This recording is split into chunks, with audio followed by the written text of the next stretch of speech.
And KROX is live from the Ralph Engelstad Arena in Thief River Falls. We are back here for girls basketball Section 8A semifinals doubleheader. We've got for you here on KROX. The first one between the Mahnomen Waubun Thunderbirds and the Sacred Heart Eagles. This is the Riverview Health pregame show, and we will be back with the full slate coming up right after this. You've been waiting for a chance to do something that matters, something big without a big price tag. Welcome to Northland Community and Technical College. Here you can have a big impact on a small campus in classrooms that mirror today's workplace, with instructors who teach from experience and know you by name. You've been waiting for a place like this. Are you ready?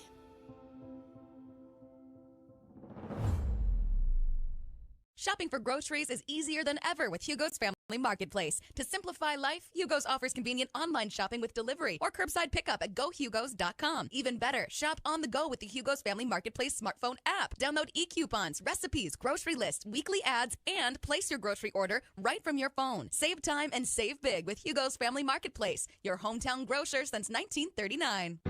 You're gonna find more low prices, more great stuff when you go to Hugo's.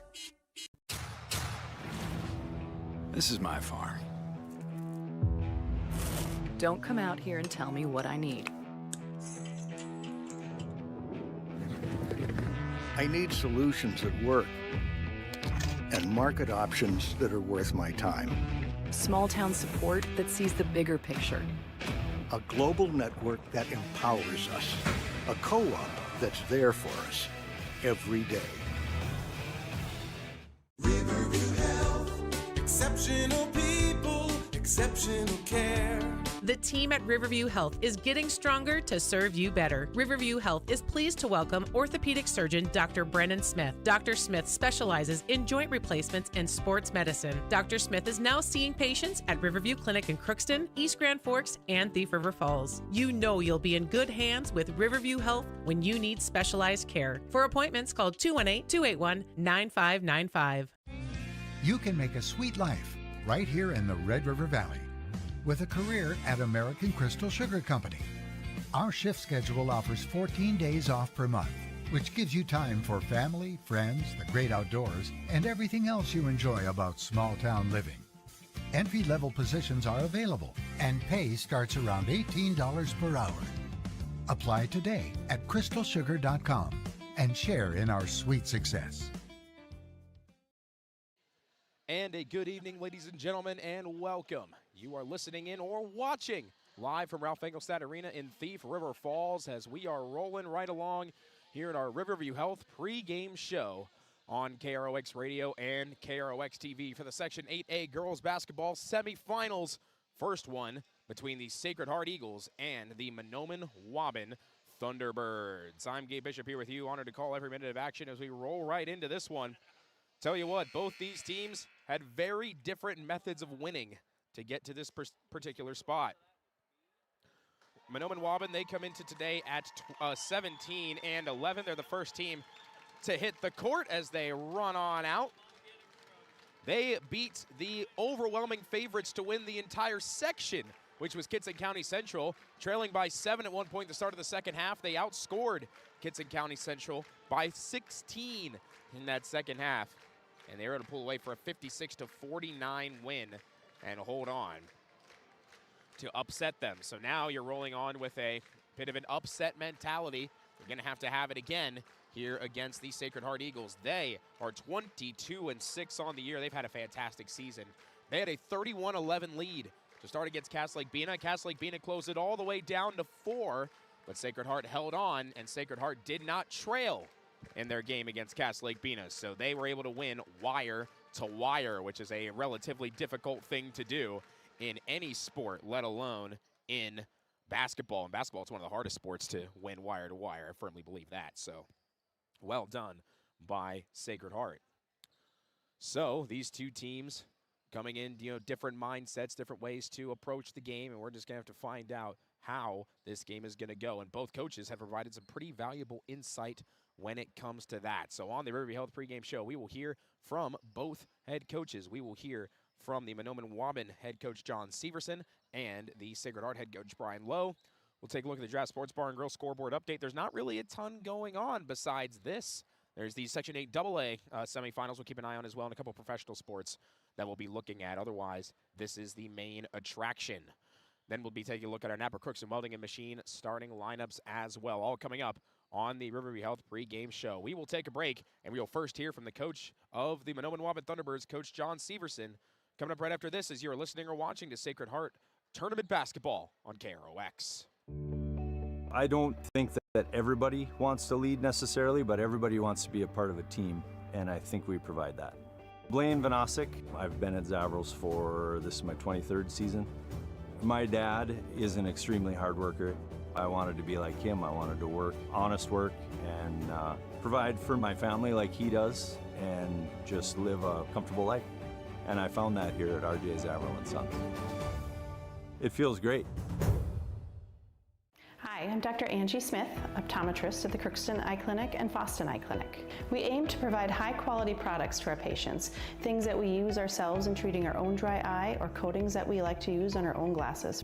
We offer myopia control contact lenses for children, which are soft contacts that not only correct their vision, but are designed to slow the progression of their nearsightedness. The eyes lead the body, and we are passionate about helping the eyes be safer, sharper, and faster. Farming today doesn't always feel the same way it used to. Then again, some of it feels all the same. Maybe it isn't so much the jobs that changed, but how they get done. Now that's a different story. Efficiencies are critical, which is why you need a lender who will find the right loan structure for a strong financial future. You need a lender to look out for your whole farm operation. Ag Country. This is Lindsay Erdman, Executive Director at Benedictine Living Community of Crookston.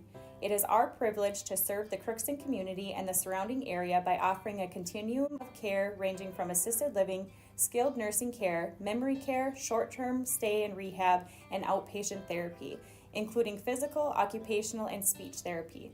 We also offer many employment opportunities with great benefits, on-site daycare, and a scholarship program. Contact us today at 218-281-3424 or benedictinecrookston.org.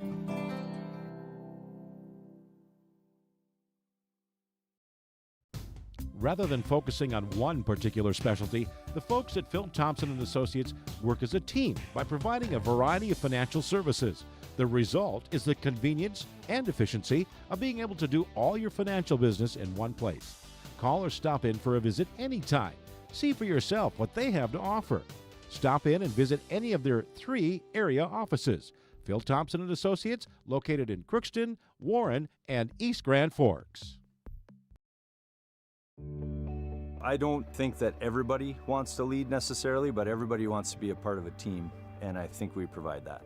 Blaine Vanosic, I've been at Zavrals for, this is my 23rd season. My dad is an extremely hard worker. I wanted to be like him. I wanted to work, honest work, and provide for my family like he does, and just live a comfortable life. And I found that here at RJ Zavril & Son. It feels great.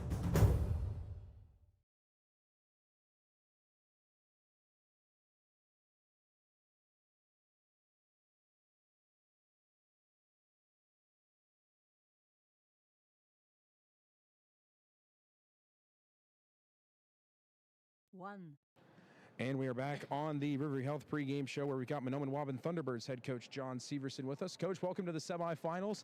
Bit of a crazy game to get here, coming back from behind in the second half to beat Kitson County Central, one of the favorites to win the entire section. What do you think it took for you to come back and win that game? I think just a lot of belief in each other, belief in yourself. You know, the girls played hard all day. They've been playing hard the last couple months, really, and it was nice to see them rewarded in a big way last weekend. What are some of the things that you felt you really did well in that game that helped you get over the hump? I thought overall we handled the pressure that Kitson likes to put on you. I thought we handled that pretty well. We didn't give them a lot of easy looks in transition. You know, and Kitson County really thrives on putting pressure on you and creating easy ones, and I thought we took that away from them for the most part, and I thought we executed pretty well offensively. Well, let's talk comparisons then. What do you think's the main difference between the team you just beat and the team you're playing now in Sacred Heart? Yeah, they have a lot of similarities. They both have real good post players inside, a lot of size. They have got really good guards. They have a lot of girls that can shoot it. They'll play 9 girls, as just like Kitson, and so there's a lot of similarities there. That's probably why when they played each other, it was a pretty good game. So a lot of similarities. So that's kind of what we've been telling the girls. The playoff run that we've been making here, all these teams kind of do a lot of the same things. So we kind of been practicing for everybody this last couple of weeks. So that's kind of nice. It kind of helps out. You can do general overlooks and various different practice schemes, and that's going to work for the vast majority of what's coming up in front of you. Yeah. Kitson, offensively likes to get the ball inside and a lot of dribble drive with their guards and kick, and that's exactly what Sacred Heart wants to do as well. Well, let's talk some keys to the game then, going up here against Sacred Heart, as we mentioned, post players and guards and things like that. So we'll start on defense. What do you think you really need to do well on the defensive side of the ball if you want to get out of here with a win? Well, it seems like Sacred Heart really does a nice job of utilizing their post play early in the game, making that a priority, and then as you start to adjust to that, then they really get you with their guards. They can, like I said, they can all drive to the basket, they can all shoot it. So I think, you're not going to completely shut down Lawrence, risky inside, but you try to contain them a little bit and not have to help too much, and then all the while doing that, staying out of foul trouble, and those are big tasks.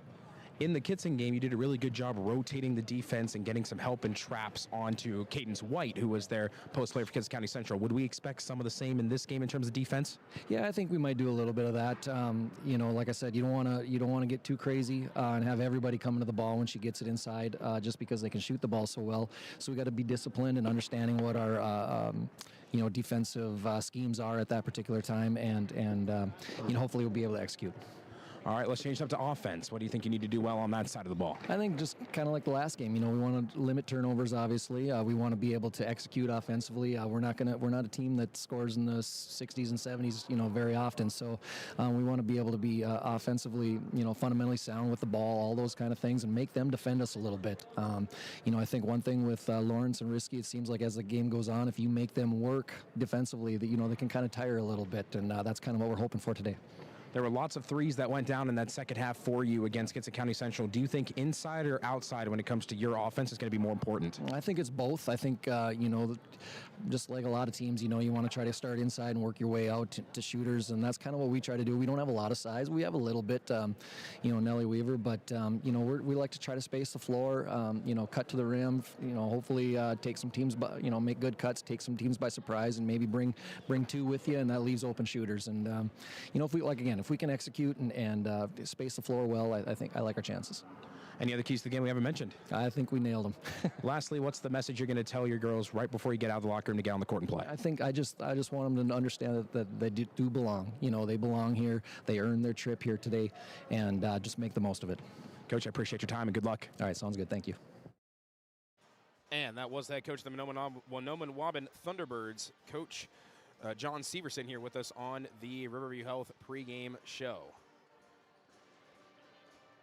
We will take a quick break, and then when we come back, we'll hear from the head coach of the Sacred Heart Eagles, Coach Brian Lowe, and that'll be coming up right after this. Farming today doesn't always feel the same way it used to. Then again, some of it feels all the same. Maybe it isn't so much the jobs that changed, but how they get done. Now that's a different story. Efficiencies are critical, which is why you need a lender who will find the right loan structure for a strong financial future. You need a lender to look out for your whole farm operation. Ag Country.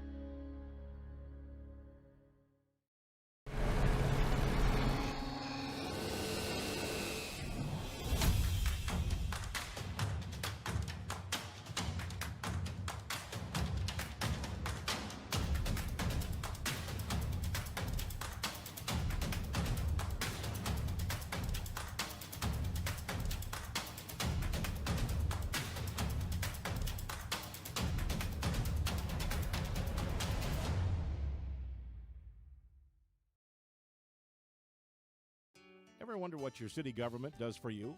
They provide police and fire protection, emergency and disaster preparation, building code and zoning enforcement, street repair, cleaning and snow plowing, curbside garbage and recycling collection, plus spring and fall cleanup weeks. They deliver safe drinking water and maintain a wastewater system. They care for 22 parks and provide year-round recreation activities. They give loans for economic development and housing. They do all this and much more with the help of your city employees. 2. And we welcome you back here to the River Health pregame show. Sacred Heart Eagles head coach Brian Lowe is with us. Coach, welcome to the semifinals. Back here, Ralph Engelstad Arena in Thief River Falls. Big time game today. There was a big time game on Saturday. Had a 20-point lead in the first half. It got whittled all the way down to 4, but you hung on and won by 6. What do you think it took for your players to hang on and win that game? Just consistent defensive effort. We knew they were probably going to make a run and going to hit some shots, and we wanted to again continue to take care of the ball and not give them easy ones in transition, which I think we only them to get an open look on the three-point line, and they only hit a couple threes for the entire game. So, to be able to just give it all on the defensive end and obviously knock down a lot of free throws in the second half was big. So, what kinds of things do you think you really did well in that game that allow you to hold on? Yeah, just taking care of the ball.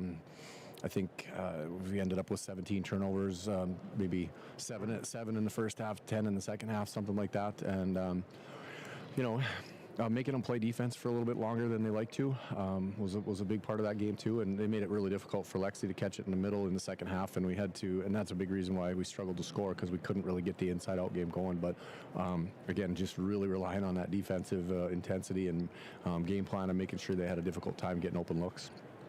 If you had to think of one, if any, what do you think would be the big difference between how Cass Lake Bena plays and how Mahnomen Waubun plays in terms of different approaches to the game? Yeah, I don't know if they could be much more different, to be honest with you. Mahnomen is, they're both well coached, but Mahnomen just has a different style. They are very disciplined offensively and defensively. They run some good stuff offensively against man-to-man, and their defense, again, I think was what won them the game against Kitson. I think they had Kitson kind of rattled and had them playing a different pace than they really wanted to, and making Kitson take difficult shots. And so their defensive pressure is, I see them a lot like us as far as their style of play and their philosophy defensively. They're really well coached. They're in the right spots on the floor defensively and helping and recovering quick. And so I think it'll be a different style of game. But we just have to do the same things, take care of the ball, go inside out as much as we can, and defend the heck out of it.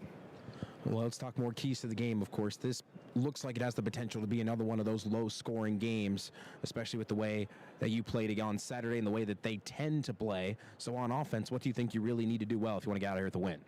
Yeah, again, working inside out, I know they're gonna make it really difficult for Lexi to catch the ball. They did that the first time we played them. But she did a really good job of either making a quick move to the basket or finding somebody on the perimeter. And we were able to make quite a few shots in that first time we played them. So just that inside-out game, knocking down shots, crashing the boards and cutting on the backside when they do double and triple team her, and taking advantage of them doing that. And just defensively, just getting after their scores and making it difficult for them to get good looks. We saw in that game against Kitson that they would triple team Cadence White, their post player, whenever she got the ball. Do you think you expect they'll do the same thing when it comes to getting the ball to Lexi? I do, yeah, very much so. And so, we've talked a lot about that and only had a day to prepare really and practice for it. But I'm watching some film and talking with the girls about it, yesterday going over some things in practice based on that concept that they're going to come quick, and so she's got to be careful about putting it on the ground. If she can drop step or go to the baseline real quick and score, then that's the best for her to be able to score on the post, but also for her to look backside. And we've got girls on the perimeter that are going to, relocate and be able to hopefully get some open shots. On defense, what do you think you really need to do well there? Yeah, they've got a couple scores, and I think they're missing one of their starters and one of their girls who's scored a lot for them.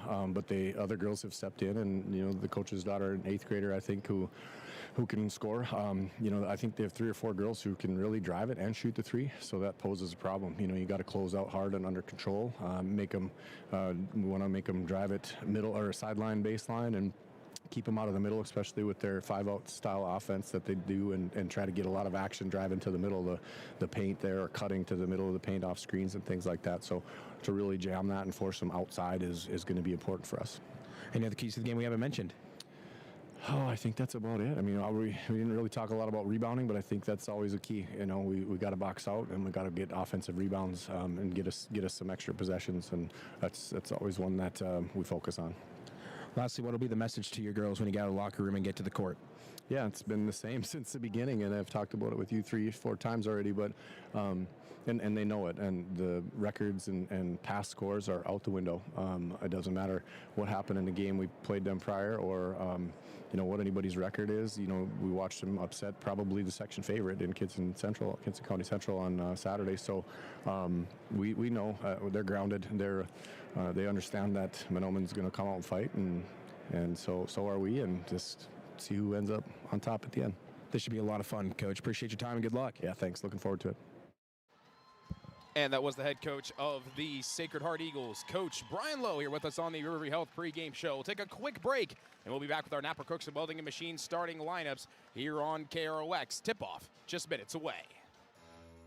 For over 45 years, Grove Mechanical has been the trusted choice for heating and cooling solutions in Crookston and the surrounding communities. From furnace repairs to air conditioning installations, we're committed to keeping your home comfortable year-round. We're proud to support this community and all its athletes. Best of luck to the Crookston Pirates this season. Grove Mechanical is behind you all the way.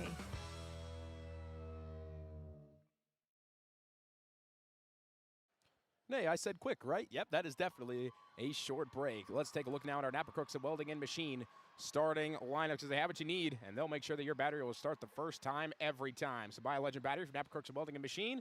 They handle all your Legend battery needs for your cars, trucks, recreational vehicles, ATVs, jet skis, and snowmobiles if you're in the south where the blizzard is coming in and the southern part of Minnesota. Up here, we're going to miss it, so the snow is still non-existent, to say the least. But if you still need a battery for your snowmobile, Napper Crooks and Welding Machine has you covered. Now, let's take a look at the starting lines. First, Mahnomen Waubun, 17-11 on the year under the coaching of John Severson. They will be starting senior number 12, Savannah Keyser. 8th grader, number 21, Kenley Severson. Senior, number 22, Dakaya Smith. Sophomore, number 24, Peyton MacArthur Gordon. And senior, number 33, Lexi Pezdernik. And for Sacred Heart, 22-6 on the year under the first-year head coaching of Coach Brian Lowe. They'll be starting the same lineup they've been doing all postseason, where they will be kicking things off with sophomore number 2, Finley Horkin. Sophomore guard number 3, Leah Sunby. Sophomore forward number 5, Lydia Risky. Junior guard number 10, Izzy Swickla. And sophomore post player number 21, Lexi Lawrence. So Mahnomen Waubun just had to deal with a dominant post presence in Cadence White. Now they got to deal with another one in Lexi Lawrence. This is going to be one heck of a game, to say the least. Can Mahnomen Waubun continue their upset fuel, or can Sacred Heart put that quest to bed and punch a ticket into the Section 8A final on Friday night? We're just about ready to get this one underway, so we will take a break. And when we come back, we will be getting ready to start this game between Sacred Heart and Mahnomen Waubun. You're listening or watching to Sacred Heart Girls Basketball on KROX. For over 45 years, Grove Mechanical has been the trusted choice for heating and cooling solutions in Crookston and the surrounding communities. From furnace repairs to air conditioning installations, we're committed to keeping your home comfortable year-round. We're proud to support this community and all its athletes. Best of luck to the Crookston Pirates this season. Grove Mechanical is behind you all the way. Welcome to Andy Oman State Farm. We're located on 423 North Broadway, next to Holiday in Crookston, Minnesota. Third generation agent with State Farm. We've got a team here with over 75 years of experience, 6 of us fully licensed, here to serve you. We know insurance is about a promise, and we're here from the beginning to throughout the whole process to deliver on that promise. Nobody likes to wait on hold, and neither do we. Give our office a call where a cheerful voice is ready to help you right away. Call 218-281-3643. For all of your automotive service needs, call Christian Brothers Ford here in Crookston. We have a service team to handle all of your vehicle's needs. Does your vehicle pull to the right or left? Call and schedule an alignment today. Proper alignment saves gas and wear on your tires. We're here to take care of your vehicle repairs and maintenance. Call Christopher or Jersey in the service department at 281-1338. Make an appointment today with the service department at Christian Brothers Ford of Crookston, where we make it easy. Are you an enthusiastic sports fan? Want to have fun and get in on the action? Heck, yes. That'd be awesome. Have great attention to detail? Want to stay active? Definitely. Want to give back to the student athletes in your community? Obviously, yes. Then you'd make an excellent high school sports official. We need more officials in Minnesota, because with no high school officials, there are no high school sports. Sign up today at highschoolofficials.com. Help support Crookston Youth Hockey. The Crookston Blue Line Club works hard to improve youth hockey, and club investments help keep the hockey program costs down. The Blue Line Club has paid for equipment, liability insurance, MAHA registration fees, Mite Park and Rec fees, and USA Hockey membership fees. The Crookston Blue Line Club also pays tournament entry fees, home tournament expenses, and website development and maintenance. For more information, contact any Blue Line Club member. Please help support Crookston Youth Hockey. This is my farm. Don't come out here and tell me what I need. I need solutions that work and market options that are worth my time. Small town support that sees the bigger picture. A global network that empowers us. A co-op that's there for us every day. Shopping for groceries is easier than ever with Hugo's Family Marketplace. To simplify life, Hugo's offers convenient online shopping with delivery or curbside pickup at gohugos.com. Even better, shop on the go with the Hugo's Family Marketplace smartphone app. Download e-coupons, recipes, grocery lists, weekly ads, and place your grocery order right from your phone. Save time and save big with Hugo's Family Marketplace, your hometown grocer since 1939. You're gonna find more low prices, more great stuff when you go to Hugo's. For all of your automotive service needs, call Christian Brothers Ford here in Crookston. We have a service team to handle all of your vehicle's needs. Does your vehicle pull to the right or left? Call and schedule an alignment today. Proper alignment saves gas and wear on your tires. We're here to take care of your vehicle repairs and maintenance. Call Christopher or Jersey in the service department at 281-1338. Make an appointment today with the service department at Christian Brothers Ford of Crookston, where we make it easy. And welcome back to Ralph Engelstad Arena in Thief River Falls. The starting lineups are being announced down there on the floor. So we are just about ready to get this one underway. I'll run through the starting lineups one more time. From Mahnomen Waubun, it'll be number 12, Savannah Kieser. Number 21, Kenley Severson. Number 22, Dakaya Smith. Number 24, Peyton MacArthur-Gordon. And number 33, Lexi Pazdernick. And for Sacred Heart, number 2, Finley Horkin. Number 3, Leah Sunby. Number 5, Lydia Risky. Number 10, Izzy Swickla.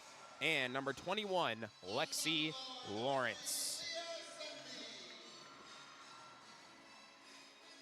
As Sacred Heart is no longer the road team consideration because they are the higher seed, they've brought the purple out with the script Eagles in gold with the white trim around the white numbers and gold down the sides. Mahnomen Waubun in their white script Thunderbirds across the front and the black numbers with the teal trim. I don't know about you, but black and teal is definitely one of my favorite color combinations for a uniform. I'm a big fan of that. They have silver accents as well, but the purple and gold, that's a difficult one to top as well. 6 o'clock, and we are just about ready to get this one underway.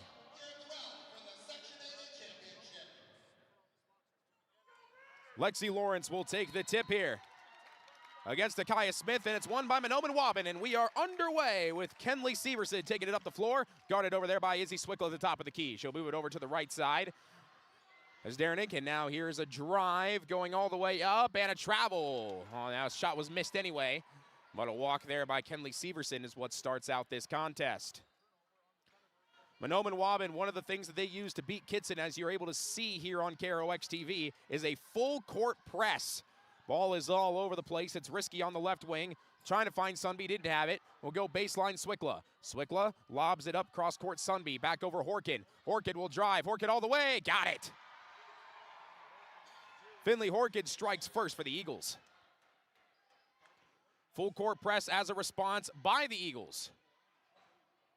Driving MacArthur Gordon, kicks out. Bring it up top, Smith.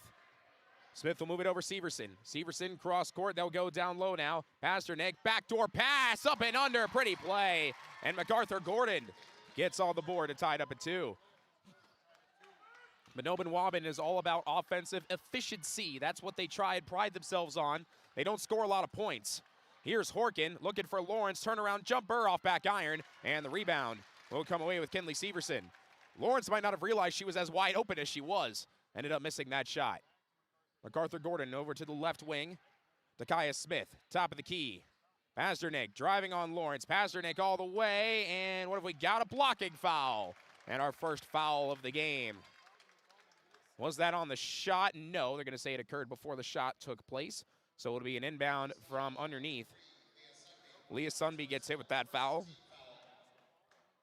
First foul of the contest for either side. Easier to inbound. Straight in, jumper, nothing but air, and out of bounds. And we'll go the way of the Eagles as that one by Takaya Smith came way short. Minute and a half gone by, 2-2. Our current score. Here's Risky up the floor. Over to Horkin. Horkin stops, back to Risky. Risky gets across the half-court line with 3 seconds to spare. Over to Lawrence. Lawrence cross-court. Sunby's got it. She'll fire a contested 3 and hit it. Leah Sunby from downtown. Probably not the optimal shot that you wanted to take, but Sunby was able to nail it. Now driving, up and under, no good on that shot, but long rebound out to the baseline. Keys are no good. Another board by Mahnomen Waubun and a foul from behind on Horkin. So Takaya Smith will go to the foul line. That's 2 offensive rebounds on that possession for the Thunderbirds.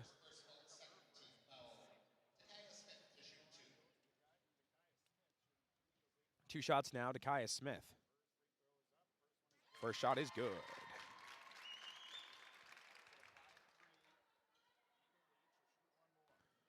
Horkin hit with that foul. Second free throw, got it both. 5-4 Eagles get things started. Both these teams played very low-scoring games.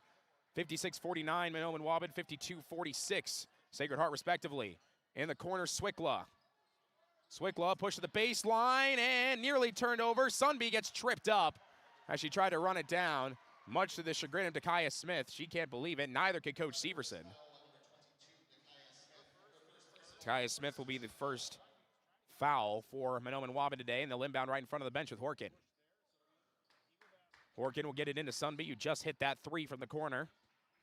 We'll go down Swickla. Swickla, they left her alone, so she'll fire and hit. Swickla makes it 8-4.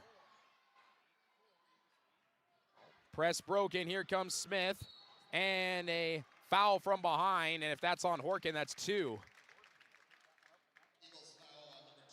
So now they're gonna have to make a substitution, a depth thing to point out as Ella Arnson checks in for the first time. Sacred Heart is without Bryn Stevens, as she has an illness, so she did not travel with the team, and that's a normal piece in their rotation, especially down low. Here's an open 3 by Keyser, in and out. Fight for the rebound, and it's grabbed over there by Swickla. And then she lost it, and it was off her foot, and it'll go back to the Thunderbirds. Swarmed by 3 of them, tried to do too much with it and dribbled it off her foot. As we had mentioned, with Stevens out, they'll use Bernhoft definitely. There are going to be more reps for Kaiser, especially number 15. She normally splits the duties down low off the bench with Arnson. As driving Pasternak kicks out to Kaya Smith. Nice rotation. Passing it out over into the middle. Nice, pretty passing play. Mahnomen Waubun did that very well, and Severson gets on the board. Cut the lead down to 2. 3 minutes gone by here in the first half. Here's Arnson, gets across half court, but that's all because he's got her pocket picked. Coming back the other way, and laid up and in by Severson.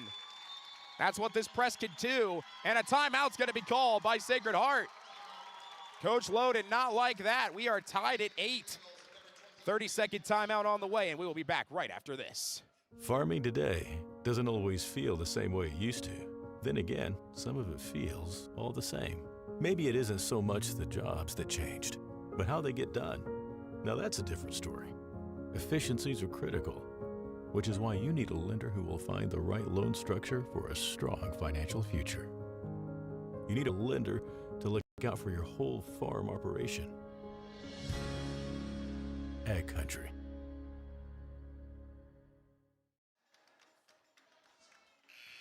We are back. Mahnomen Waubun has scored 4 unanswered in about 5 seconds after causing a turnover with this, the full court press, 2-2-1. Risky, we'll bring it over to Arnson, who just had her pocket picked. Gets it to Lawrence. Lawrence, look out for behind. Up top, Sunby. Guarded by Kelliher. Down low, Bernhoft is now in the game. Try to Risky, take it away. Here comes Severson again, the 8th grader. Gets cut off and will peel it back. Move it over left wing. Pazernik. Down low. Oh, it was open, but the pass too far for Kelliher. Turnover, Thunderbirds will go the other way. Arnson gets it in, Risky. As they switch off on this press defense. Kitson County Central had fits with this, and oh, what a grab by Lexi Lawrence with one hand to save a turnover. In the corner, Sunby driving, gets stopped, Risky, that was nearly turned over. There's a double team on Risky, now they switch off. They bring it back to the right wing, Arnson. Arnson back up top. Look at this zone right now. They swarm Lawrence, back out, Sunby, 3, pure. Leah Sunby from downtown again. Second 3 for her, it's 11-8, and 3 threes already made. That was a near travel, and now coming back the other way, down low, Pasternak fakes it, kicks it back out. Here's a 3, try to answer. Too strong again, another air ball. That's the second one for Mahnomen Waubun. Out of bounds, and we will have Swickla come back in. Risky will exit. So Nellie Weaver is now in for Mahnomen Waubun. She's their main force of size that they have off the bench. Lawrence over left wing, Sunby, who has 2 threes in this game. Shifting the rotation around. Bernhoft, cross court, Arnson. Arnson down low, Swickla, back up top, Sunby. Sunby will drive, kick. Bernhoft fires a 3, short, and off the hands. That time of Mahnomen Waubun, that was off of Dakaya Smith. 11-8 Sacred Heart, 13-12 to go, inbound from underneath.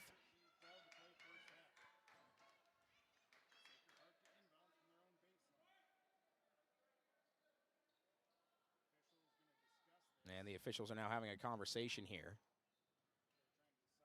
And they'll just keep it the way it is. It was pretty clear that it was off the hands of Dakaya Smith. So here's an inbound, beautiful pass. Bernhoft up and in.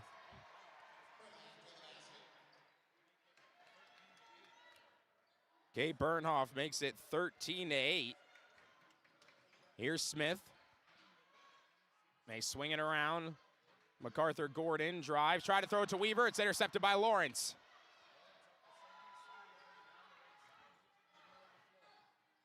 Sunby to the right. Arnson jumping all over the place, trying to disrupt his MacArthur Gordon. Lawrence backing down on Weaver and threw it right into the hands of Severson. Oh, what a crossover. Severson lobs it down low, up and a foul. Dakaya Smith. Severson created that play with a beautiful move to cause a 3-on-1. And Smith has a chance for a 3-point play. Arnson gets hit with that call.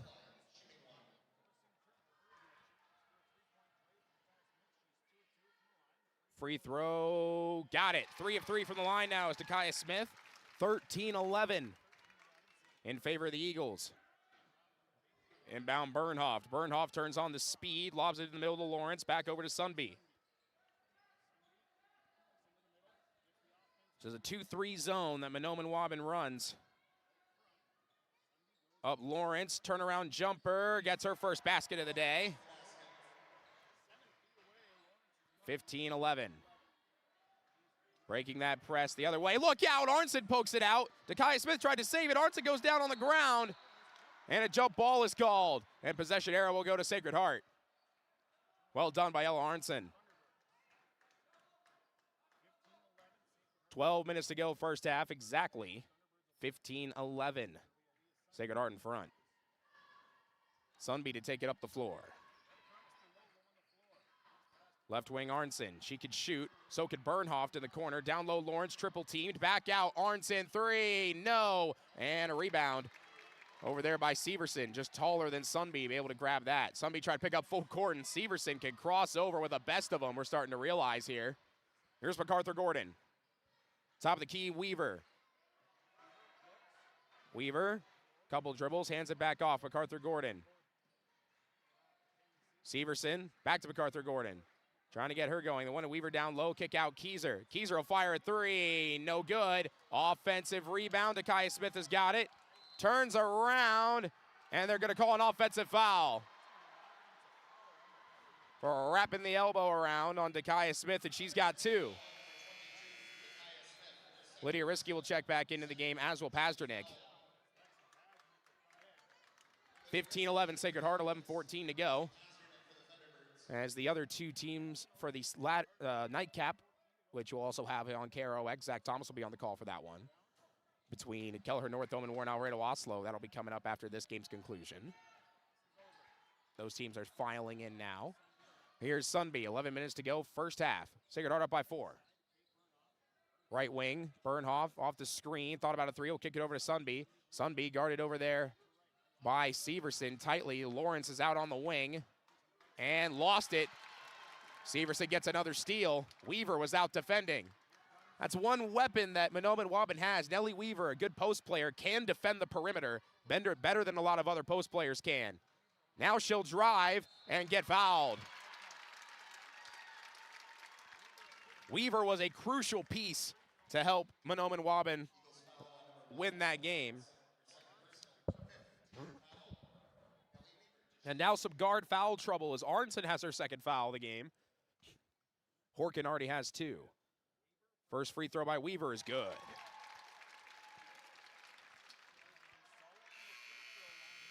Substitution for Mahnomen Waubun. Katie Zimma will check in for the first time. And MacArthur Gordon will exit. Second free throw, short, and long rebound, Bernhoft. Bernhoft driving, Bernhoft all the way to the baseline and throws it away, intercepted by Keyser. Keyser, look out, oh, what a pass. Somehow it found exactly where she was going for. Down low, how is that working? Ball's knocked around, it's grabbed back out again, throw it back up top, what a wild sequence. Saved by Severson, who will now drive and go all the way and miss the layup. Fight for the rebound, it's still loose. Lawrence comes away with it. That was a wild sequence, and we'll try this again.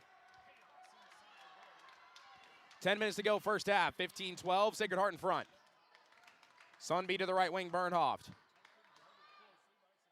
Bernhoft doesn't like it, back up top, Sundby already has 2 threes. She'll drive, kick, Arnson for 3, yes!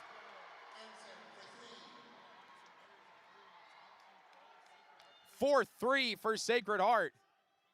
Take an 18-12 lead. And trying to get across half court, intercepted by Risky. Risky one-on-one, and a blocking foul is called.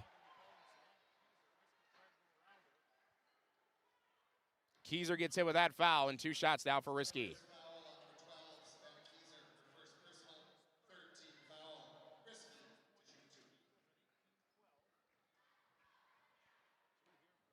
Risky free throw, good. MacArthur Gordon back in, as is Swickla. All 7 players that Sacred Heart has brought into the game have now scored. Second free throw, got it. 20-12. Sacred Heart in front. Inbound Severson. Severson right down the middle, Pasternak. Look out, Arnson did it again, but it rolls right to Weaver. Thunderbirds are playing with fire right now. Both teams have brought out a zone. And a blocking foul on Arnson. She's got 3. And the final foul to give for Sacred Heart. So now Mahnomen Waubun, who's been pretty solid from the free throw line, will get another opportunity. And Finley Horkin, who has 2 fouls, is now coming in. Inbounded, right wing, and now coming and driving is MacArthur Gordon. Kicks it out, now going down low, Pazdernik, double teamed.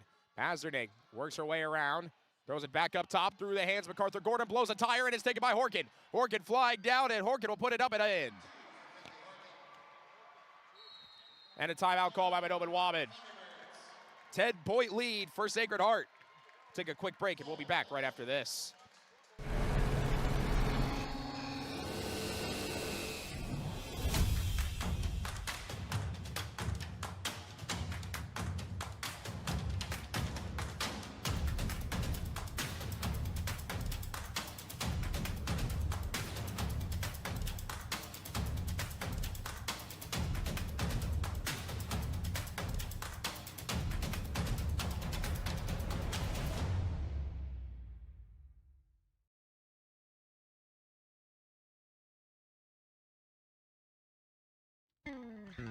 Crookston Valley Cooperative in Crookston is your full-service local agronomy dealer, delivering the products and services that you've come to expect.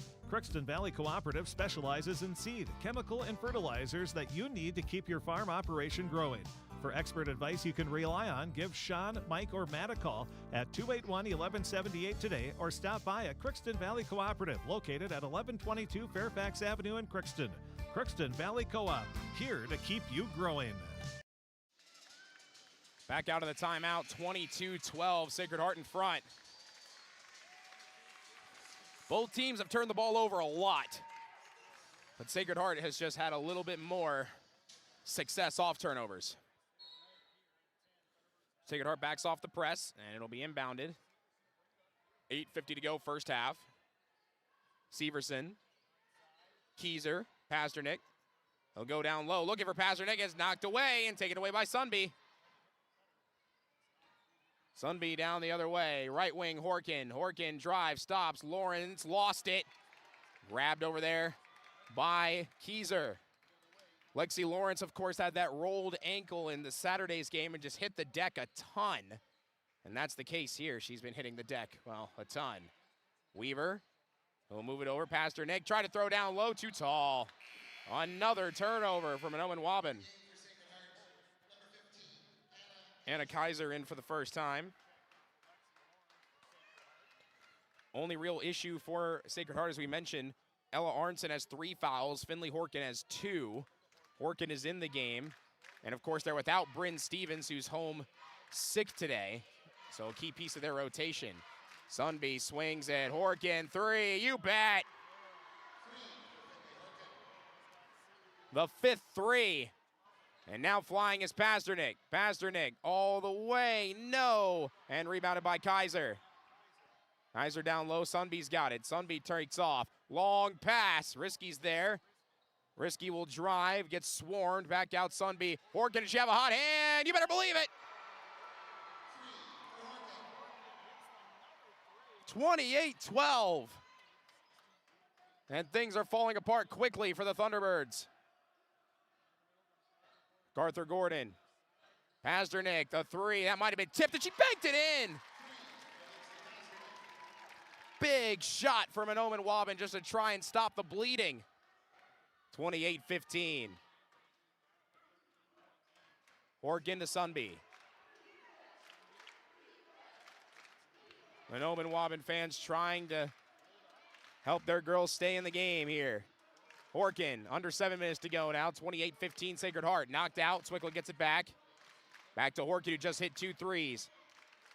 Risky, driving, too strong. Weaver comes away with the rebound. She's fouled from behind by Swickler.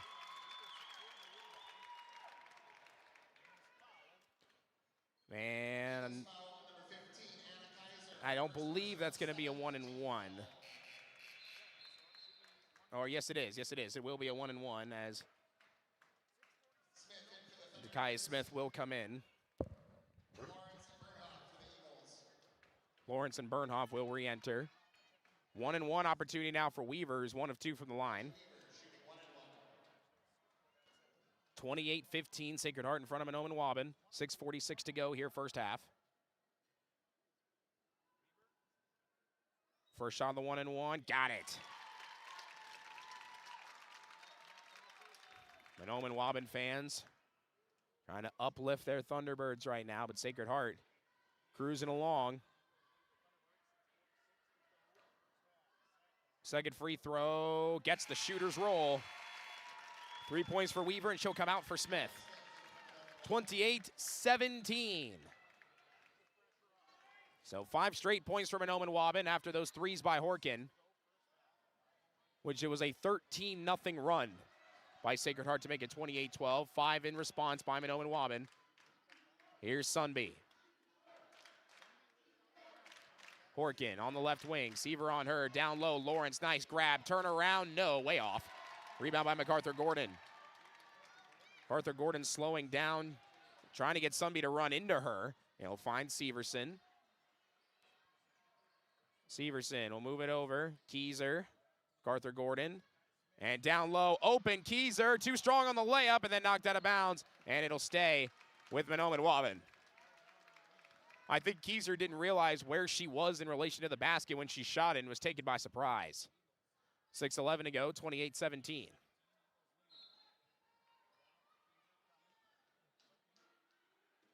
Keezer, lob, and nice grab over there by Smith. Severson driving, and an offensive foul is what they're going to call. Severson lowered her shoulder. That's her first foul. And Swicklow will come in for Kaiser.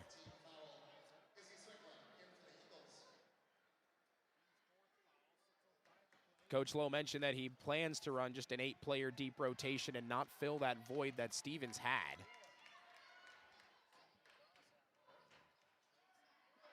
So right wing Horkin, up top Bernhoft. Bernhoft has to peel back. Cross court, Swicklow's there. Down low, Lawrence, up, no good. Got their own rebound, no good again. Gets her own board again, no good again. And a late foul called by the far side official. That was a late whistle. And Smith will get her third foul of the game.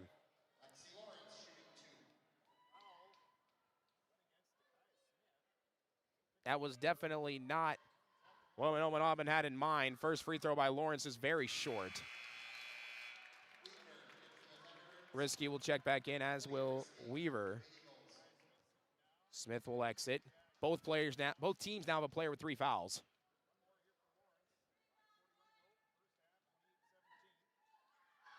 Second free throw, off back iron, missed them both. Weaver comes away with the board.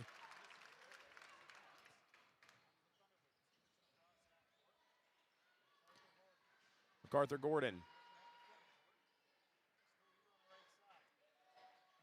Moving in, Weaver will hand it off. MacArthur Gordon again, drives, dumps it off. Weaver, and a foul called. And Weaver will go back to the line.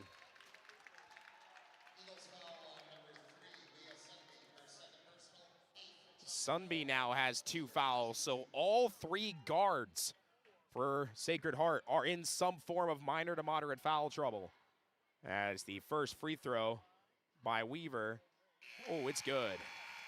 Tell you what, you see I bet a lot of people out there relate to this. A swish like that and the sound it makes.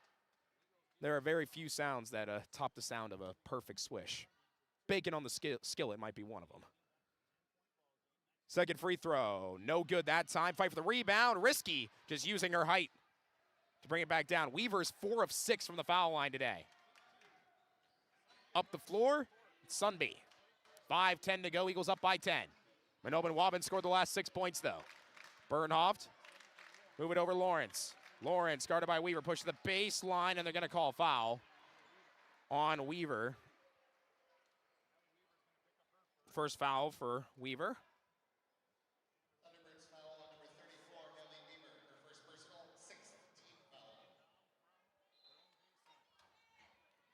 Inbound, they'll lob it into Risky. Risky down low, knocked away, taken away by MacArthur Gordon.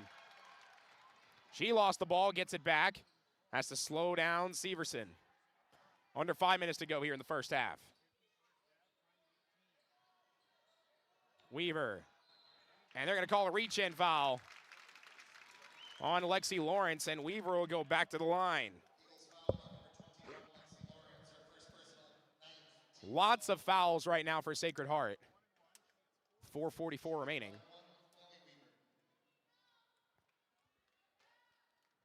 Trying to cut the score down to single digits. Free throw, good. Weaver's now 5 of 7 from the line in the first half alone. Mahnomen Waubun has 10 of their 19 points on the foul line. Second free throw, got them both. And that's going to warrant a timeout by Sacred Heart. Fouls are becoming an issue, but Sacred Heart still holds an 8-point lead. We'll be back in 30 seconds. You're watching or listening to Sacred Heart Athletics on KROX. Hi, I'm Dr. Angie Smith, optometrist at the Crookston Eye Clinic and Foston Eye Clinic. We aim to provide high-quality products to our patients, things that we use ourselves in treating our own dry eye or coatings that we like to use on our own glasses. We offer myopia control contact lenses for children, which are soft contacts that not only correct their vision, but are designed to slow the progression of their nearsightedness. The eyes lead the body, and we are passionate about helping the eyes be safer, sharper, and faster.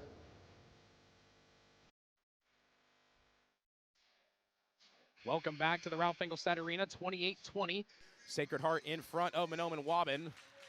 8 unanswered, though, have been scored by Mahnomen Waubun. After a 13-0 run, they've had an 8-0 run in response.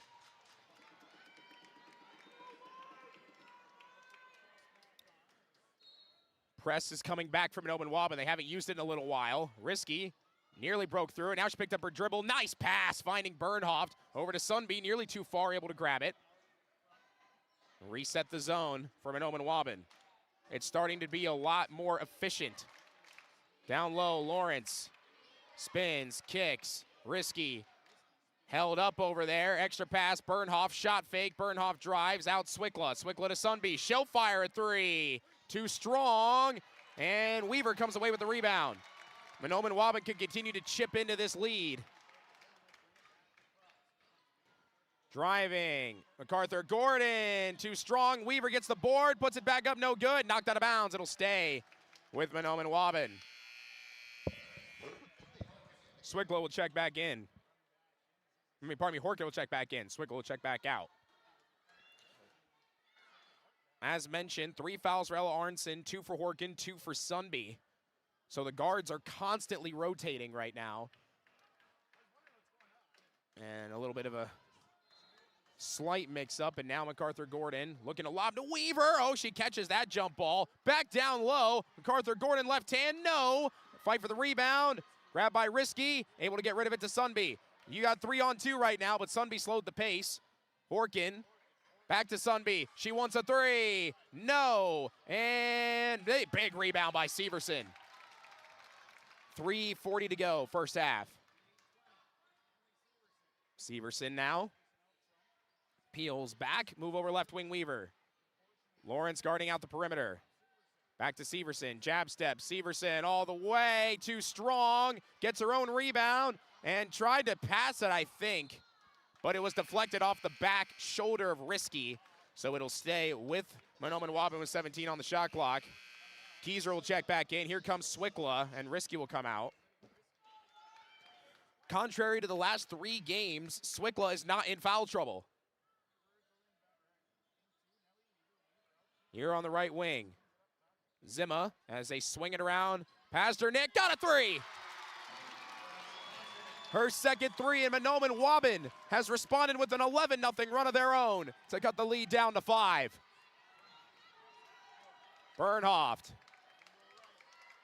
Trapped in the corner, Bernhoft found Lawrence, puts it up, puts it in, pretty pass.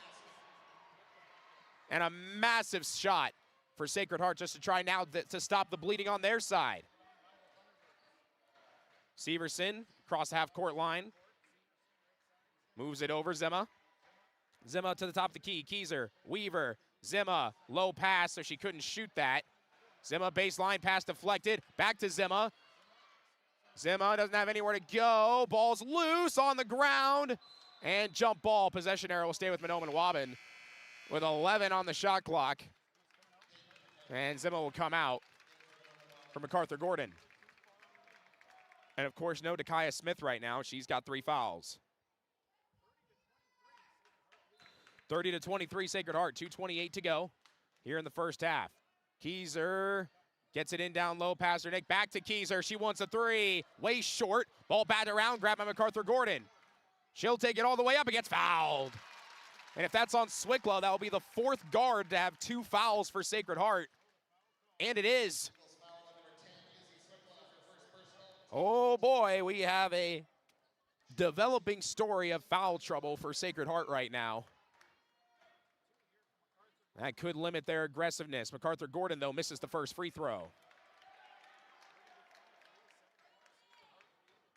30-23, 2:21 to go.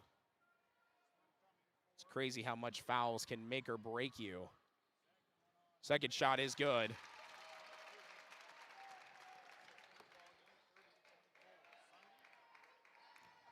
(30-24) now, up the floor, Bernhoft. Bernhoft to the baseline again, and this one go cross court. Swickla passed up an open shot, justifying Horkin for another 3. And that's why you do it. She's got 13, and it's 33-24. MacArthur Gordon in the middle, Pasternak, cross court. Severson up top.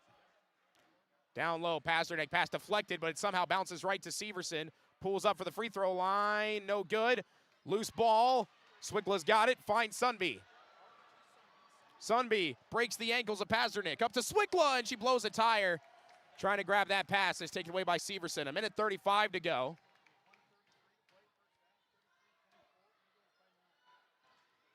Still a 9-point Sacred Heart lead, but it's definitely not feeling safe at the current moment.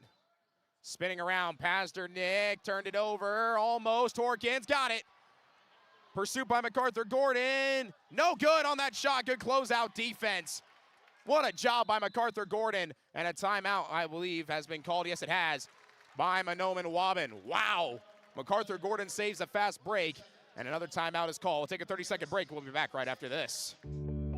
I don't think that everybody wants to lead necessarily, but everybody wants to be a part of a team. And I think we provide that. Blaine Vanosic. I've been at Zavros for, this is my 23rd season. My dad is an extremely hard worker. I wanted to be like him. I wanted to work, honest work, and provide for my family like he does, and just live a comfortable life. And I found that here at RJ Zavro and Son. It feels great. Well, it's 33-24. This game has been pretty wild, I think I'd say. Both teams have had a relatively sloppy offense. There have been a lot of transition buckets. Mahnomen Waubun has half their points from the foul line. And Sacred Heart has half their points from the three-point line. In fact, 2/3 of them, they've hit 7 threes in this first half. Up the floor, Severson with that little hop in her step over to Weaver. Weaver wanted down low, and that was not a kicked ball. It was off the upper leg. Knee and lower is a kicked ball. If it hits at the knee or higher, then that is not a kick ball, and it ends up just being a normal deflection. Weaver drives, Euro, foul, no, travel. With 45.4 seconds to go here in the first half.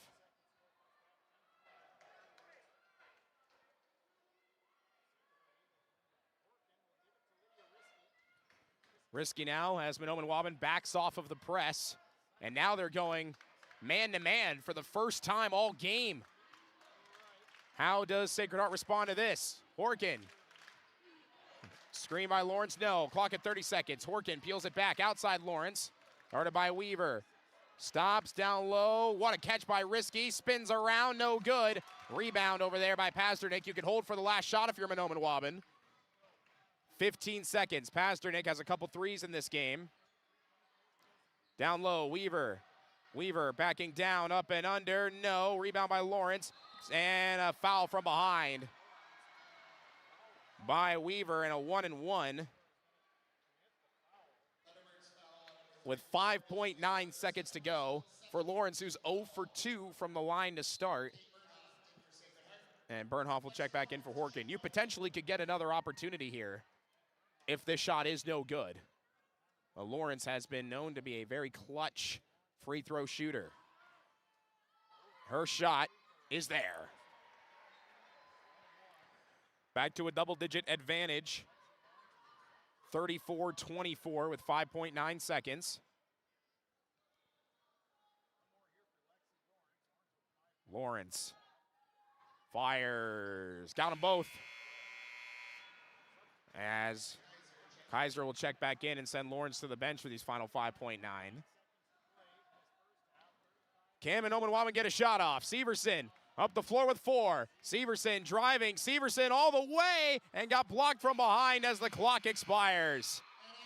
Had a good drive, but nothing out of it, and it's 35-24 Sacred Heart at the end of the first half.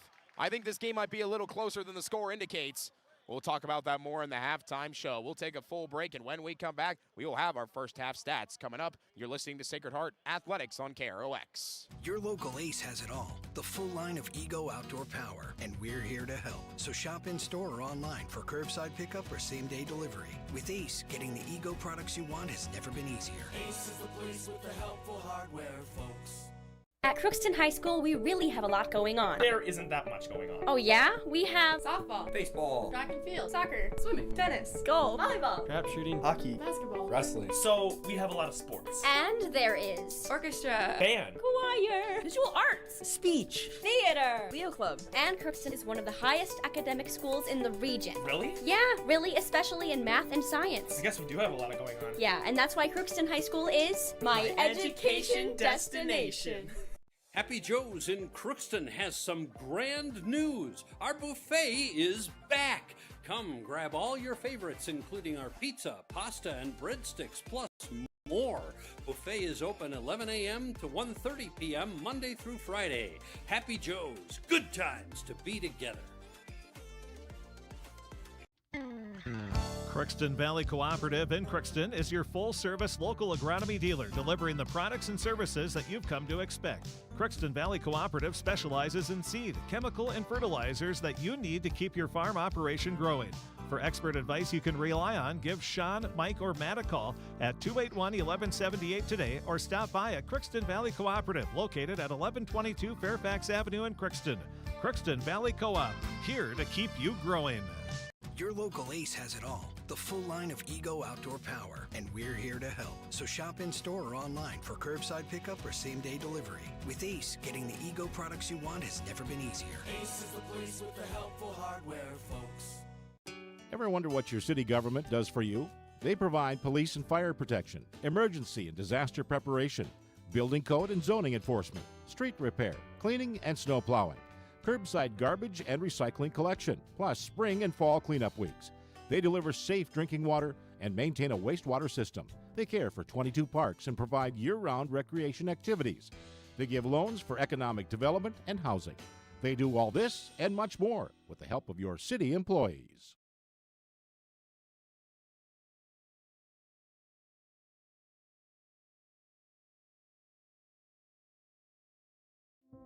You've been waiting for a chance to do something that matters, something big without a big price tag.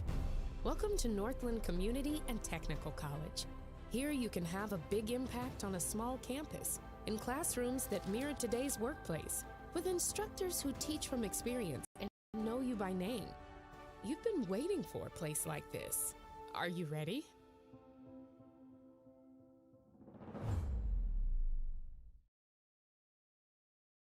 Welcome back to the Ralph. 35-24, Sacred Heart in front at the half.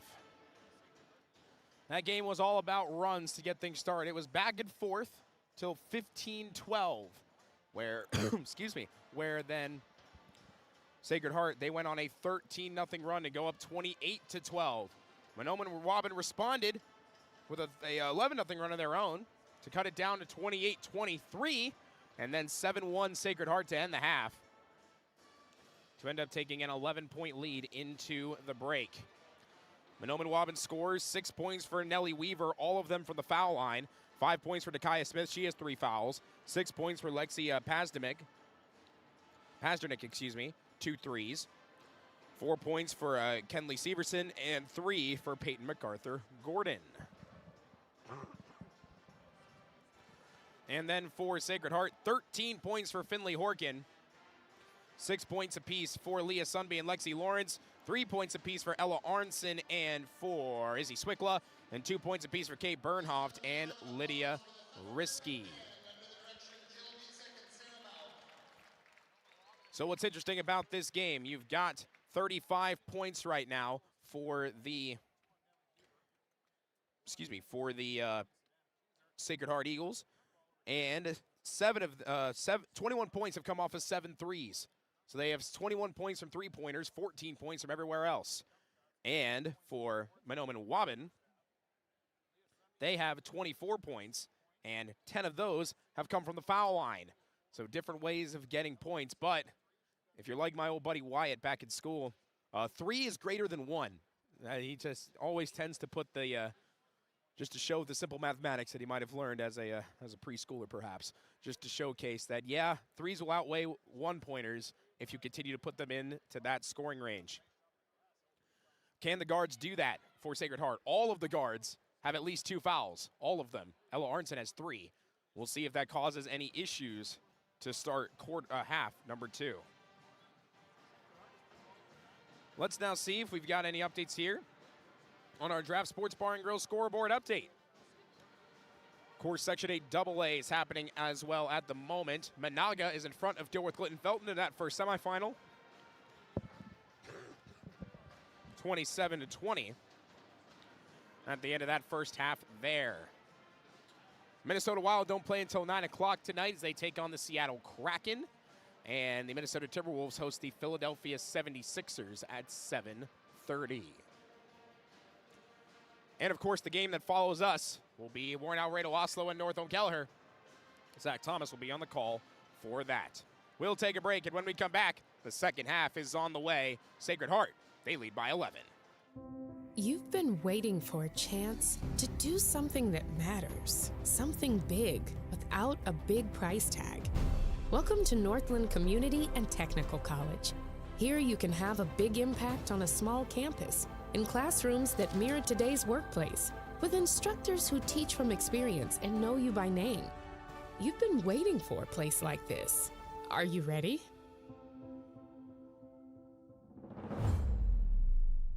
Shopping for groceries is easier than ever with Hugo's Family Marketplace. To simplify life, Hugo's offers convenient online shopping with delivery or curbside pickup at GoHugos.com. Even better, shop on the go with the Hugo's Family Marketplace smartphone app. Download e-coupons, recipes, grocery lists, weekly ads, and place your grocery order right from your phone. Save time and save big with Hugo's Family Marketplace, your hometown grocer since 1939.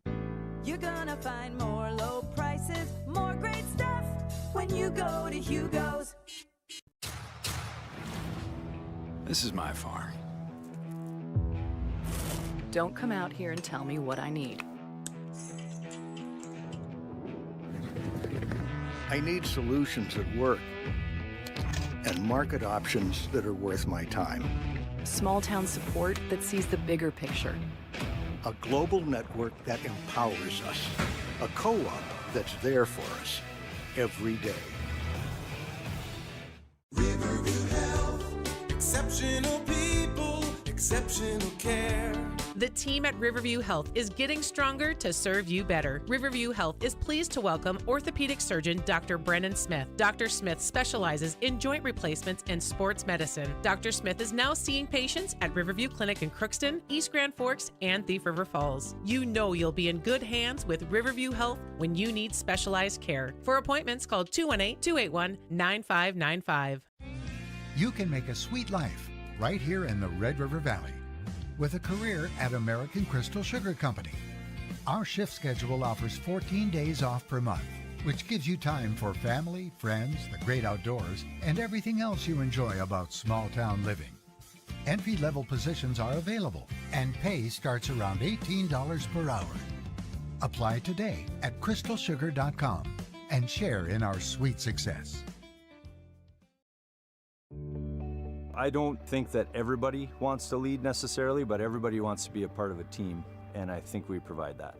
Blaine Vanosic, I've been at Zavrels for, this is my 23rd season, My dad is an extremely hard worker.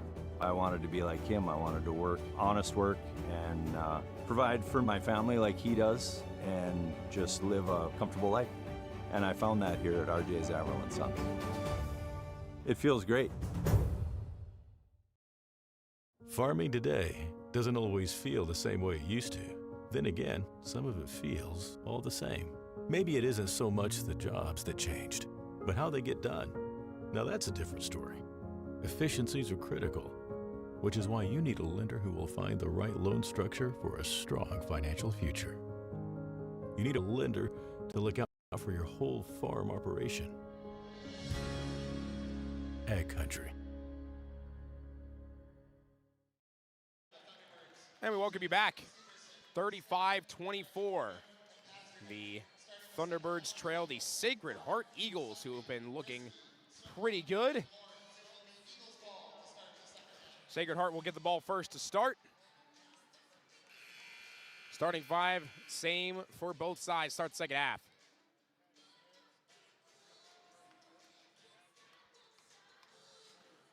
It'll be inbounded by Swickla. Zone by Mahnomen Waubun. And they're changing that up. They're going with man to start the second half. Right wing Horkin, who has 13 points. Over to Risky. She wants a three. No. Almost a yes. Sunby got the offensive rebound. All 5-1 of her. They'll swing it back out. Horkin drops the pass, gets it back. Move it over, Sunby. Sunby now driving is Horkin. Horkin to the rack. Offensive foul. That's a problem. That's Horkin's third. Great charge drawn by Kelliher. And Brian Lowe's got his hands behind his head in disbelief in that call. Thunderbirds down 11. Nice press break there. We'll move it over Kelliher. Zone defense still for Sacred Heart. Kelliher cross court Severson. Severson, that was nearly knocked away by Horkin. Pasternak, bring it back out to Kai Smith. Smith drives, kicks. Here's a three on the way. Good! Kelliher from downtown, her first points of the night. Cut the score to single digits. Here's the press back again. Risky. Over to Swickla in the corner. Right wing. Risky will move it over left wing now. Horkin down low. Lawrence turnaround right hand. No good. Rebound over there by MacArthur Gordon.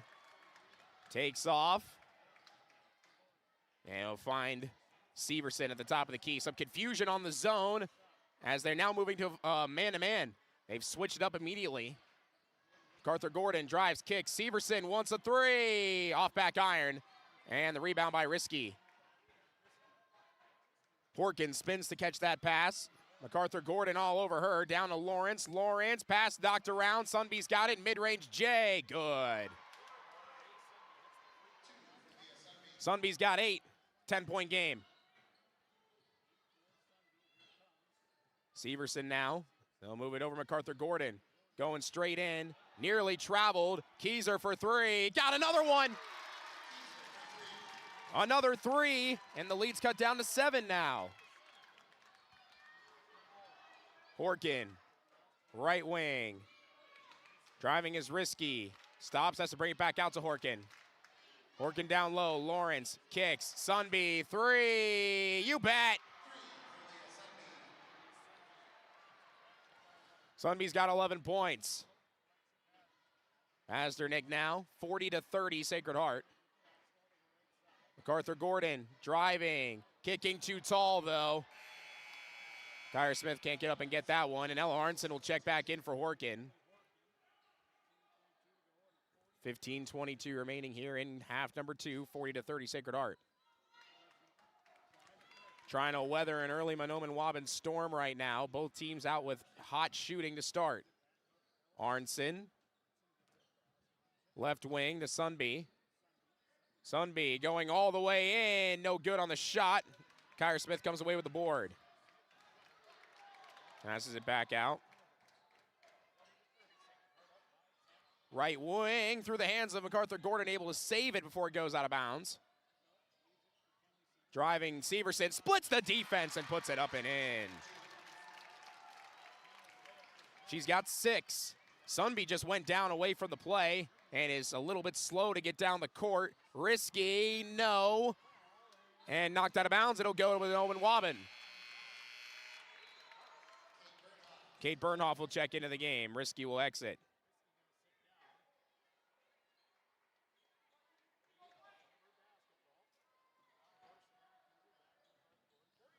Full court press back out there. 8-point Sacred Heart lead. Garther Gordon, nice stutter step. Keyser has 2 threes in the half. We'll move it over. Fake by Smith. Right wing Severson.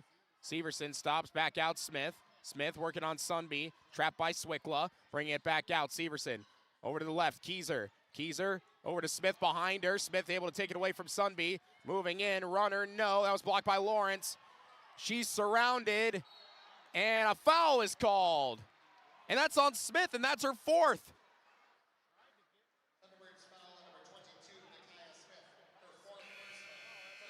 So that's a problem for Mahnomen Waubun, as now coming into the game is Nellie Weaver.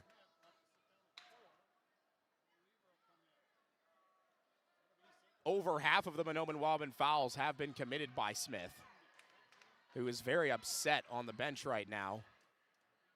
Left alone, Arnson, 3, short. Rebound by Weaver. Now a fight for the ball. Sunby takes it away and then lost it out of bounds. They'll stay with Mahnomen Waubun. Nearly got a turnover. 13:49 to go, second half.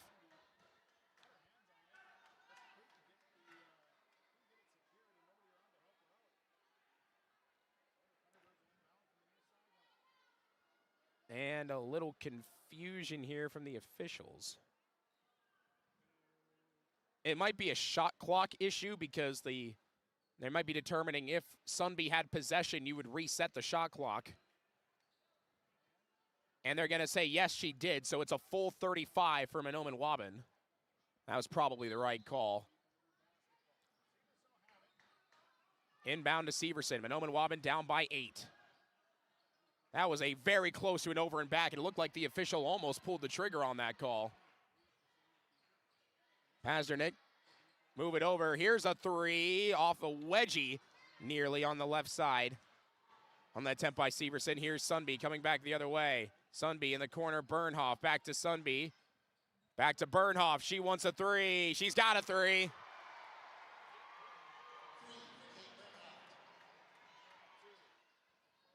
So here's Weaver, that pass deflected. Arnson can't steal it though. And it's brought back out.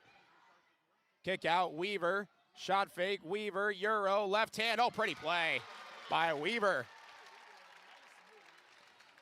Back to single digit deficit, 43-34. How long can and Sacred Heart keep hitting these 3s? They have 9 of them. Arnson. Swickla down low, Lawrence. Lawrence swings it back out, Sunby, Bernhoff. Back to Lawrence again, puts it up, gets fouled, she'll go to the line.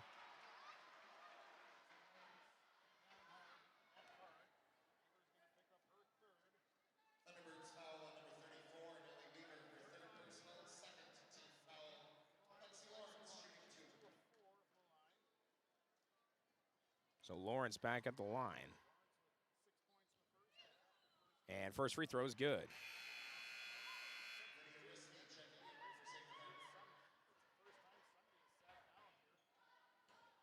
And Sunby goes to the bench.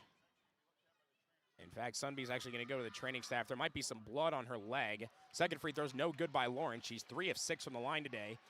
44-34.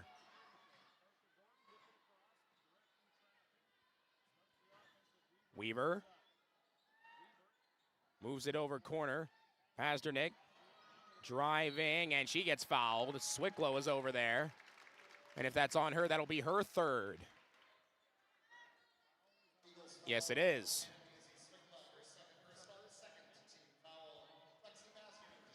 Three players now with 3 fouls for Sacred Heart. Pasternak at the line. First free throw, got it. Pasternak's a very sweet shooter as Horkin will come in for Swickla. Horkin also has 3 fouls.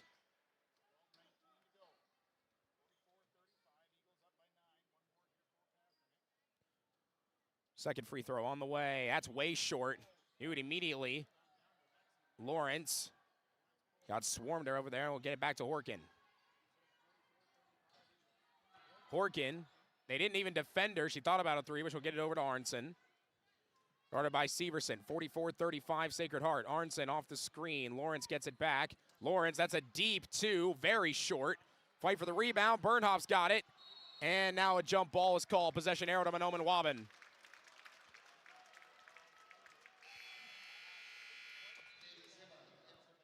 And Zimma will check in. And out will go MacArthur Gordon. Moving in here is Severson. Thunderbirds just trying to get a little bit closer. Here's a kick. Zimma, cross court. Severson, three, short and over the backboard, out of bounds.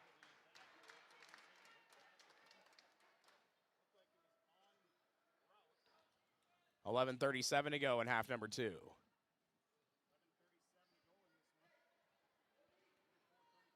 Taking it up the floor is Horkin. As we're coming up on 7 o'clock here on this Tuesday night. Forgot what day it was. Glad everybody's tuning in with me on KROX. Here is Bernhoff. Oh, what a pass by Lexi Lawrence. Risky missed the shot, but that's because she was fouled. Third foul on Weaver. Fourth, excuse me. I had 4 on my sheet and just forgot. I didn't read the 4th check that I just made. Free throw good by Risky.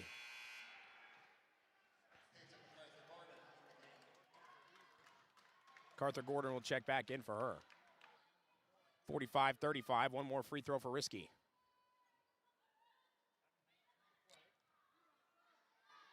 Second shot, no good. Arnson nearly committed a foul there. It's rebounded over there by Pasternak. She'll take it up the floor. Zimma. Now move it over to MacArthur Gordon at the top of the key. Trying to direct traffic, moving Severson away. Just trying to move people around. Pasternak. Back MacArthur Gordon, left alone for 3. No good. Fight for the rebound. Big rebound by Lexi Lawrence. Dumps it off to Horkin, cross court, Bernhoff. Bernhoff down low, grabbed by Risky, whacked away by Pasternak. And a foul on a block called by Risky. Thankfully, she's not in foul trouble. That's her first.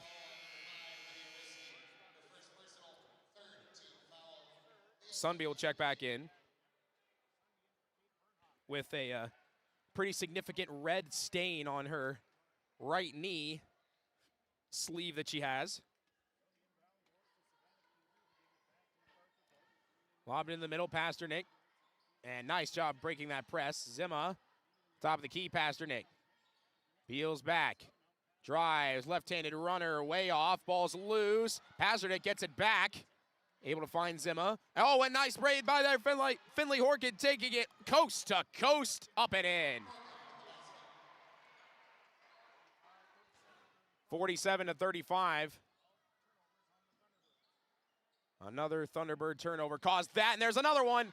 Here's Risky. Risky up, no good. Rebound over there by MacArthur Gordon, who will slow the pace down. And Dakaya Smith with 4 fouls is waiting at the scorer's table. Last gasp to get inside a push from her. Nice backdoor pass. No good on the shot, though. Good defense by Lawrence. Rebound by Sunby. Back across half court, 9:40 to go. 47-35, Sacred Heart in front. Arnson, kick out. Risky won't shoot it. She'll drive. Put up a runner, way short. Out of bounds, Mahnomen Waubun ball with 9:35 remaining. Bernhoff will check in, and here comes Dakaya Smith. Zimma will exit.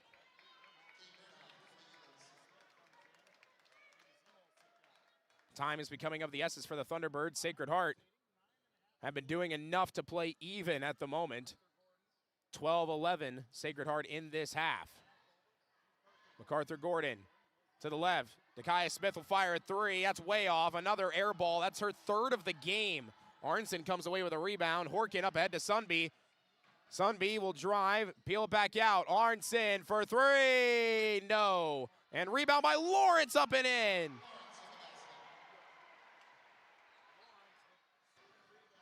Nine points now for Lawrence. 9 minutes to go, it's a 14-point lead.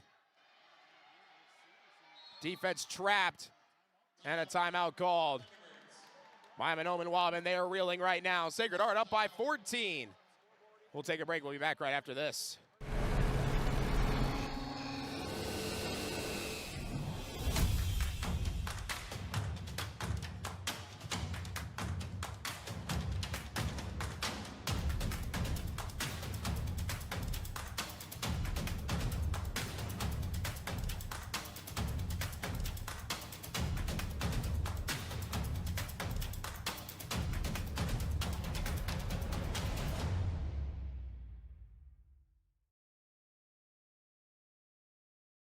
Ever wonder what your city government does for you? They provide police and fire protection, emergency and disaster preparation, building code and zoning enforcement, street repair, cleaning and snow plowing, curbside garbage and recycling collection, plus spring and fall cleanup weeks. They deliver safe drinking water and maintain a wastewater system. They care for 22 parks and provide year-round recreation activities. They give loans for economic development and housing. They do all this and much more with the help of your city employees. As we welcome you back here to Ralph Engelstad Arena. 47-35. Sacred Heart in front.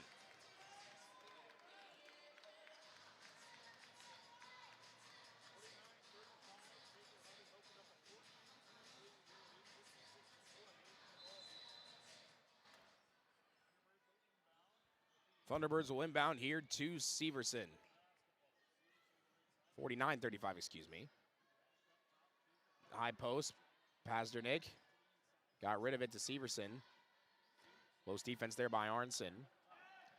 Keyser, back to Pasternak.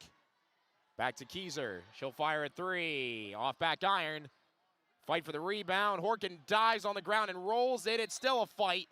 And a jump ball, I believe. Yes, it is. Possession out of Sacred Heart. With 8:29 to go here in the second half.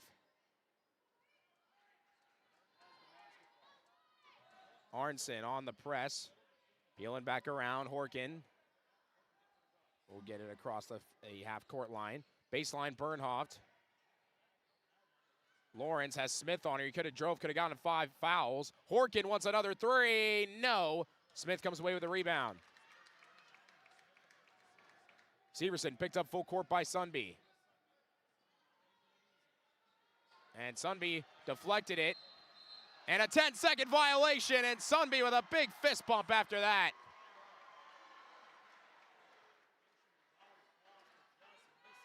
With 8 minutes left here.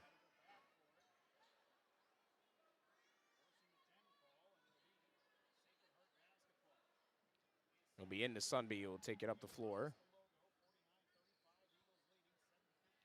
That pass thrown away. Mahnomen Waubun ball.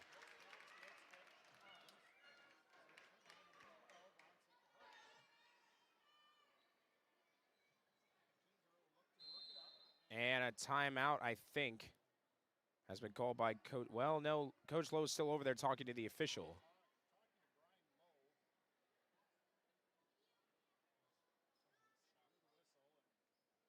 There's a grievance about something over there, but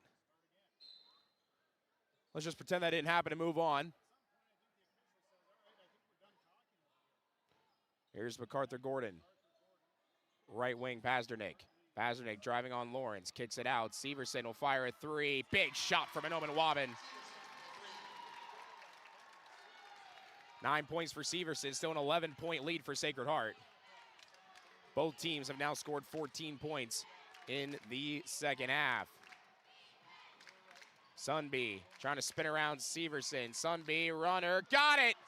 And once again, Leah Sundby might have just hit a beautiful layup in the end of a game to potentially start a run. Smith puts it up and in as a response. 7 points for her. Sundby has done it each of the last 2 games.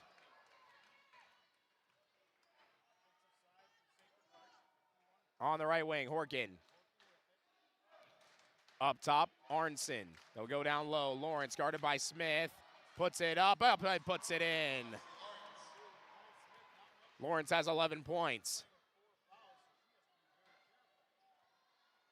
MacArthur Gordon, cross half court. MacArthur Gordon will move it over. Keyser, three, way too strong, but the rebound tracked down by Pasternak. Pasternak, mid-range, missed that. Rebound by Severson. And that was knocked out of bounds over there by Horkin. 6:22 to go.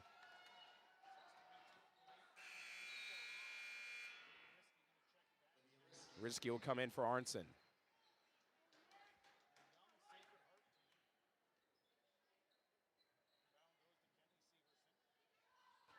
Severson will inbound it. Up and under. No good on that attempt by Pasternak. And a jump ball or foul? Jump ball.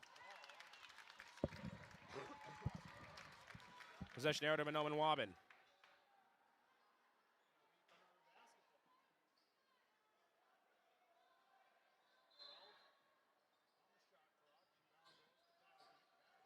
And that pass is errant, taken away by Horkin. Horkin got it.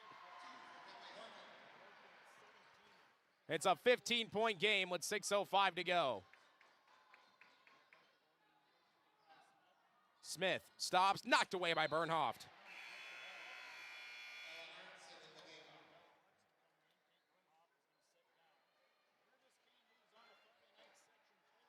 .557 remaining.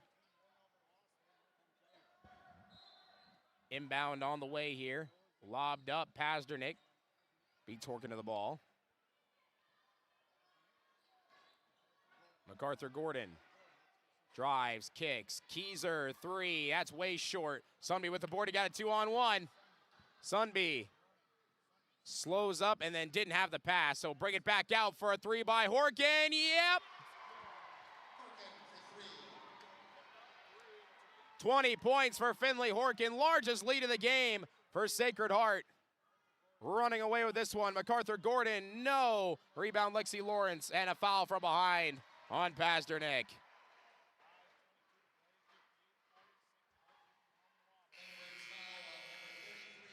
Weaver will come back in with 4 fouls. MacArthur Gordon will exit.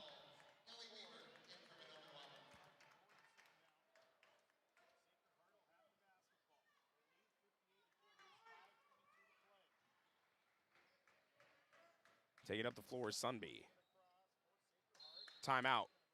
Sacred Heart. Full timeout, so we'll take a break. And we will be back right after this.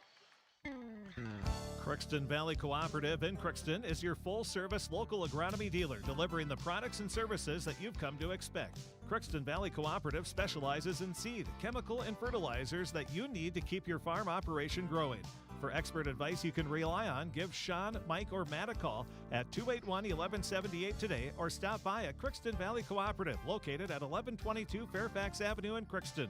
Crookston Valley Co-op, here to keep you growing. For over 45 years, Grove Mechanical has been the trusted choice for heating and cooling solutions in Crookston and the surrounding communities. From furnace repairs to air conditioning installations, we're committed to keeping your home comfortable year-round. We're proud to support this community and all its athletes. Best of luck to the Crookston Pirates this season. Grove Mechanical is behind you all the way.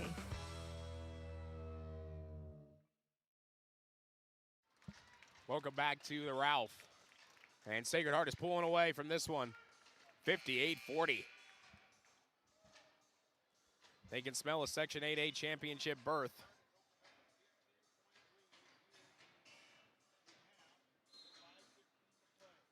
Arnson will inbound to Sunby. Sunby will move it over. Right wing Arnson. Risky over to Horkin, who's had a monster game. Lawrence, Arnson, left alone, Risky. Not much you can do about that. 60-40 now. Up top, and now to the left, Keyser doesn't even shoot the three after all the misses. Back to Weaver, and she puts it up and in. 10 points off the bench for her with 4.5 to go. But it might be too little too late, at least for a while. Oh, and here's a steal by Pasternak, and Pasternak will take it up and in. So now a 16-point game with 4:15 to go. They're going to need a lot more than that. Sunby, pardon me, that's risky. Runner, got it. 62-44, 4 minutes to go. Long pass. It's grabbed over there by Dekiah Smith. Over to Pasternak. Shot fake. Stops. Kicks it. Severson deep 2. Short. Lawrence with the board. Back out to Sunby. Sunby lobs it head Arnson. Arnson stops. Back to Sunby. Waits. Hands it off Risky. Risky will kick it corner Horkin. Horkin drives all the way around. Down low. Lawrence gets fouled.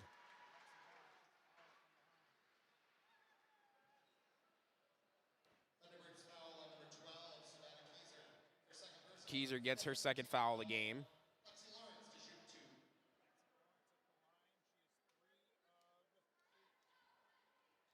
Lawrence now, she's had her troubles from the line, including that one. No good.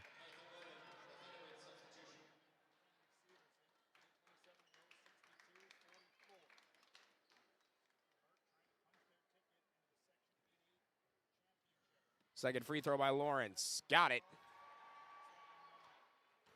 Lawrence is 4 of 10 from the line. She's got 12 points.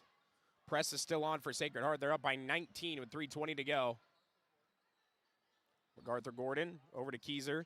Kelliher into Smith. Smith, runner, short. Rebound by Lawrence. Here's Sunby.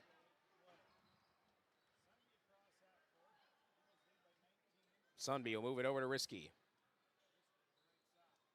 Horkin will drive. Poked out, got it back. Makes a move, Arnson. Arnson cross court, grabbed by Risky. Shot clock down now to 10, 2:45 and counting to go. Risky drives, got it. And a 21-point lead at 65-44. Weaver's got it. They'll move it inward. Here's Smith at the high post. Drives, kicks, Kelliher, 3, yep. Kelliher has 3 of those in the half. So she's been performing well in this half, but everything else hasn't quite worked for the Thunderbirds. 2:10 remaining. Here's another steal. Smith will lay it up and nearly missed it, but able to put it up and in. And a Mahnomen Waubun timeout. Leads cut to 16 with 2:02 to go. We'll take a break, and we'll be coming back up right after this. For all of your automotive service needs, call Christian Brothers Ford here in Crookston. We have a service team to handle all of your vehicle's needs.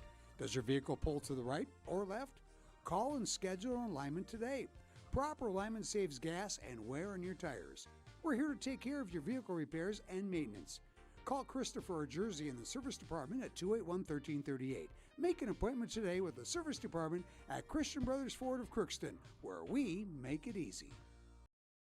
Shopping for groceries is easier than ever with Hugo's Family Marketplace. To simplify life, Hugo's offers convenient online shopping with delivery or curbside pickup at gohugos.com. Even better, shop on the go with the Hugo's Family Marketplace smartphone app. Download e-coupons, recipes, grocery lists, weekly ads, and place your grocery order right from your phone. Save time and save big with Hugo's Family Marketplace, your hometown grocer since 1939.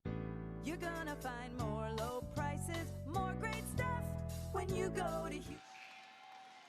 Well, so welcome you back. The crowds are still cheering for Mahnomen Waubun directly below us. But Sacred Heart, I'll tell you what, they have really started to play fantastic in this second half. A 65-49 advantage.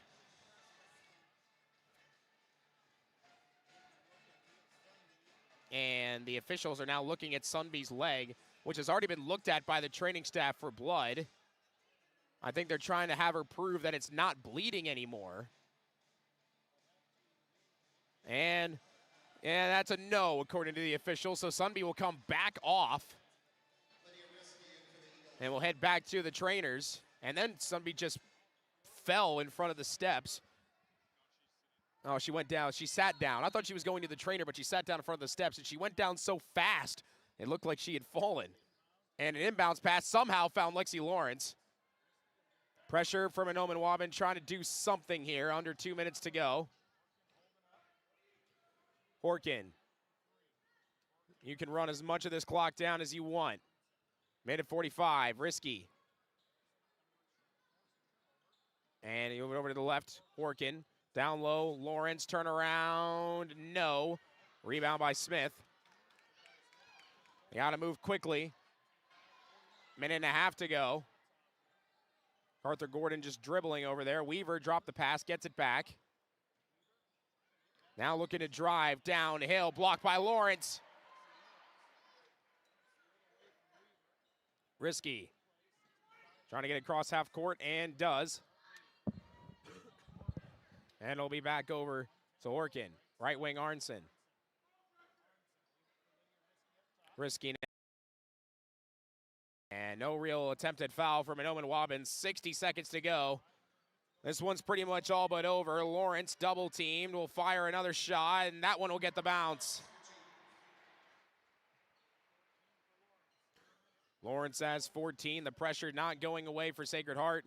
Smith, corner, Pasdernick. Back to Smith. Smith will drive all the way to the rack and lay it up and in. She's got 11 and a whistle to fill out the entire bench for Mahnomen Waubun with 34.7 seconds and the shot clock turned off.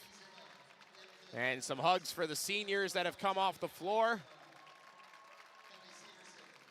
Tell you what, Mahnomen Waubun made a run that not a lot of people expected them to make to get to this point. They knocked down the Giants of Kitson County Central, and when you have an upset like that, one of two things tends to happen. You either feed off that momentum and continue playing like that, or it just drains you, and you have trouble getting back to the level you were at previously. And that's kind of happened here with Mahnomen Waubun tonight. They definitely proved, though, that they belonged in this tournament. That defense can be very stifling, but when you have guards like Sacred Hearts, there's really not a whole lot you could do about it. As Sacred Heart drilled 3 after 3 after 3. 30 points from beyond the arc, 37 everywhere else. Holding the ball for the final seconds is Finley Horkin. 67-51 Sacred Heart, and they'll play on Friday night for a chance to win the section.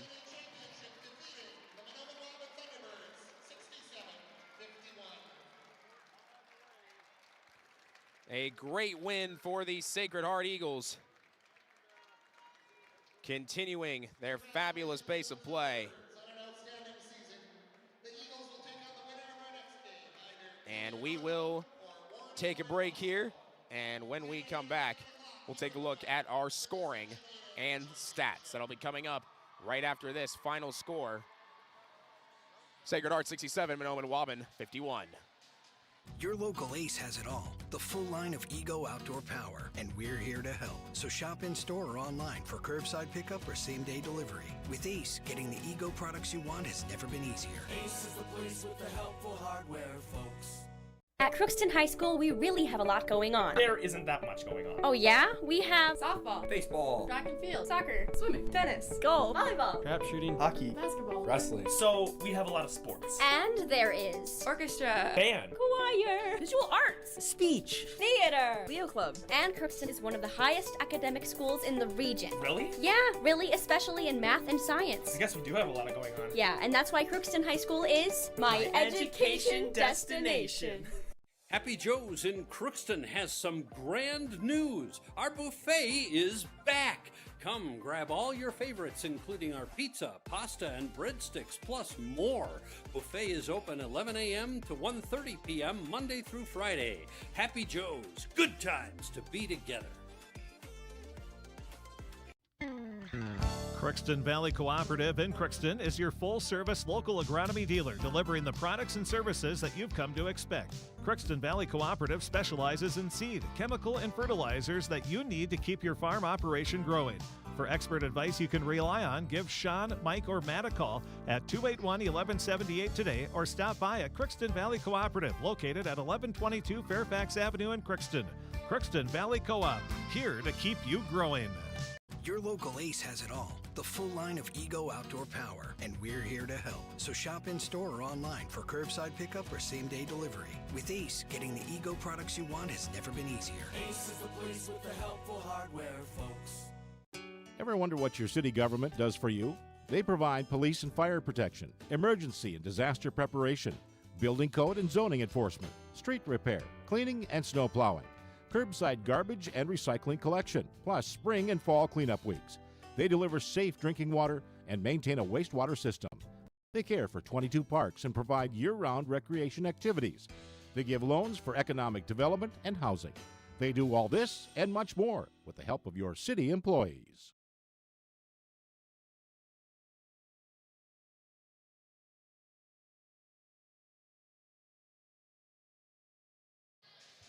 Welcome back to the Ralph. Final score 67-51. Sacred Heart in front, and they defeat Mahnomen Waubun. Sacred Heart now 23-6 on the year. They'll play on Friday night, either against Warren Alvarado Oslo and Northome Kelliher. That'll be coming up in a matter of minutes. Final scoring for Mahnomen Waubun. They were led by Takaya Smith. She had 11 points.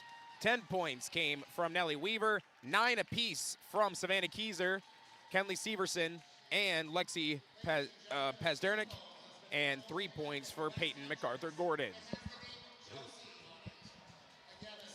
For Sacred Heart, they were led by Finley Horker with 20, Lexi Lawrence with 14, Leah Sunby with 13, 9 points for Lydia Risky, 5 points for Kate Bernhoft, and 3 for Razy Swickla and Ella Arnson. We will be hearing from Coach Lowe on our website, so we will be getting that interview off the air, and we will have that put on our website under the story that Zach Thomas just wrapped up. We'll be throwing the stats in there as well, so keep an eye on that. And speaking of Zach Thomas, he's coming right up next as the Warren Alvarado Oslo Ponies. If you like horses, this is the game for you. Mustangs against ponies. One of these horses is going to ride their way into the sunset and head to the Section 8A final.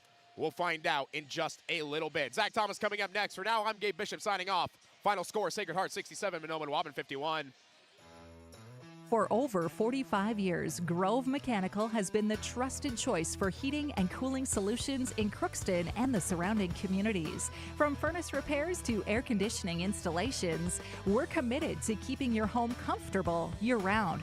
We're proud to support this community and all its athletes. Best of luck to the Crookston Pirates this season. Grove Mechanical is behind you all the way.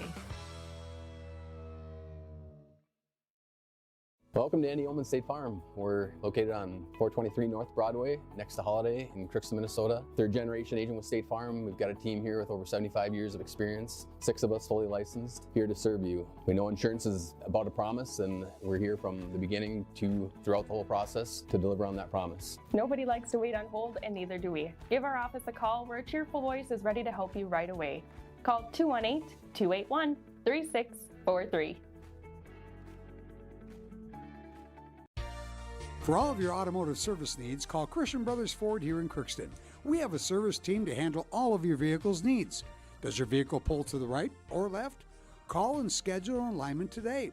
Proper alignment saves gas and wear on your tires. We're here to take care of your vehicle repairs and maintenance. Call Christopher or Jersey in the service department at 281-1338. Make an appointment today with the service department at Christian Brothers Ford of Crookston, where we make it easy. Are you an enthusiastic sports fan? Want to have fun and get in on the action? Heck, yes. That'd be awesome. Have great attention to detail? Want to stay active? Definitely. Want to give back to the student athletes in your community? Obviously, yes. Then you'd make an excellent high school sports official. We need more officials in Minnesota, because with no high school officials, there are no high school sports. Sign up today at highschoolofficials.com. Help support Crookston Youth Hockey. The Crookston Blue Line Club works hard to improve youth hockey, and club investments help keep the hockey program costs down. The Blue Line Club has paid for equipment, liability insurance, MAHA registration fees, Mite Park and Rec fees, and USA Hockey membership fees. The Crookston Blue Line Club also pays tournament entry fees, home tournament expenses, and website development and maintenance. For more information, contact any Blue Line Club member. Please help support Crookston Youth Hockey.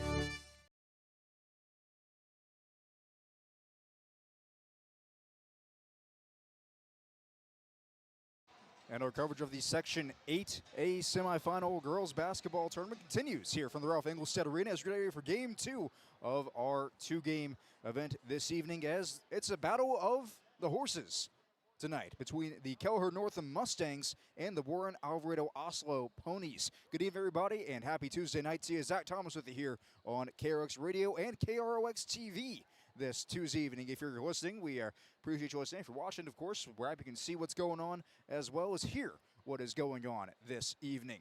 To set the scene for you tonight, at Kelliher Northome, they had a dramatic, and I mean dramatic, last-second, maybe even a miracle win, if you want to call it that, against Badger Greenbush Middle River on Saturday afternoon. They were down by 5 with a minute and a half to go. Somehow they pull off a 77-73 win, ending the Gators' season here on this very floor just a couple of days ago. It was a different story for the Ponies of Warren Alvarado. So they had a pretty easy win against Foston on Saturday evening. They would win 61-30, a game where they had a bunch of turnovers forced, and they were automatic from downtown. Multiple players getting into double figures in that game for the Ponies the other evening. This here is our Riverview pregame show on KRX and KRX TV, so we're going to have a lot coming your way over these next 15 minutes or so. We're going to hear from both head coaches. You'll hear from the Mustangs head coach first. That'll be Kevin Waldo. We'll then hear from Casey Pierce, head coach of the Ponies. After that, we'll check on the Draft Sports Bar and Grill scoreboard update. We will also get a quick look at the Napa Crookston Boating and Machine starting lineups. All of that and more is coming up as the Riverview pregame show continues here on KROX and KROX TV. We'll be right back.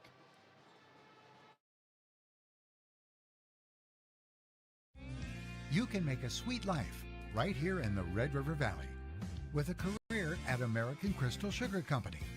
Our shift schedule offers 14 days off per month, which gives you time for family, friends, the great outdoors, and everything else you enjoy about small-town living. Entry-level positions are available, and pay starts around $18 per hour. Apply today at crystalsugar.com and share in our sweet success. Riverview Health, exceptional people, exceptional care. The team at Riverview Health is getting stronger to serve you better. Riverview Health is pleased to welcome orthopedic surgeon Dr. Brennan Smith. Dr. Smith specializes in joint replacements and sports medicine. Dr. Smith is now seeing patients at Riverview Clinic in Crookston, East Grand Forks, and Thief River Falls. You know you'll be in good hands with Riverview Health when you need specialized care. For appointments, call 218-281-9595. I don't think that everybody wants to lead necessarily, but everybody wants to be a part of a team, and I think we provide that. Blaine Vanosic, I've been at Zavros for, this is my 23rd season. My dad is an extremely hard worker. I wanted to be like him. I wanted to work, honest work, and provide for my family like he does, and just live a comfortable life. And I found that here at RJ Zavro & Son. It feels great.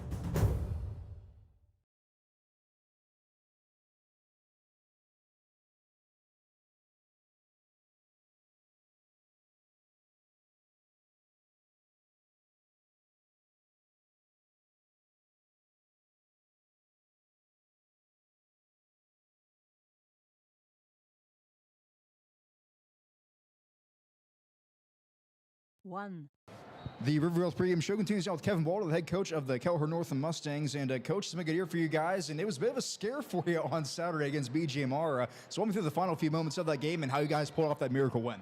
Yeah, got down by 5, and you know the girls are just resilient, and they made some plays when they needed to make them at the end, and we got lucky. BGMR played a great game and executed well. We somehow escaped with the win, and it's almost like we have a little new life going into tonight. Yeah, for sure. And with that sort of a new lease of life, how is the team feeling about this game this evening? Good. I think they know it was kind of a scare, and they know they kind of got away with one, and now they kind of focused over yesterday's practice, and they're loose today, but they're ready for the game. For sure. So with yesterday's practice, what are things you worked on maybe that you saw from Saturday's game that you want to take into tonight? Yeah, just the film, just things we didn't do very well. Our defense wasn't great. Our help defense wasn't great. Just pointing those things out at this point in the practice or season. You're not really looking to get better at something. You're just looking to fix something that you did wrong. They know what to do. They know how to do it. Just kind of pointing those things out and making sure we do those things tonight. For sure, nothing groundbreaking, right? Nothing groundbreaking. No, we got to keep it simple. All right, so let's focus on to the opponent tonight. Waubun over Oslo. They were able to get a pretty good win over Foston on Saturday evening. What do you know about the opponents? Yeah, they look like they took care of Foston pretty handily. They're quick. They're kind of like we are. They're quick and fast.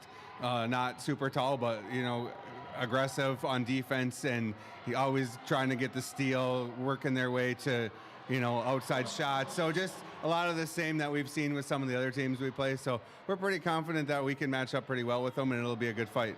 Do you think there's an advantage of some sort to play against a team that's very similar to what you guys do? I mean, it definitely helps our matchups wise, and we know what they do is kind of what we do, and able to just be able to match them kind of punch by punch, blow by blow. They're going to make a run, we're going to make runs, and not trying to get too up or down as the game goes on. All right, Coach, and finally some keys for a win for you guys tonight. Stay out of foul trouble. We'll be big. Rebounding, just get in on the glass, cleaning up the defensive boards, something we didn't do very well Saturday. The fouls, like I said, will be huge, and just making sure that we play good team defense. All right, is there anything else we need to know tonight? No, I think it should be a fun night.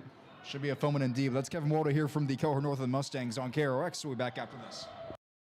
Your local Ace has it all, the full line of Ego outdoor power, and we're here to help. So shop in store or online for curbside pickup or same-day delivery. With Ace, getting the Ego products you want has never been easier. Ace is the place with the helpful hardware, folks. At Crookston High School, we really have a lot going on. There isn't that much going on. Oh yeah? We have softball, baseball, track and field, soccer, swimming, tennis, golf, volleyball, crap shooting, hockey, basketball, wrestling. So we have a lot of sports. And there is orchestra, band, choir, visual arts, speech, theater, Leo Club. And Crookston is one of the highest academic schools in the region. Really? Yeah, really, especially in math and science. I guess we do have a lot of going on. Yeah, and that's why Crookston High School is my education destination. Happy Joe's in Crookston has some grand news. Our buffet is back. Come grab all your favorites, including our pizza, pasta, and breadsticks, plus more. Buffet is open 11 a.m. to 1:30 p.m. Monday through Friday. Happy Joe's. Good times to be together.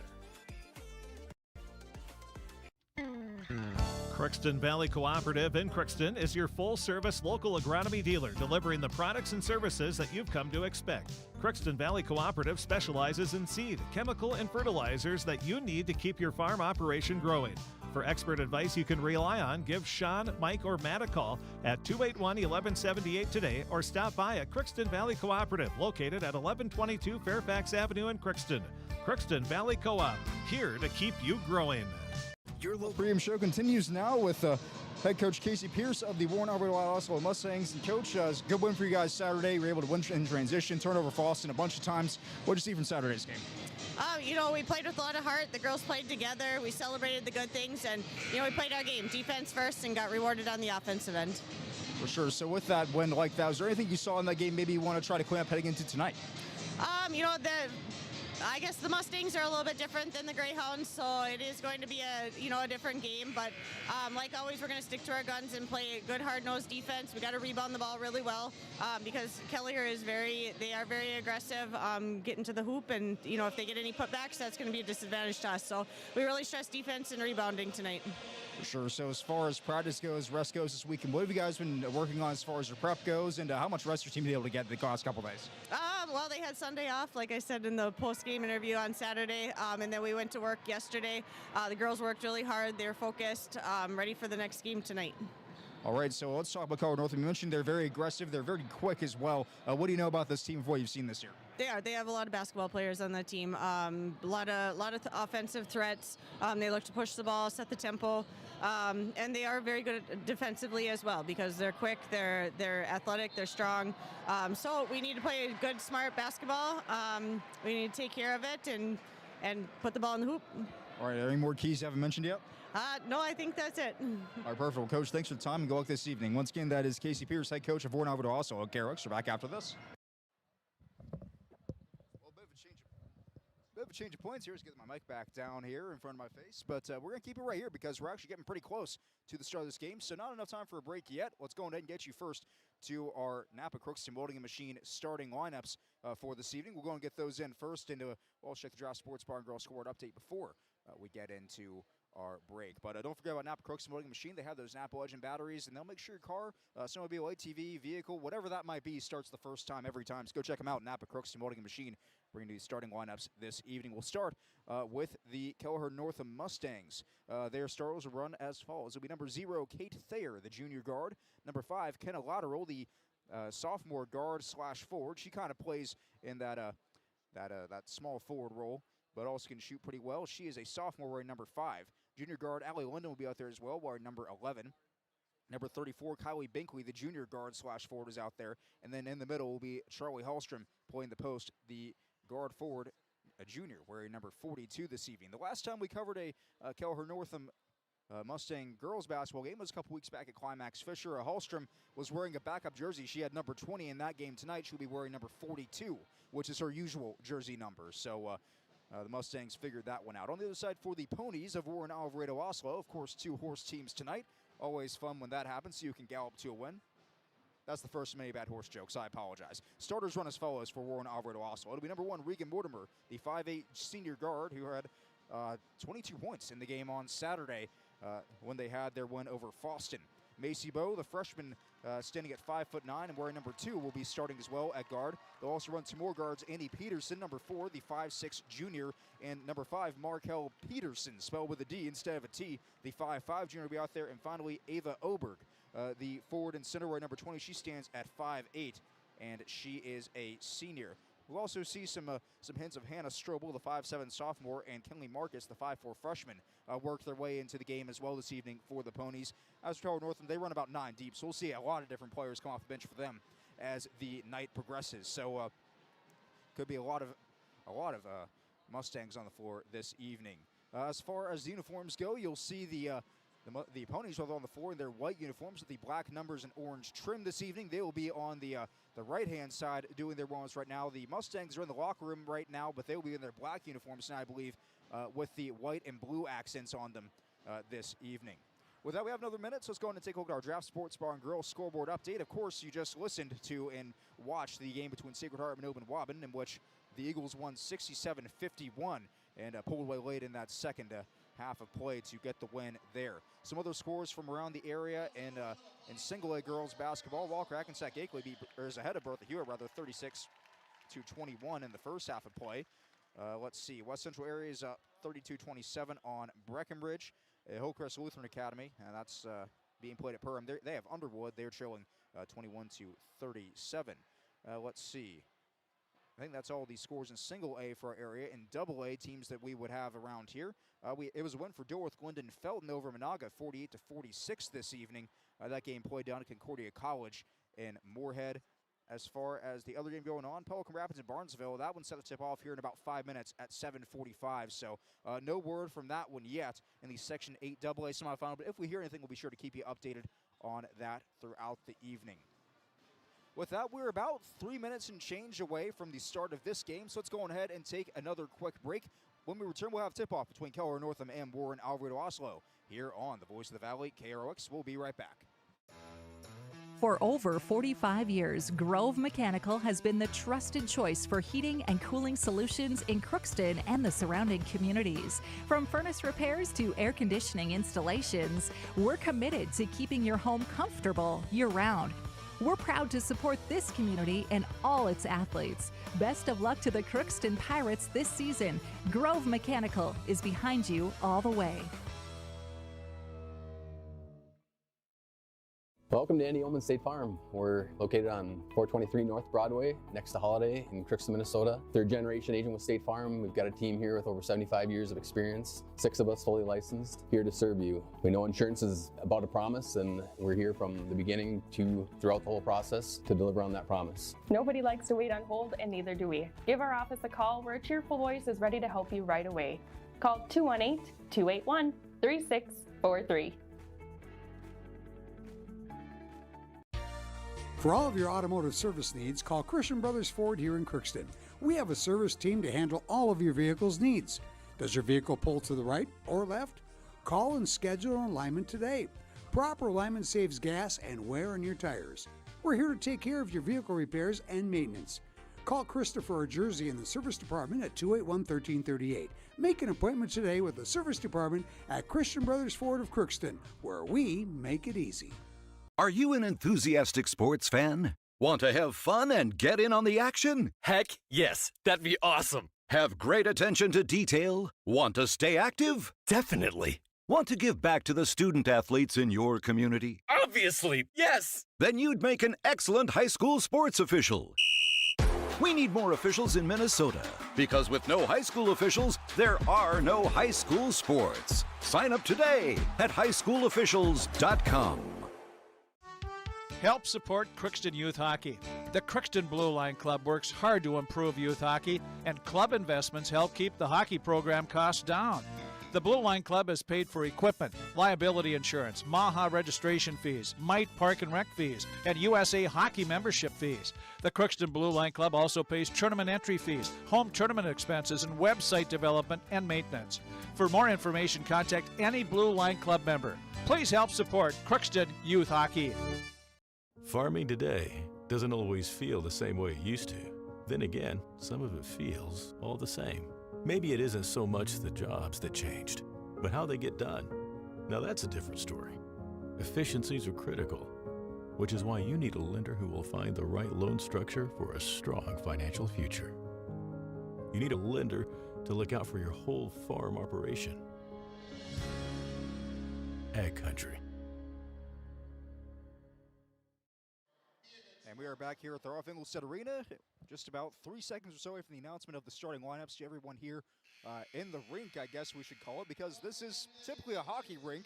As you can probably see, the boards, the penalty boxes, and whatnot are in the background of our setting this evening. They've laid down the hardwood on top of the protective covering over the ice to make sure that the ice stays cold. Everything in here stays warm so we can play some high school basketball. And it's a good crowd on hand this evening as well. We've got several hundred thousand people in here tonight. The Mustang fans all in their blue and black on the far side of the gym. A lot of the Warren Alvarado Oslo fans below us here on the near side of the gym. Again, if you're just joining us, it's Warren Alvarado Oslo and Kelliher Northome. They're playing for the rights to take on Sacred Heart in the Section 8A championship game on Friday night.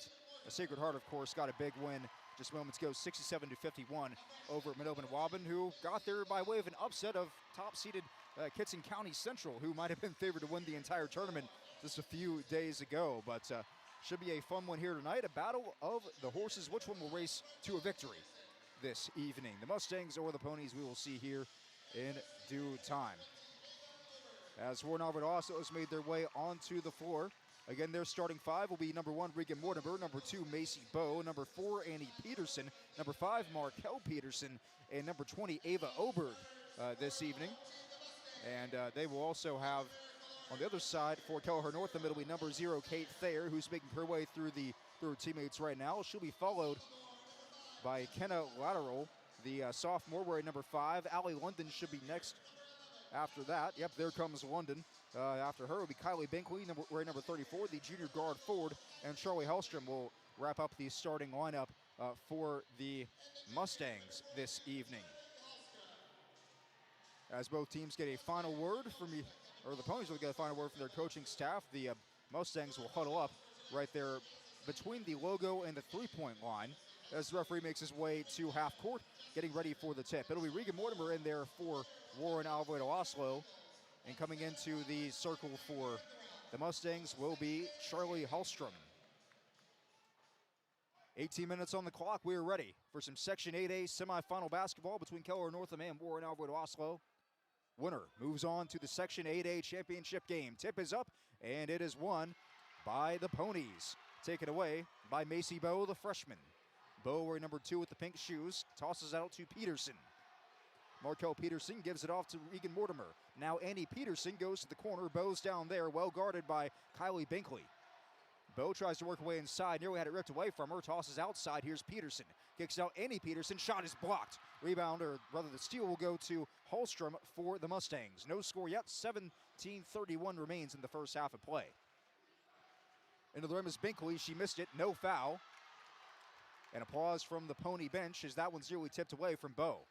Bo has to pick up her dribble. She will toss it outside, she finds Ava Oberg. Oberg's guarded by Hallstrom outside, finds Peterson. Peterson had it ripped away from her, but gets back on top of it. And whistle blows and a foul called here. And this one will go against Kate Thayer of Kelliher Northome. First team foul, first personal as well, with 17:09 to go in the first half of play. Annie Peterson to throw it in, looking for somewhere to go with it. She goes over the head of a defender, finds Peterson, who kicks it out to Bo. Bo's on the far side, goes far corner, wants Annie Peterson. Peterson drives baseline, goes up, lays it in. It is 2-0 Ponies after the quick two from Annie Peterson on the baseline. With it now for the Mustangs, nearly a steal from Peterson. Instead, it's tossed inside to Allie London, who is going to draw a foul. I believe as going to the ground was Mortimer trying to stop her. And they will call the foul on Markel Peterson. Her first personal, team's first. Into the line we go. 2 free throws on the way for Kelliher Northome. I believe that is London in there. First one is up, first one is off the rim, no good. So Allie London is 0 for 1 from the stripe tonight. As we're just about a minute and 15 into this game, 16:46 left on the clock for the first half. Second shot will go in, so it's now 2-1 Ponies lead. On the other side, here's Mortimer. Goes in the paint, missed a layup, rebound to Charlie Hallstrom. I believe this is going on Ava Oberg. That'll be her first personal, team's second. So in a 2-1 game, Ponies with the lead right now. Goes right on back to Kelliher Northome. Both these teams high-flying, great in transition, but both play outstanding defense as well, as we've seen so far tonight. Early look from 3, this one is off the mark and missed by Kate Thayer. Rebound is pulled down and a jump ball for, as London grabbed it, as did Ava Oberg. It'll stay with the Mustangs as they have the arrow. 16:25 remains in the first half of play. Throw-in goes to the other team. A nice steal made by Peterson on the inbound. Peterson, fast break chance, bounce to Peterson. Lost it for a moment, she's knocked over. If Peterson could corral that one, then that might have been a good chance for a layup. Instead, it'll be a foul called on Kenna Lateral, her first personal. Bo throws it into Oberg. Oberg goes to Peterson. Peterson fakes the pass, goes back to Bo for 3. That one's good. Macy Bo with the triple. Makes it 5-1. On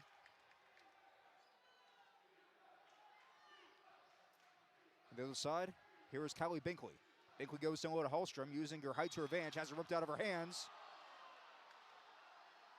And there's going to be a foul here on Warren Alvarado Oslo, and the Pony fans in the Hawaiian costumes down there on the far side, not thrilled, to say the least. As Ava Oberg will be charged with her second personal, team's third. So the inbound is on the way for Kelliher Northome as they trail by 4. It's 5-1. Warren Alvarado Oslo to start this game. Inbound goes to Thayer. Over 2 defenders. Her shot does not drop. Rebound goes back to Warren Alvarado Oslo. It is Peterson. Nearly had it ripped out of her hands. Gets it off to Bo somehow on the near side. She goes back to Peterson. Now finds Mortimer. Mortimer goes down in the corner. Who gets the newly checked in Kenley Marcus, right number 23. Or pardon me, that is Hannah Strobel out there, 12 in the corner, playing the post. Peterson has the ball, spins around, kicks it out, and now a 3 on the way for Mortimer. That one is off the back iron. Rebound goes back to the Ponies. Peterson with it now. Peterson goes down low, finds Peterson, who tries to lay one up off the top of the glass and in. Markel Peterson has the quick 2. And 15:15 left to go in the first half. Ponies lead 7-1. They've started the game hot and a foul.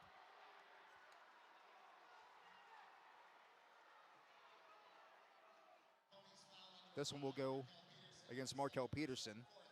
Now that's her second personal, team's 4th, so we'll see if the Ponies opt to make a change, is going to the line and making her first shot was London.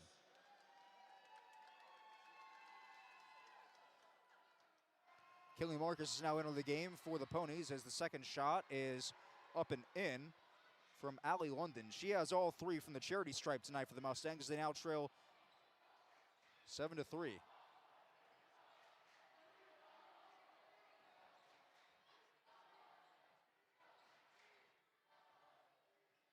It's the Ponies with it now. It's Peterson. Peterson turns it over. Taken away by Kate Thayer. Now London in transition, tries to throw it high, finds Peterson on accident. It's got back to the Ponies, ball is still loose. Picked up finally as Hannah Strobel gets on it. Strobel, high pass to Peterson.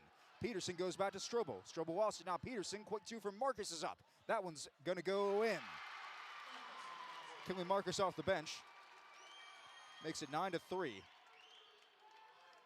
With 14:24 remaining in the first half of play. Thayer with it now, tries the crossover, kicks it out. She goes to Binkley, who tries the three. That one is missed. Rebound goes back to London, who tries a shot, and she's fouled.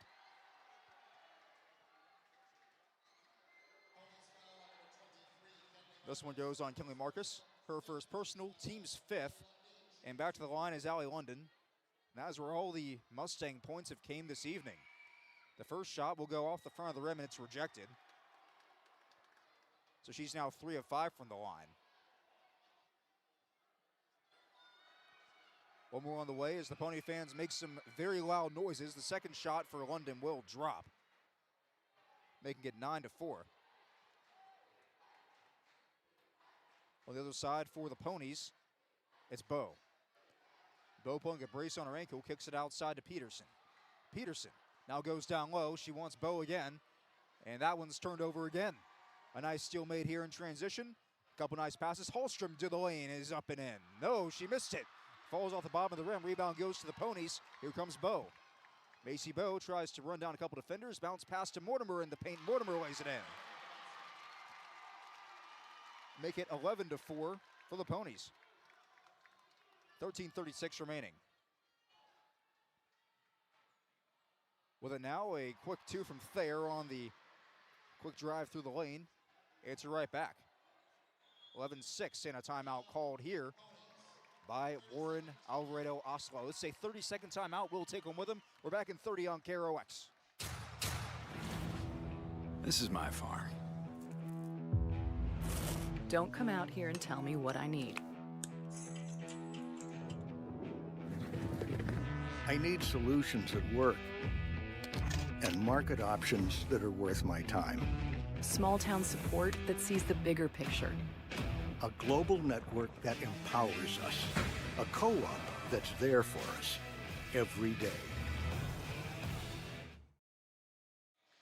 And we are back at the Ralph Engelstad Arena out of the timeout. The first one called by Warren Alvarado Oslo as they start a game on a 7-1 run. It's now 11-6. And all but two of the points for Kelliher Northome have come from the free throw line this evening. Most of those come by way of Allie London. Inbound goes back to the Ponies as it's thrown in by Marcus to Macy Bowe. Bowe goes back to Marcus. Marcus works the elbow. Picks up her dribble, gives to Mortimer. Mortimer fakes her shot, now kicks it out to Bowe. Bowe goes back outside, finds Hannah Strobel. Strobel finds Peterson. Nobody real content to dribble it as Peterson picks up, had a shot, but instead doesn't take it, goes back over to Mortimer. 6 on the shot clock, ball is on the ground, it's picked up by the Mustangs. And galloping down the floor once again is Allie London as Hallstrom's pushed over, a Euro step, shot is missed. Rebound goes to Hannah Strobel, who gives it back to Peterson. 12:48 remain. Ponies with the ball in the lead, fast break chance. Mortimer one dribble up to the rim, missed it. Rebound goes back to the Ponies, but it's ripped away again. Here's Thayer. Kate Thayer wants to go all the way. That shot is up, that one's in. Kate Thayer. Her second field goal of the game. Give her 8 on the night, or give her 4 on the night. That's half of the Mustangs' points. They now trail 11-8 to Warren Alvarado Oslo. 12:25 remain. Now it's Peterson driving the lane. She's fouled. And 2 shots on the way for Andy Peterson, as this will be team foul number 3 on the Mustangs. Charlie Hallstrom will be charged with the personal foul here. Her first.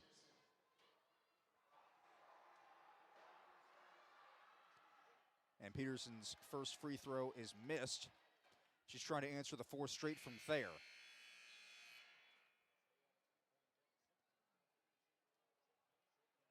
The Mustangs have actually scored the last 6. They're on that 6-0 run as of right now, as they have clawed back into this game, and both free throws are off the mark for Annie Peterson. Rebound goes back to the Mustangs.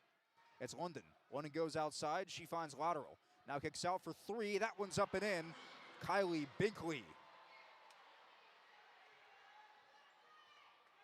And with that, we're tied at 11. Make it a 9-0 run for Kelliher Northome to claw the way back in. Peterson with it now for the Ponies. Inside at 12 to go. Peterson spins around, nearly had it stolen away. Peterson took about 4 steps, and they won't call that, but they will call a block on Hallstrom. That'll be her second personal.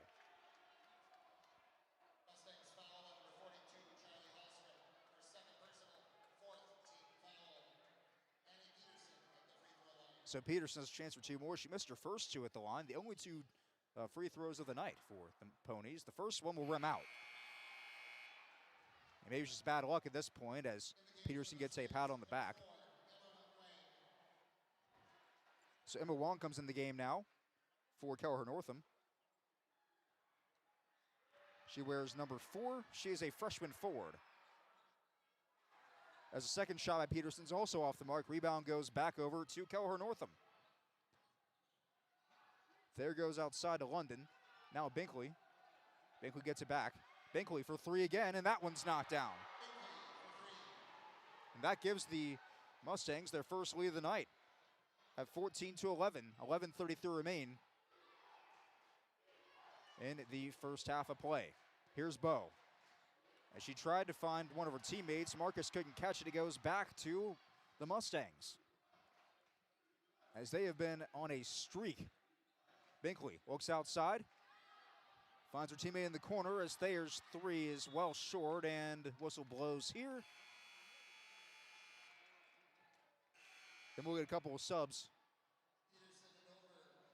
Peterson and Oberg re-enter the game in place of Peterson and Strobel. Clock stopped at 11:11. Mustangs lead 14-11 in the first half of play against Warren Alvarado Oslo. It's Bo running point. Gives it out to Mortimer. Regan Mortimer goes to Peterson down low. Kicks it outside. Goes back over to Mortimer. Mortimer now works the outside of the arc. Oberg with it.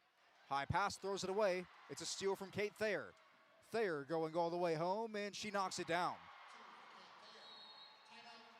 And it's a timeout for the Ponies after a big scoring run continues for the Kelliher Northome Mustangs. Let's take another break. It's 16-11 Mustangs on top on KROX.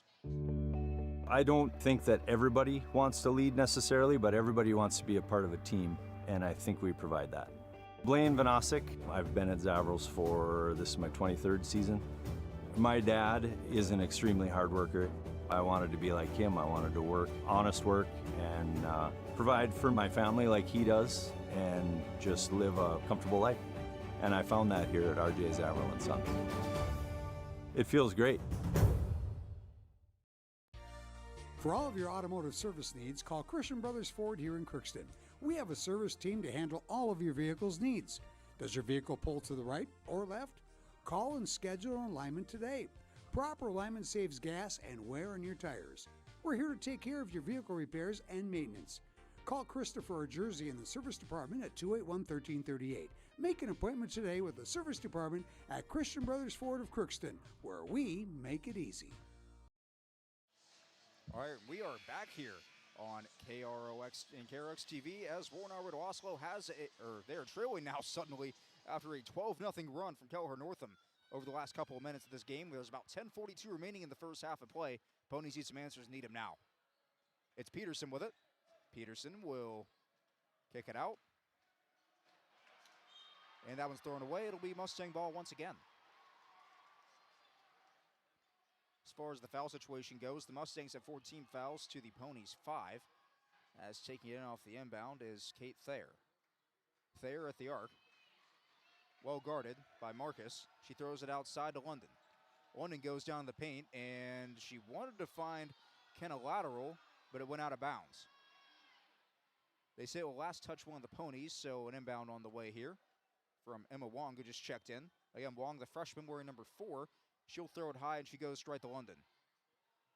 And that one is thrown away. Mortimer gets the steal. Mortimer trying to create some space. It's a full-court press look defensively, and they pull off of it. But the Mustangs were very aggressive there to start that series. There's a turnover there. Bo throws it away. London has it after the pass from Kenna lateral. Now goes high. That one's taken right back. It's Marcus with it now on the far side. Marcus, one girl to beat. Pushes the girl off, kicks it back outside. Oberg nearly had it tipped away. Now Bo, now Mortimer for 3. That one is up, and it's perfect. And that ends a scoring run. Make it 14-16. Ponies now just down by 2 after the Mortimer 3. Mortimer's got 5 in the contest, as London's got it now for the Mustangs, who are now up by 2. Down the paint goes Wong. Bounce pass, lateral shot is missed. Rebound goes out of bounds, last touching the outstretched arm of Macy Bowe. And Wong will throw it in. Or pardon me, Kylie Binkley's going to throw it in. Binkley gets it outside, lateral. Had a chance for 3 instead, opts to drive inside. Her shot will not fall. Ball is loose, rebound goes to the Ponies, and now it's on the ground and picked up finally by Ava Oberg. Oberg gives it out to Marcus, who nearly lost it. Marcus picks up the dribble, goes to Bowe. And now the Ponies have a chance to tie, if not take the lead, as Peterson kicks it out to Marcus. Marcus goes back to Peterson. Markel Peterson works her way in the paint, lost the ball, picks it back up off the bottom of the rim and out of bounds, and a bit of taunting coming from the Warren Harvard Oslo fans, pointing out that she missed the shot, and it'll be an inbound from Bowe. Annie Peterson comes back into the game, giving Markel Peterson a break at 8:56. It's 16-14, Kelliher Northome with the lead. Warren Harvard Oslo down by 2 with the ball. Inbound goes to Oberg. Oberg goes to Peterson. Peterson finds Marcus somehow. Now in the corner is Bowe. Mortimer's got it now. Tiptoes down the sideline. Shot clock's got 2 on it. Going up to the rim is Bowe. She missed it. And they will not call the shot clock violation. It got off just in time. The rebound goes to the Mustangs anyway, as they're up by 2 with 8:34 remaining. Trying a shot and missed. That time was, I believe that was lateral that missed the shot. The rebound went to Wong, who traveled. 8:28 remains. Ponies will inbound. Coming down half court is Macy Bowe. Markel Peterson ready to check back in as she makes her way to the scorer's table. And that ball nearly thrown away as Peterson comes over with it. Peterson working the lane, floater up and missed off the back of the glass rather. The rebound goes back to Kenna lateral. Lateral gives to Thayer. Thayer looks outside to London. London throws it up to lateral. Now back out to London for 3, and London's shot is just short, and that one will roll out of bounds. Who touched it last? It was off somebody's head, I believe. And they're going to rule it Mustang ball, to the displeasure of the Pony fans underneath us. I heard one man screaming white ball, followed by a loud come on. As the crowd does not agree with the call, the Ponies have to play some defense. Still a 2-point game. As London goes down to Thayer, who missed her shot. She did not get fouled there. She has slipped, it looks like, although there was some contact. Now Peterson had the ball ripped away, jump ball, and the arrow currently favoring Kelliher Northome. And another sub comes in for the Ponies. Marcus re-enters the game, and she'll give Peterson a break. Score remains 16-14. It's been relatively quiet over the last minute or two. Couple shots, but no scores, as the Mustangs are ready to make a sub of their own. Out in the corner is lateral. Bounce pass inside. Lateral gets it back for 3, and that one's short. Rebound goes to Thayer. Reverse layup up and missed. Thayer gets it again. Now the third time's a charm, right? That one will drop. Kate Thayer has her third field goal of the game. Give her 6 points. And that makes it 18-14, Kelliher Northome. And another steal. It's Thayer again. Thayer all the way home. And that one won't drop. She gets her own rebound. Trying again. Missed it, but a foul. And that might be the third on Markel Peterson. And yes, it is. That's her third. 6th team foul for for Warren Alvarado Oslo as they now are down by 4. Couple of subs coming in for both sides in just a moment. It's Thayer on the line for 2 shots. Thayer's first one is missed as a long buzzer sounds indicating substitutions. Hallstrom enters the game, as does number 1 August Poindexter for Kelliher Northome. And the second shot is up and in for Thayer, so that makes it 19-14. Whistle blows, ball goes out of bounds, and it'll stay with Warren Alvarado Oslo.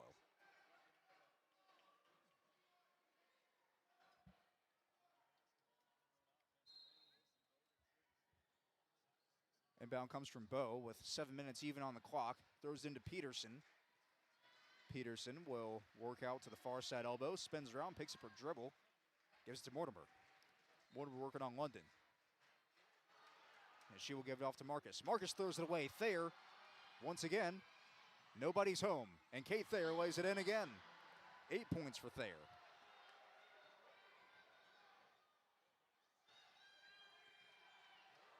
And the Ponies now trail by 7. It's 21-14. Ball's loose again. Bowe dives for it.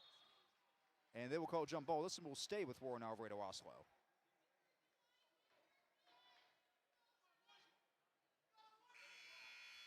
.6:29 remains.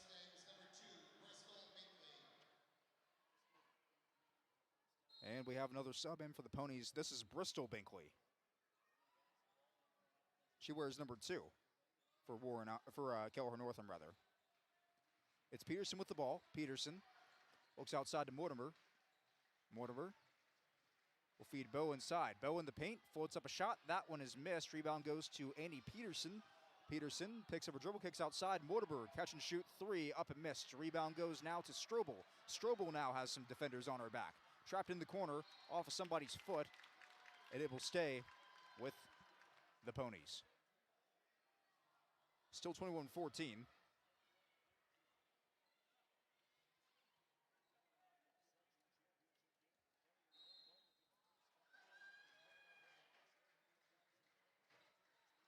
Under the rim is Mortimer, trying a shot between 4 defenders. Missed it, gets her on rebound, somehow kicks it out, or wants to Strobel. Instead is taken away.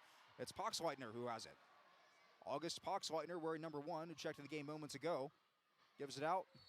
And there is a drive and a foul called here, as Kylie Binkley will go to the line. Binkley's got 3 in the game, and she's a very good outside shooter.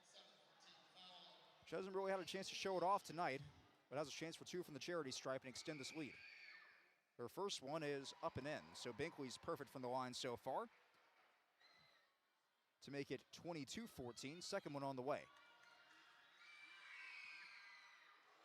And the second one is good as well. 23-14. Your score. Should note the foul was called against. See, I believe that was on. I actually couldn't tell who had it. They don't have it up on the board, so. Either way, Strobel's got it. Bowe gets it outside, tries a 3. That one is missed. Rebound goes back to the Ponies. Kick out again. It's Bowe. Bowe drives into the paint. Off the glass and in. Macy Bowe's got 5. It's now 23-16.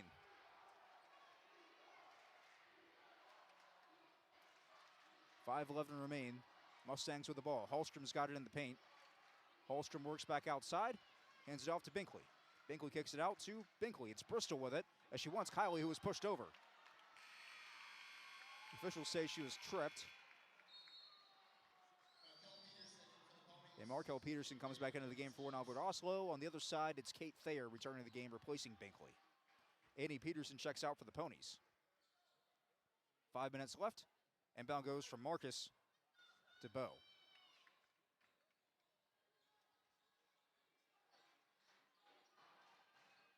With it now is Peterson, and a foul called here. Reach and foul on London. Or pardon me, Thayer's drawn with, or charged with the foul there. Of course, a lot of the Mustang players have long, light-colored hair. Hard to see over the numbers sometimes, but that was Thayer that was charged with the foul, as Bowe takes the inbound to the near side elbow. Ponies trail 23-16, 4:42 remaining in the first half. Goes out now, and she will find Peterson. Peterson wants to work inside, kick out now to Mortimer. Mortimer drives baseline, had it ripped out of her hands by Thayer. Kate Thayer will toss it up to Hallstrom, who finds after she turns her head, she's knocked over, ball is loose, and the foul is called here, I believe. No, the ball just went out of bounds, but it'll stay with the Mustangs. So they're up 23-16, 4:23 remains. Inbound goes to Hallstrom from Binkley. Now London's got it. London crossover, kicks back outside to Binkley. Binkley goes over to Thayer. Thayer wants three, instead drives the lane. Mid-range jumper is up, and that one will drop in. And another one for Kate Thayer. She's got 11 on the night, making it 23-16. Or the 25. Well, it should be 25-16. They haven't changed the scoreboard yet. There it is. As a foul is called on the other side, and Markel Peterson knocked over. He's going to have two chances from the free throw line.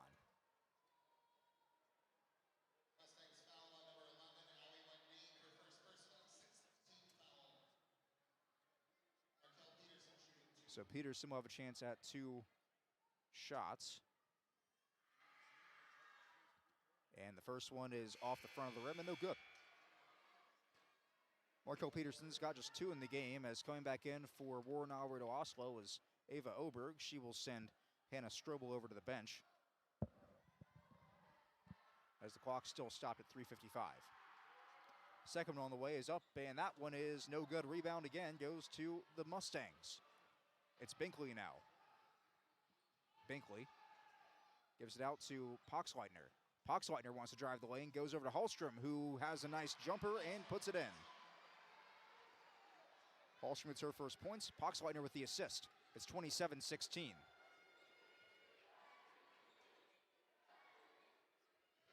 Ponies with it now. Peterson goes up off the glass, rebound by Oberg. And now Bowe gets it outside for three and knocks it down. Macy Bowe with another three, a much needed shot. Makes it 27-19. 3:13 remain. Here are the Mustangs again. Why not try another three? Thayer with the heat check doesn't make it. Rebound goes back to the Ponies. It was Binkley on the three attempt who missed it, as a pass from Markel Peterson goes over the head of Ava Oberg and out of bounds. And we'll have another substitution coming in for Warren Alvarado Oslo. Peterson replaces Peterson with 3:01 remaining. Ponies trail by 8. It's 27-19. The Bowe three cut the lead back down to single digits, as Kate Thayer will walk this one across half court. Thayer gives it out to Hallstrom.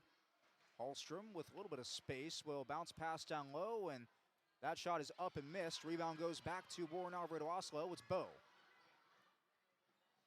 Bowe gives it over to Oberg, who gives it right on back. 2:34 remain in the first half of play. Ponies down 8. It's 27-19. Kelliher Northome on top. Now there's a quick three. Catch and shoot is missed. Rebound, though, goes to the Mustangs, and hand in the air. Jump ball. As diving to the floor was Hallstrom, and the Mustangs get it back with 2:20 remaining.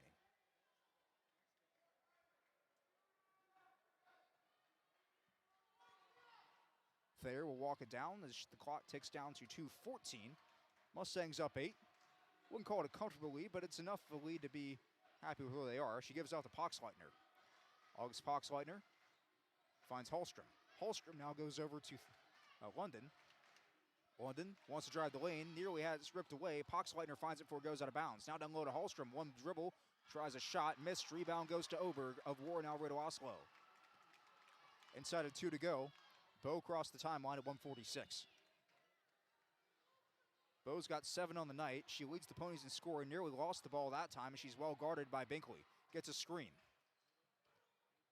And still maneuvering around the outside of the arc. Shot clock at 17, so still plenty of time as well. Finds Oberg. Nearly had it stolen away, and now she will have it stolen away. It's Binkley. Binkley fast break chance, one girl to beat, and she will miss the shot. Rebound goes back to London, who laid it in.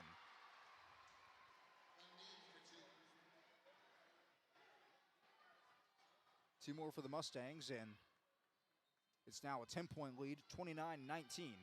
Kelliher Northome on top as there's a pass to nobody.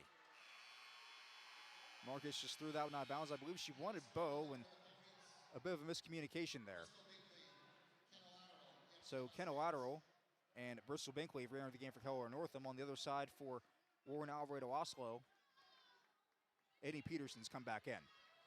A minute remains in the first half of play. It's a 10-point game. Mustangs with the lead and the ball. Kate Thayer kicks it outside. Quick catch and shoot three from the corner is missed. Rebound will go back to the Mustangs, nearly crossing half court. Thayer has to run it down. Thayer kicks it outside. Now Hallstrom for three. That one's up and that one's good. Charlie Hallstrom with a triple. Give her 5 on the night, and that makes it 32-19.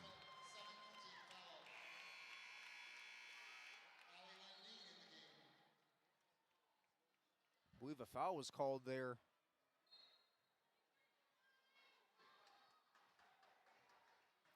Both teams have 7, so that was on the Mustangs. Regardless, we've got Bo with it for Warren Alvarado Oslo.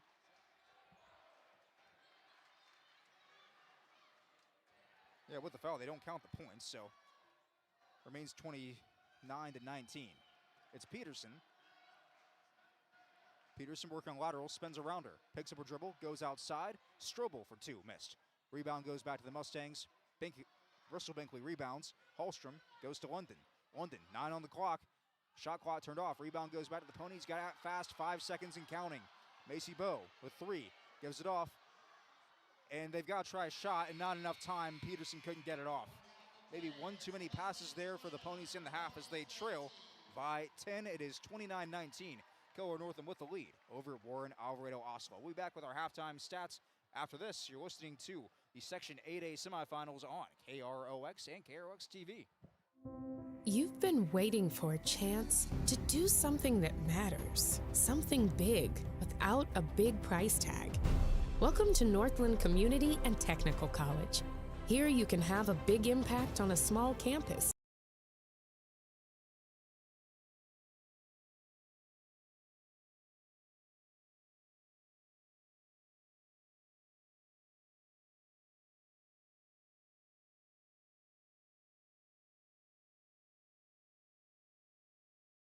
Mirrored puts and no eating for place. Are you? Shopping's your Family Mart offers convenient delivery or Hugo's there. Hugo's Family Marketplace smartphone app. Download e-coupons, recipes, grocery list, weekly ads, and place your grocery order right from your phone. Save time and save big with Hugo's Family Marketplace, your hometown grocer since 1939. You're gonna find more low prices, more great stuff when you go to Hugo's. This is my farm. Don't come out here and tell me what I need. I need solutions that work and market options that are worth my time. Small town support that sees the bigger picture. A global network that empowers us. A co-op that's there for us every day. Riverview Health, exceptional people, exceptional care. The team at Riverview Health is getting stronger to serve you better. Riverview Health is pleased to welcome orthopedic surgeon Dr. Brennan Smith. Dr. Smith specializes in joint replacements and sports medicine. Dr. Smith is now seeing patients at Riverview Clinic in Crookston, East Grand Forks, and Thief River Falls. You know you'll be in good hands with Riverview Health when you need specialized care. For appointments, call 218-281-9595. You can make a sweet life right here in the Red River Valley with a career at American Crystal Sugar Company. Our shift schedule offers 14 days off per month, which gives you time for family, friends, the great outdoors, and everything else you enjoy about small town living. Entry-level positions are available, and pay starts around $18 per hour.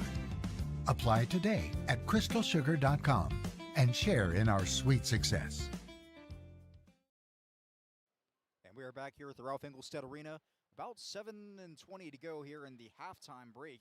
And the Mustangs, they've galloped to a 10-point lead at the half, 29-19. Let's tell you how it happened. It all started off with a Warren Alvarado Oslo run to begin the game. They were up 7-1 at one point, and it's been pretty much all Mustangs ever since.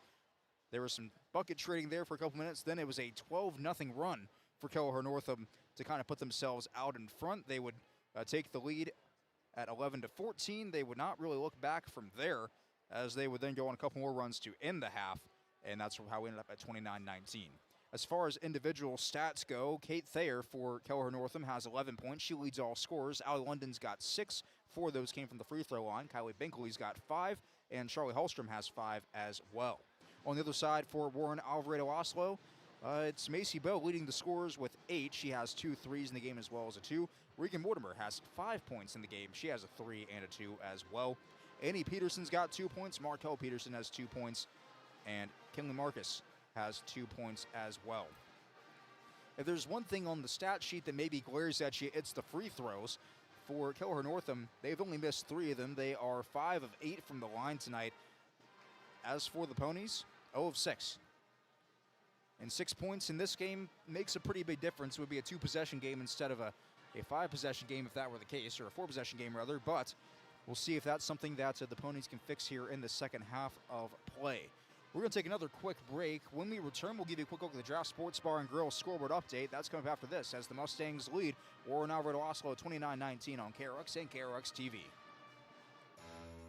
For over 45 years, Grove Mechanical has been the trusted choice for heating and cooling solutions in Crookston and the surrounding communities. From furnace repairs to air conditioning installations, we're committed to keeping your home comfortable year-round. We're proud to support this community and all its athletes. Best of luck to the Crookston Pirates this season. Grove Mechanical is behind you all the way.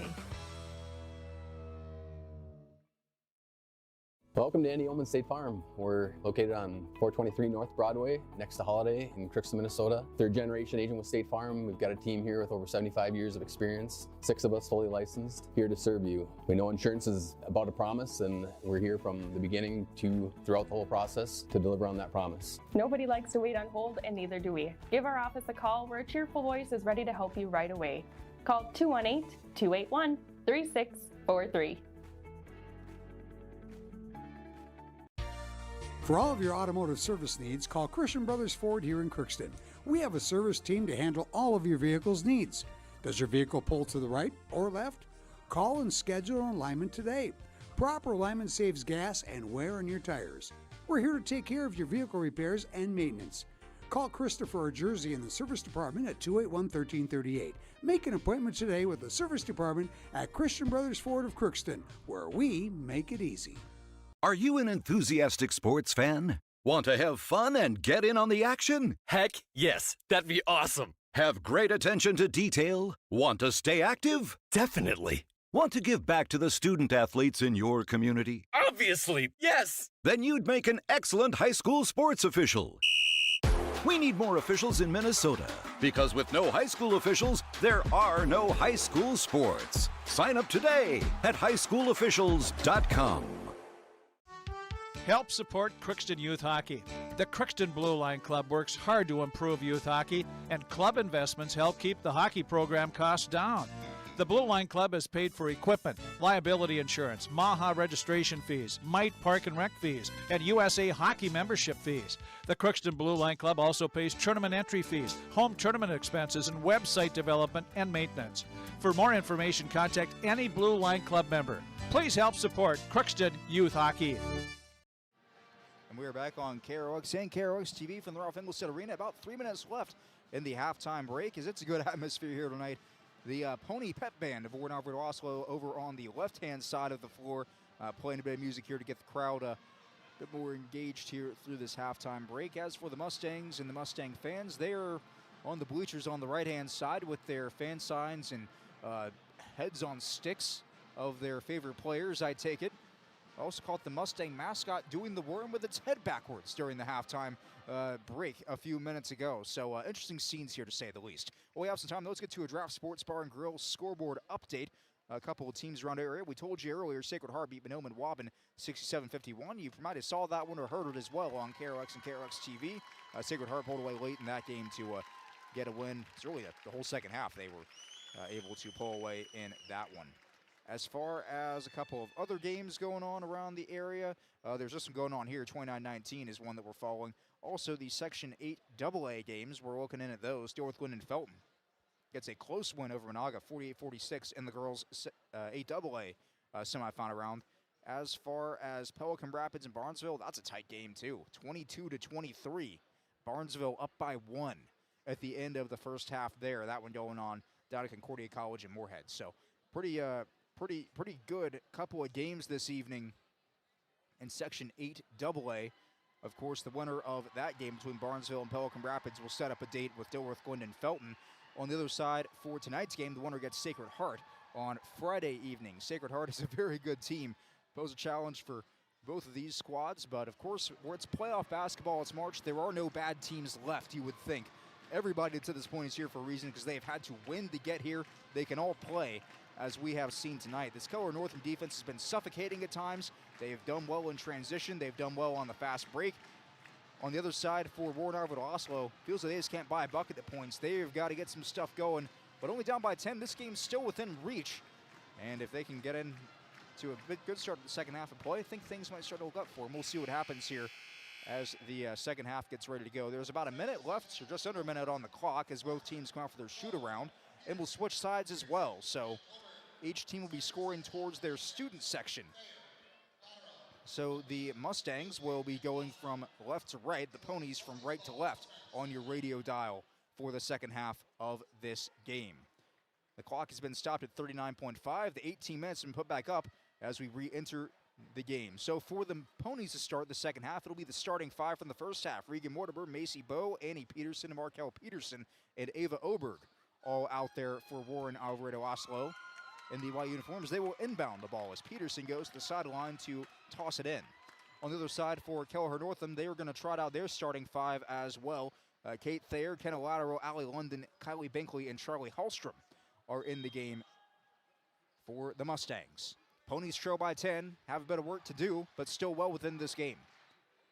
Down by 4 possessions, Peterson with it off the inbound. And a quick three from Mortimer is good. That makes it 29-25.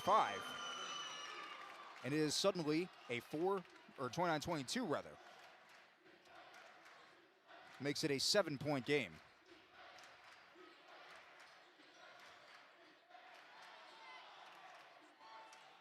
With it now is Hallstrom. And she had it ripped out of her hands and jump ball. Bowe wanted to take it away from her. So a good start to the half for the Ponies. The Mortimer three puts them within a single-digit lead. Inbound goes back to Kelliher Northome after the jump ball. Goes into London. London with some space. Bounce pass to Thayer. Thayer now goes to Hallstrom.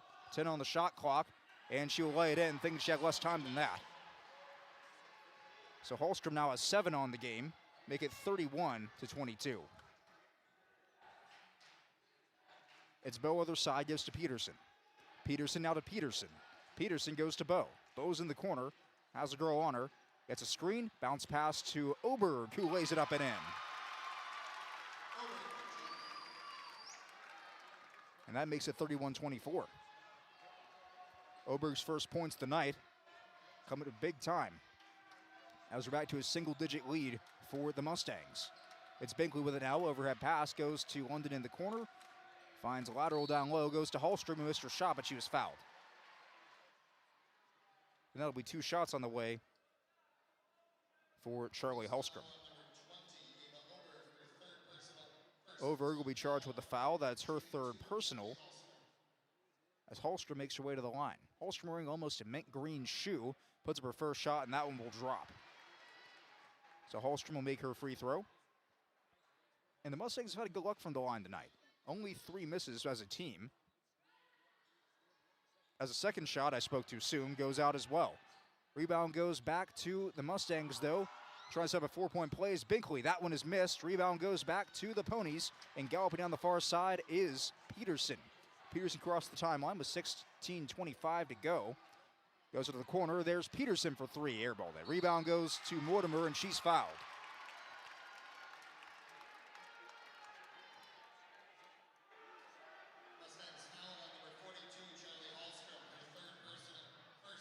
So Hallstrom will be charged with the foul. That is her 3rd personal, team's first of the half.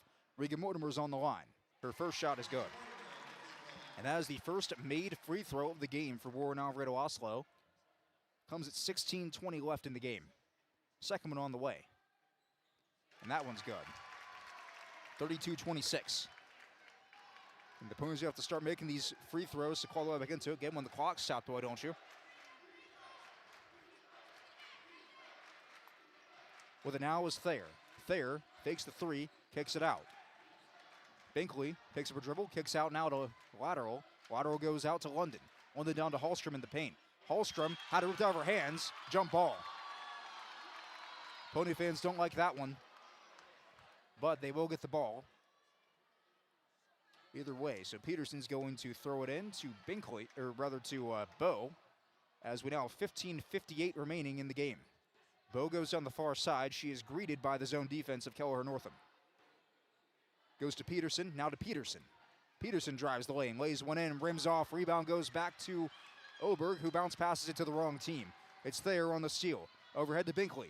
Binkley in transition, up, and missed it. Rebound goes to London. London's second chance point ripped out of her hand by Bow. A nice defensive play there by the Ponies. It's Mortimer now far side. Score remains 32-26. Mustangs on top. Oberg's got it at the elbow. Goes down low, a nice play, and a quick layup. Knocked down by Annie Peterson. Her first point since the first quarter. And that makes it 28-32. That's the 4 in a row for the Ponies, rather. 15:09 remaining. Here's London. Euro step, kick outside. That shot well short. Hallstrom grabs the rebound, though. Hallstrom under the rim. Whistle blows, and a foul.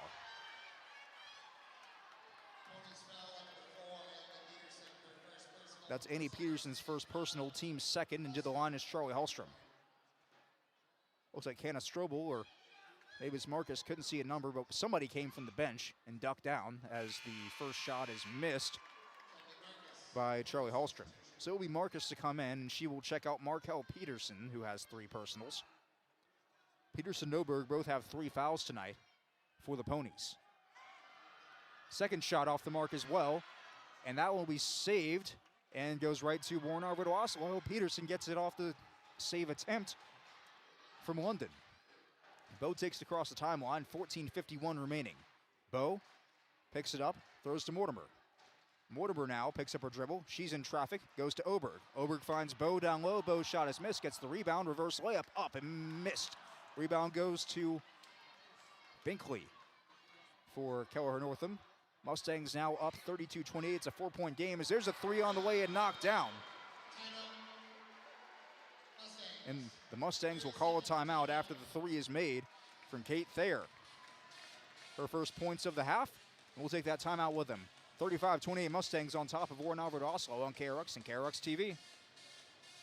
Hi, I'm Dr. Angie Smith, optometrist at the Crookston Eye Clinic and Foston Eye Clinic. We aim to provide high-quality products to our patients, things that we use ourselves in treating our own dry eye or coatings that we like to use on our own glasses. We offer myopia control contact lenses for children, which are soft contacts that not only correct their vision, but are designed to slow the progression of their nearsightedness. The eyes lead the body, and we are passionate about helping the eyes be safer, sharper, and faster. And we are back here at the Ralph. 35-28 Mustangs on top after a Kate Thayer 3. Extends the lead for Kelliher Northome over Warren Alvarado Oslo. There's about 14:20 to go in the second half of play. Marcus has the ball for the Ponies. Gives it out to Bow. Bow goes to the baseline. Oberg takes a shot and a foul.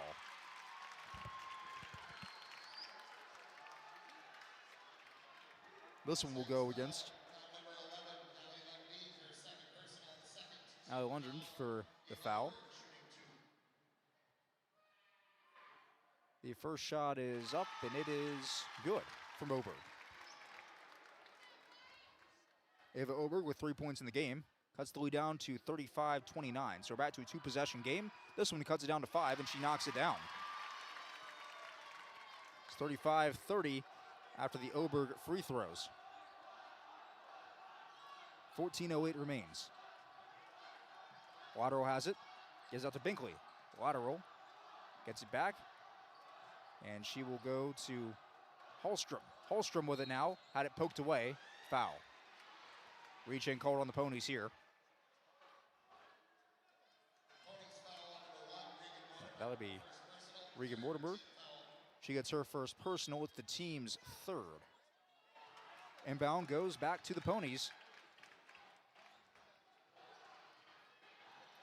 As Peterson took it away.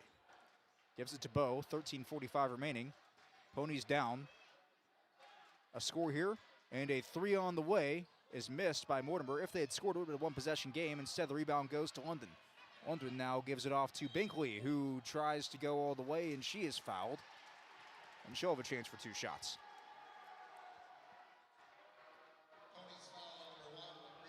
This one goes on Regan Mortimer. There's two quick ones for Regan. Mortimer's had a pretty quiet day today, just 5 points after 22 in the game on Saturday against Boston. And the first shot is missed by Binkley. So Binkley now 2 of 3 from the charity stripe tonight. Keeps the score at 35-30. So it will still be a two-possession game regardless of the outcome of this shot. Question is, will it be a 5 or a 6-point lead? It will be a 6-point lead as she knocks it down. Binkley with 6 on the night, makes it 36-30.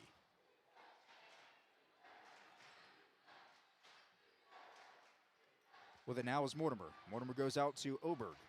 Oberg works her way in the paint, kicks it outside to Peterson. Peterson now drives baseline, goes to Mortimer. It's swatted out of bounds, but it'll stay with the Ponies as the last one to touch it was Kate Thayer of Kelliher Northome. I think both sides can tell you this one's been a sloppy game, a lot of turnovers, a lot of stuff you don't want, missed shots, missed free throws. Sloppy maybe is the best word to describe what we've seen here tonight, but these teams both playing with a lot of heart, a lot of grit. As the save goes right back in to the Ponies. Mortimer caught it, gave to Peterson. Peterson finds Marcus, who gives back to Mortimer. Now Bow, sidestep. 8 on the shot clock. Bounce pass down low. Mortimer goes to Oberg. Oberg kicks it outside. Wide open look from 3 from the elbow is missed.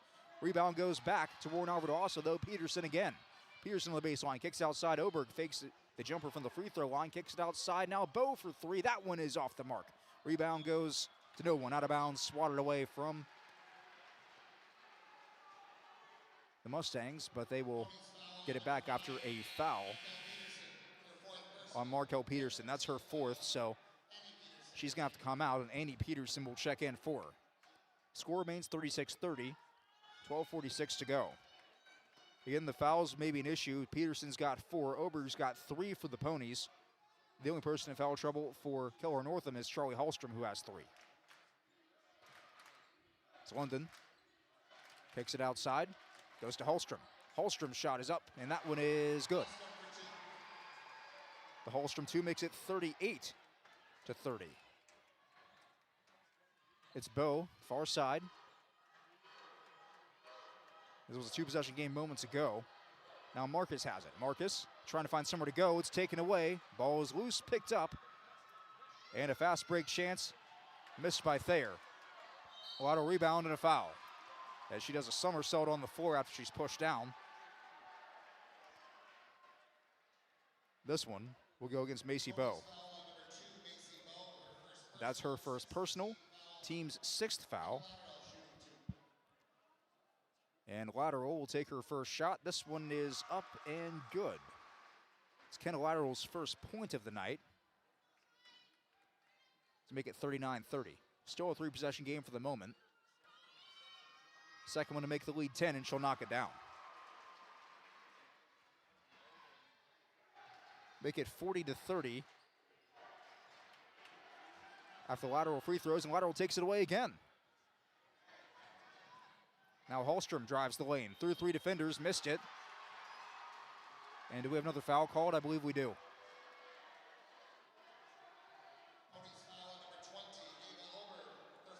And that's Oberg's 4th personal. So now 2 Ponies, 2 starters with 4 fouls for Warren Alvarado Oslo. Not a sight you want to see. Hallstrom's first shot goes in. They don't want to see that either. So now Markel Peterson comes back in with 4 fouls, and she's got to be careful. One more and her night's over. Second shot off the mark. Rebound goes back to the Ponies. This is now 41-30.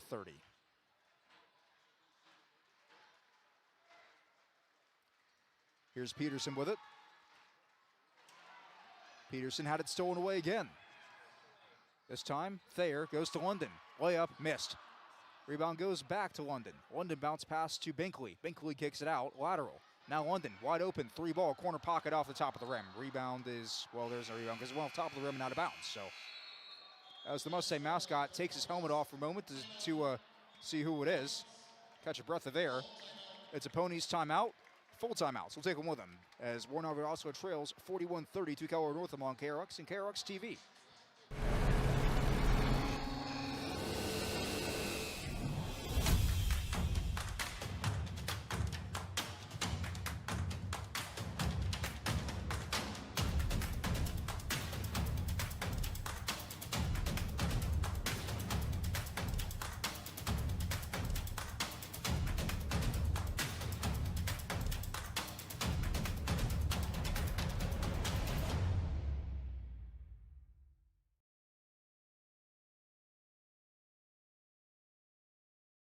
Ever wonder what your city government does for you?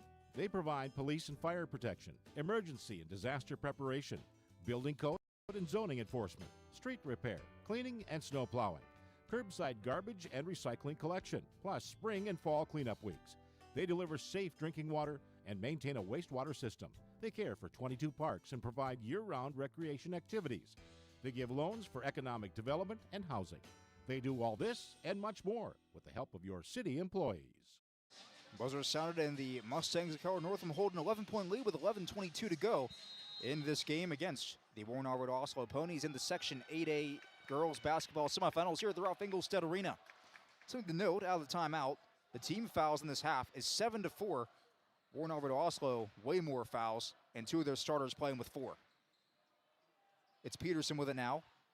She's guarded by London. Kicks it outside. She goes to Bo, and Bo traveled. And it feels like Warren Harvard Oslo suddenly cannot catch a break, as there's 10 minutes left. And with it now is Thayer to cross the half-court stripe at 10:50. Goes to Hallstrom. Hallstrom kicks it outside. Lateral. Tries a 3. Why not? Knock it down. Kenna Lateral's first field goal of the day from downtown. Makes it 44-30. On the other side, it's Bo. Bo goes to Peterson. Markel Peterson beckons one of her teammates. Goes down. She will hand it off to Hannah Strobel, who just checked in. Now it's Mortimer. Mortimer through traffic. Makes it and 1. Count the bucket. She has a chance for one more. So that makes it 44-32. And that's going to be Emma Wang who's charged for the foul there. Her first personal, that'll be the team's 3rd. Mortimer, the senior, playing for her basketball life, needs to knock this shot down. And she will.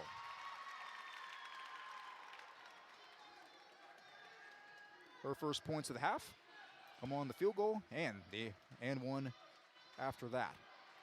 It's Thayer with it now.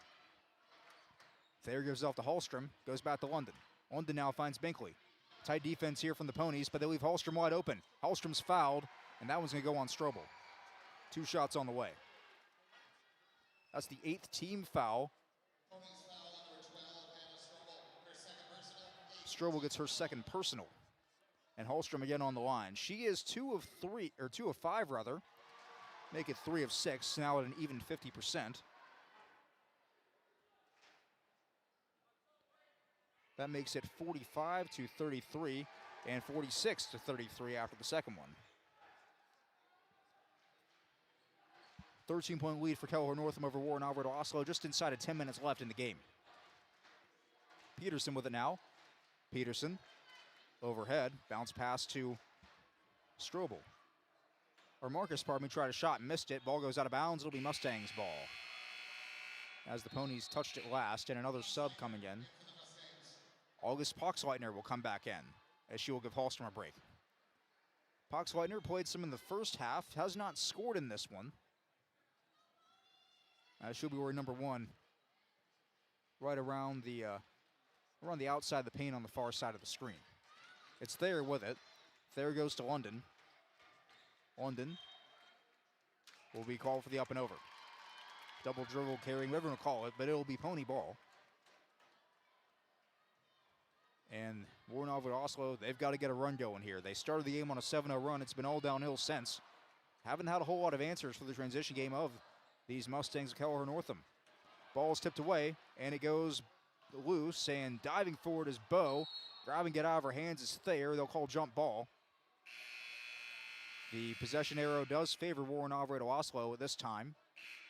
And subs will come in. Markel Peterson re-enters the game, as does Ava Oberg. So Hannah Strobel, Kinley Marcus come out. As for Warren Alvarado Oslo, Lexi Hallstrom is checked in.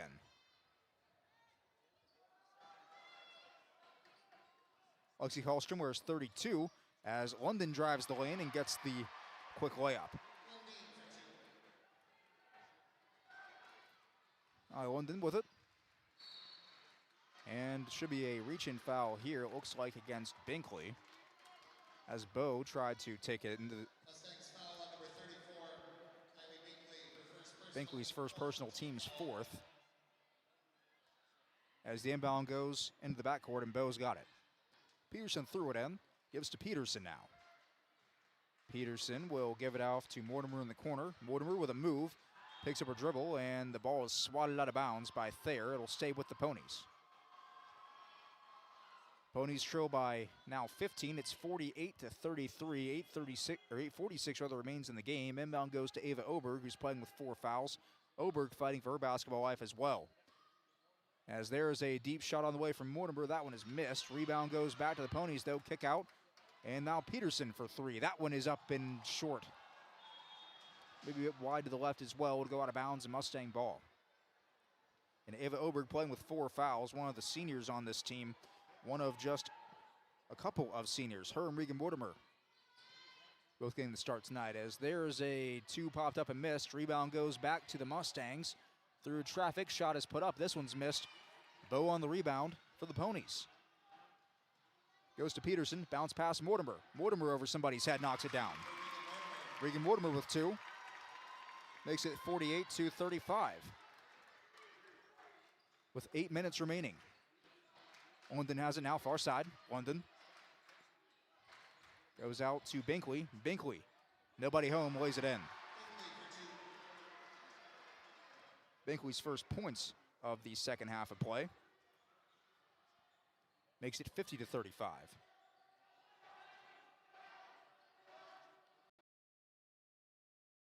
From Peterson, rebound goes to lateral. Peterson under the rim, had a chance at it, just couldn't quite put it back in. Now an open look, lateral for 3, missed. Rebound, Peterson, grabbed by Oberg instead. Now Peterson's got it. Peterson across half court with 7:21. Peterson will pump fake twice, give it to Peterson. Markel Peterson out, ripped away. Ball is loose, picked up by the Mustangs. Another fast break chance. Binkley denied. A nice swat from Peterson. Mustangs get it back, but they save the fast break points. They'll make him earn it this time, as it's still a 15-point lead for Kelliher Northome. Quick inbound and to Thayer and in. Thayer's got 16 in the game. And that makes it 52-35. About 6:58 remaining. Here's Peterson. Peterson with some space outside, kicks out to Mortimer. Catch and shoot 3, up and that one is missed off the back of the rim. Rebound goes back to the Ponies, layup up and in. Markel Peterson for 2. 52-37 now your score. As time wanes down, the Ponies need a lot more of that and need a couple of stops as well. Under the rim, London wide open, knocks it down.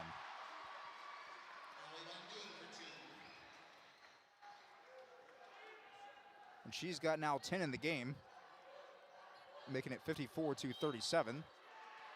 And a timeout called here. Never mind, a foul. And that's Ava Oberg's 5th. Her night is over with 4 points.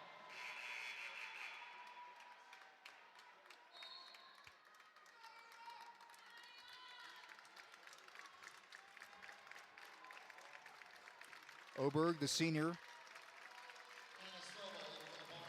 will be subbed out for Hannah Strobel as Oberg gets a round of applause from the Pony faithful. With a score where it is, she's hoping that she has not just played her last minutes of high school basketball.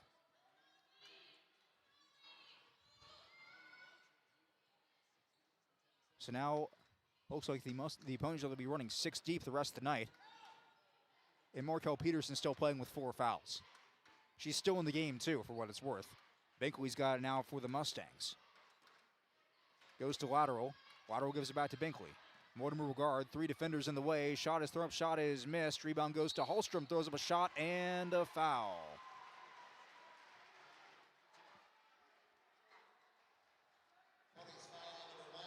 And that's Regan Mortimer's 3rd, team's 10th. So in the bonus we are. 2 shots coming up for Charlie Hallstrom. First one's missed. Hallstrom has had a bit of an interesting experience the line tonight. She's 3 of 4, so just under 50%. Chance for one more. This one rims out too. Missed them both. That's big for the Ponies as they're trying to claw their way back into this one. Down by 17. Never mind. The ball's ripped away, and there's Binkley on the fast break chance. Adds another 2. 56-37.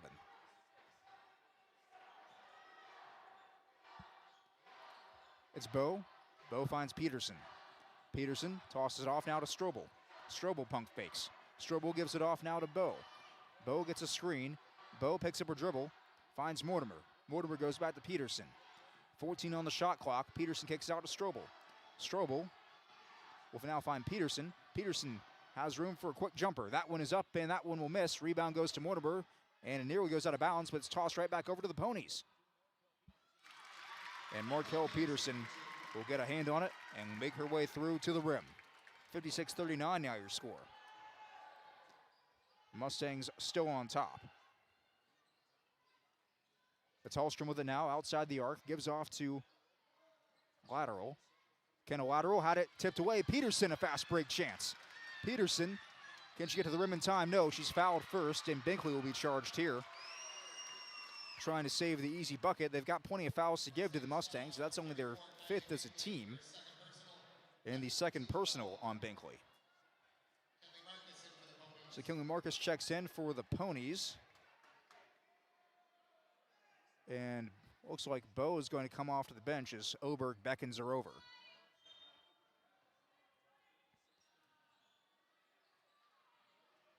Marcus gives it in to Peterson, had it ripped out of her hands. They say it's tipped away. She's knocked over. No foul called here. There's Thayer. Thayer kicks it out. Now a 3 on the way. This one up and good. Kylie Binkley from downtown extends the lead to 20. It's 59-39.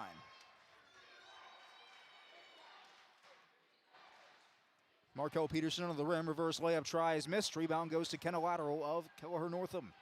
4:07 to go. Mustangs up 59-39. And Kelliher Northome setting themselves up for a date with Sacred Heart as long as this score holds. It's Binkley.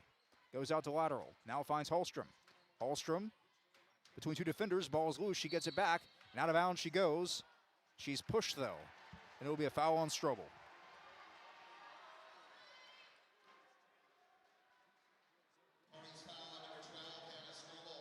That's Strobel's 3rd personal. Team's 11th, and Hallstrom will shoot 2. Again, in the double bonus with 10 fouls as a team, so Hallstrom's getting 2 shots either way. The first one is up, and the first one will rim out. Hallstrom has struggled from the line tonight. And Bowe is back in, and a full timeout will be called here.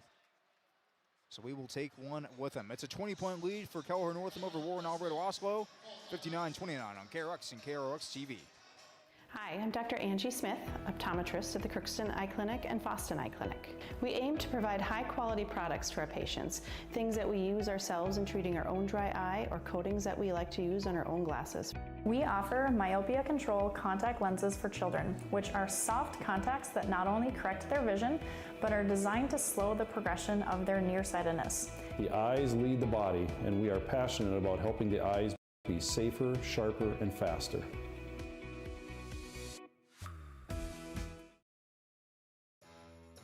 For over 45 years, Grove Mechanical has been the trusted choice for heating and cooling solutions in Crookston and the surrounding communities. From furnace repairs to air conditioning installations, we're committed to keeping your home comfortable year-round.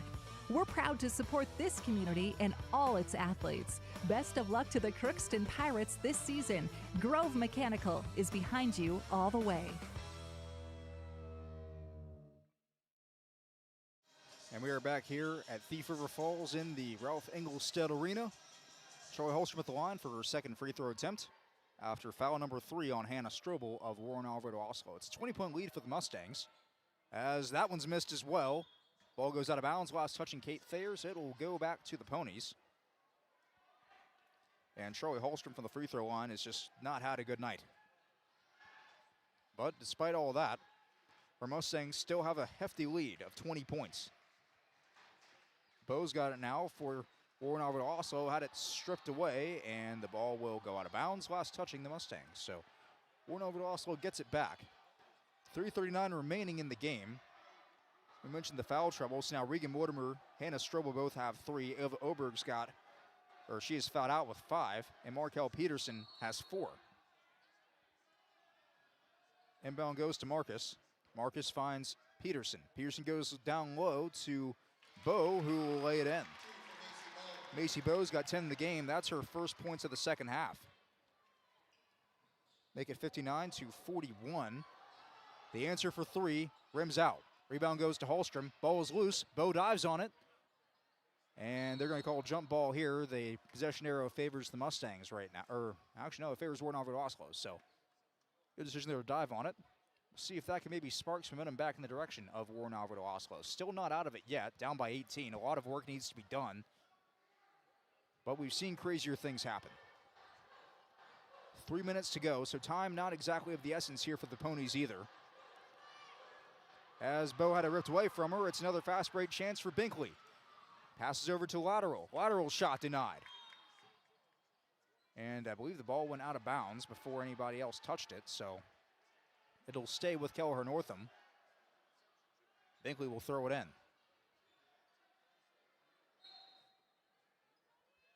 Binkley goes to a wide open Lateral. Lateral nearly had it taken away from her as she tried to pass it to Thayer. There gets to London. Pass tipped up in the air. Step back 3 on the way is not down. Kylie Binkley again for 3. Her second triple of the half, third of the night.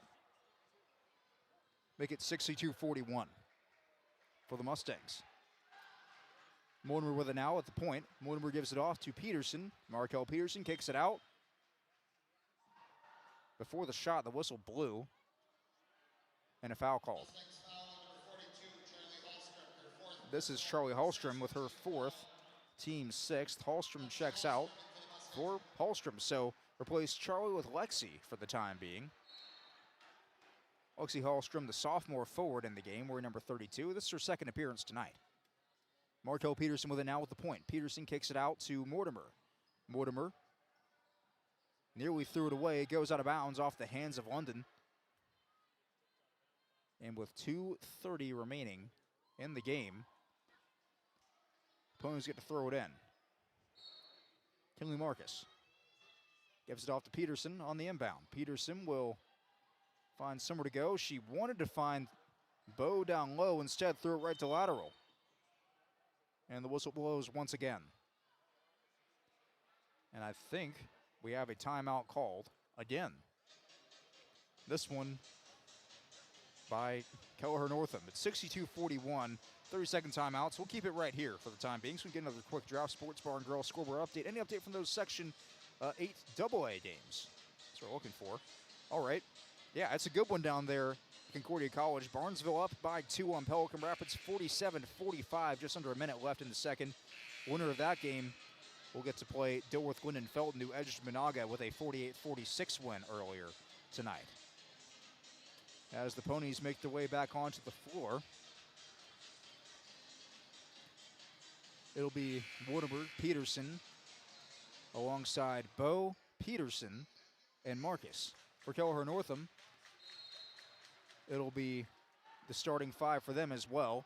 London, Thayer, Binkley, Lateral, and also Lexi Holstrom, the lone exception to the starting group. It's Lateral with it, gives to Binkley. Binkley drives the lane, floats one up. That one will fall in. And Kylie Binkley seems to not be able to miss tonight as she extends the lead to 64-41.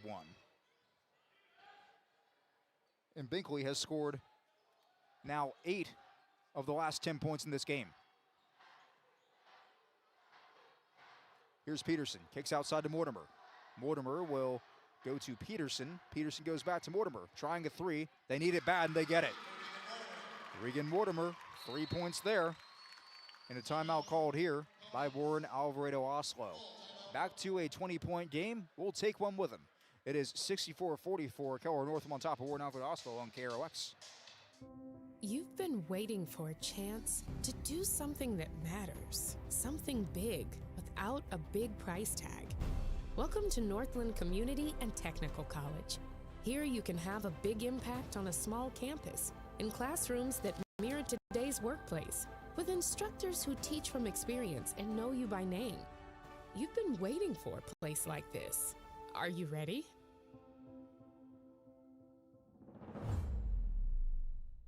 Farming today doesn't always feel the same way it used to. Then again, some of it feels all the same. Maybe it isn't so much the jobs that changed, but how they get done. Now that's a different story. Efficiencies are critical, which is why you need a lender who will find the right loan structure for a strong financial future. You need a lender to look out for your whole farm operation.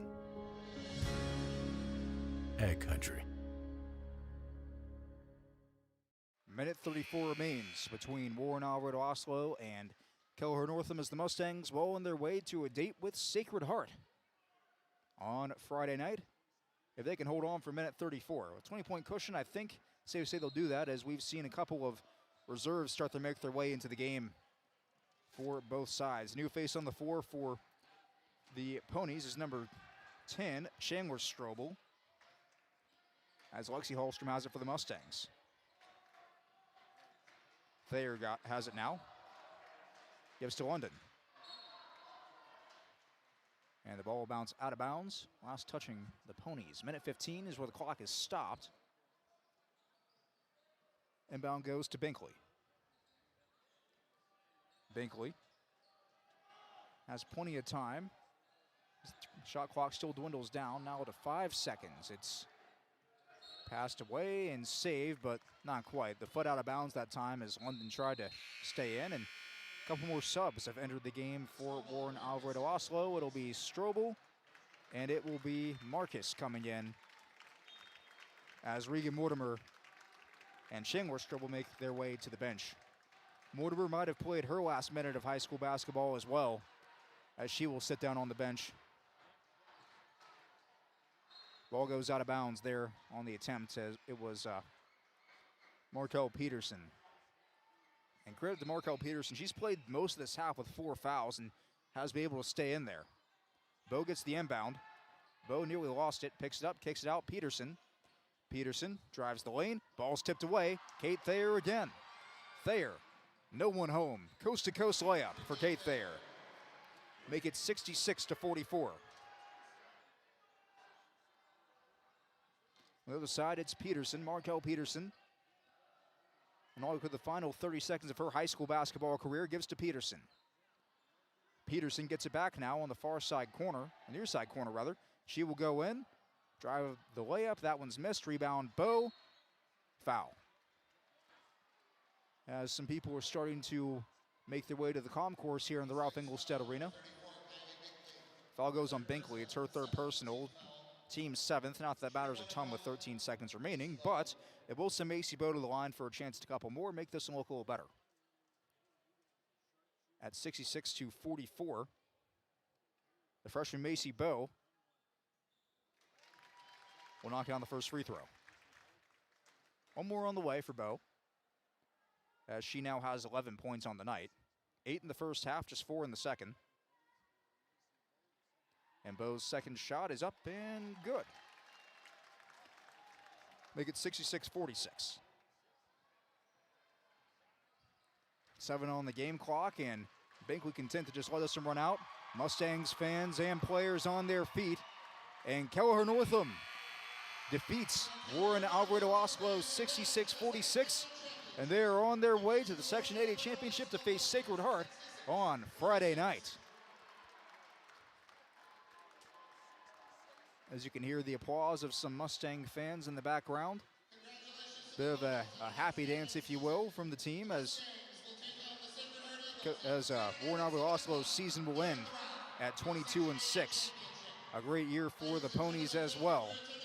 Not a whole lot to be ashamed about. Ran into a very good opponent here tonight as they will retreat to the locker room. With that, let's go ahead and take another quick break. We'll come back with our post-game wrap-up stats, and we'll see if we can get a hold of Warren Alvarez Oslo coach Casey Pierce after this as well.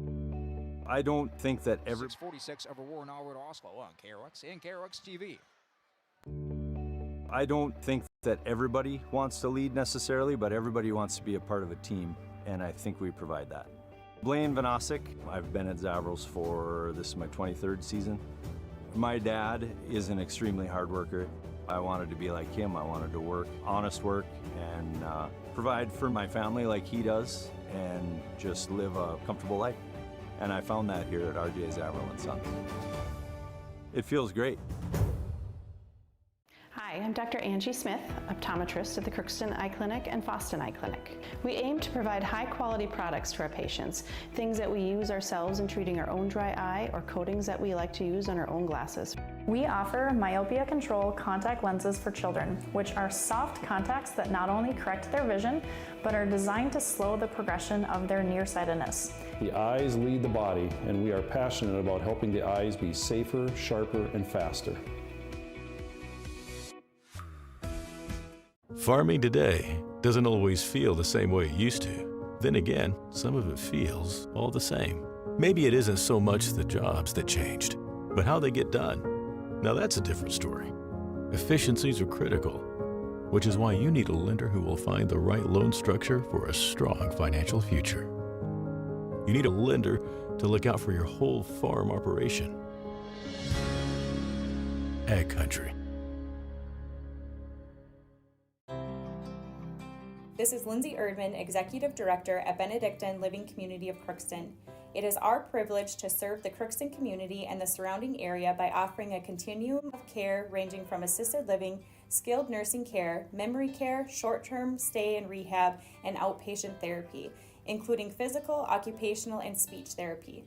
We also offer many employment opportunities with great benefits, on-site daycare, and a scholarship program. Contact us today at 218-281-3424 or benedictinecrookston.org.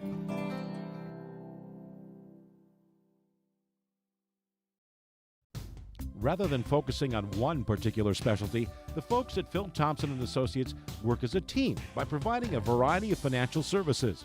The result is the convenience and efficiency of being able to do all your financial business in one place.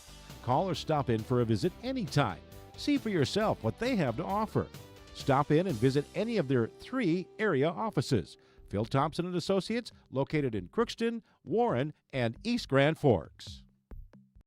Your local Ace has it all. The full line of Ego outdoor power. And we're here to help. So shop in store or online for curbside pickup or same-day delivery. With Ace, getting the Ego products you want has never been easier. Ace is the place with the helpful hardware, folks.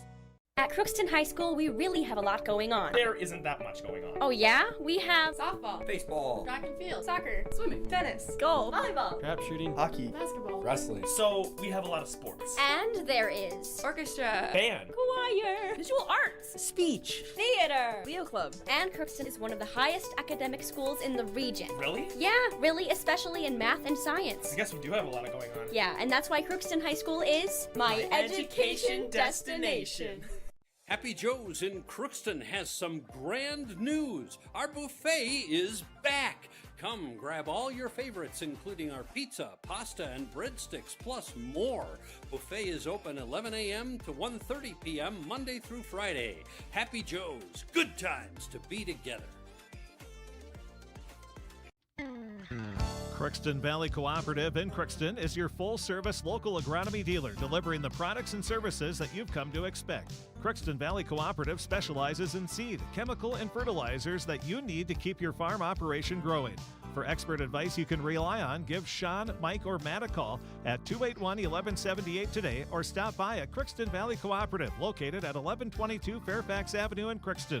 Crookston Valley Co-op, here to keep you growing.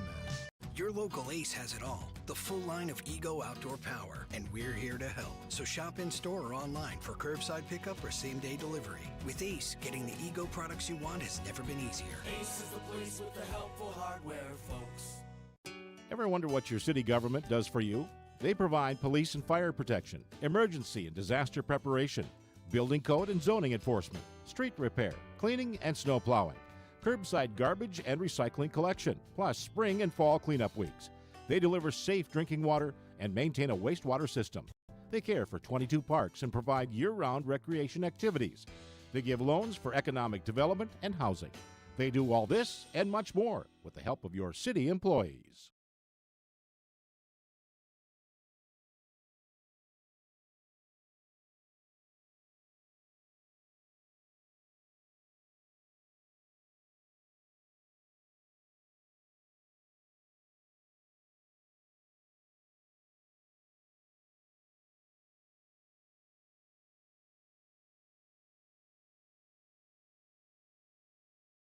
Post-game wrap-up. There we are. Now we're back. Had to open the mic up, why don't we? But yeah, this is our post-game coverage here for the Ralph Engelstad Arena at Thief River Falls, the Little Ralph as they like to call it. And, well, we've had a few big days of basketball, and tonight's nightcap is a thorough win for the Kelliher Northome Mustangs as they would pick up the 66-46 win over Warren Alvarado Oslo. Mustangs improved to 26-3 on the year, and they will have a good game on Friday night with Sacred Heart, which we're going to bring you here on KROX radio and video, I believe, as well. So be sure to keep your clock set for that, to make a reminder to listen if you can't make it all the way out here to that game on Friday night. Should be a fun one. Now, that being said, we have some time here, so let's go ahead and recap our scoring for the evening. We'll recap the stats, what we have, and we'll start off with the victorious Mustangs for this evening. They're led in scoring by Kylie Binkley. She finishes the night with 21 points. Kate Thayer not too far behind with 18. Ken Lateral had 5. Allie London added on 10, as did Charlie Hallstrom. On the other side, for Warren Alvarado Oslo, the leading team in scoring was Regan Mortimer.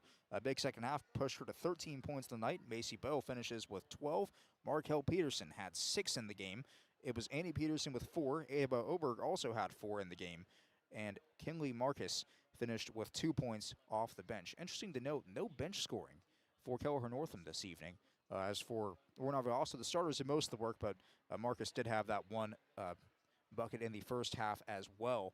So the only bench point today came to her for what it is worth. Mustangs had overcome a lot tonight. Of course, a very good defense and good transition offense from Kelliher Northome. It was also the foul trouble, too. Markel Peterson played with 4 fouls for a lot of the second half. Oberg fouled out, and Mortimer and Hannah Strobel each had 3 in the game. So a lot of stuff for the Ponies to work through this evening as they see their season come to an end at 22-6.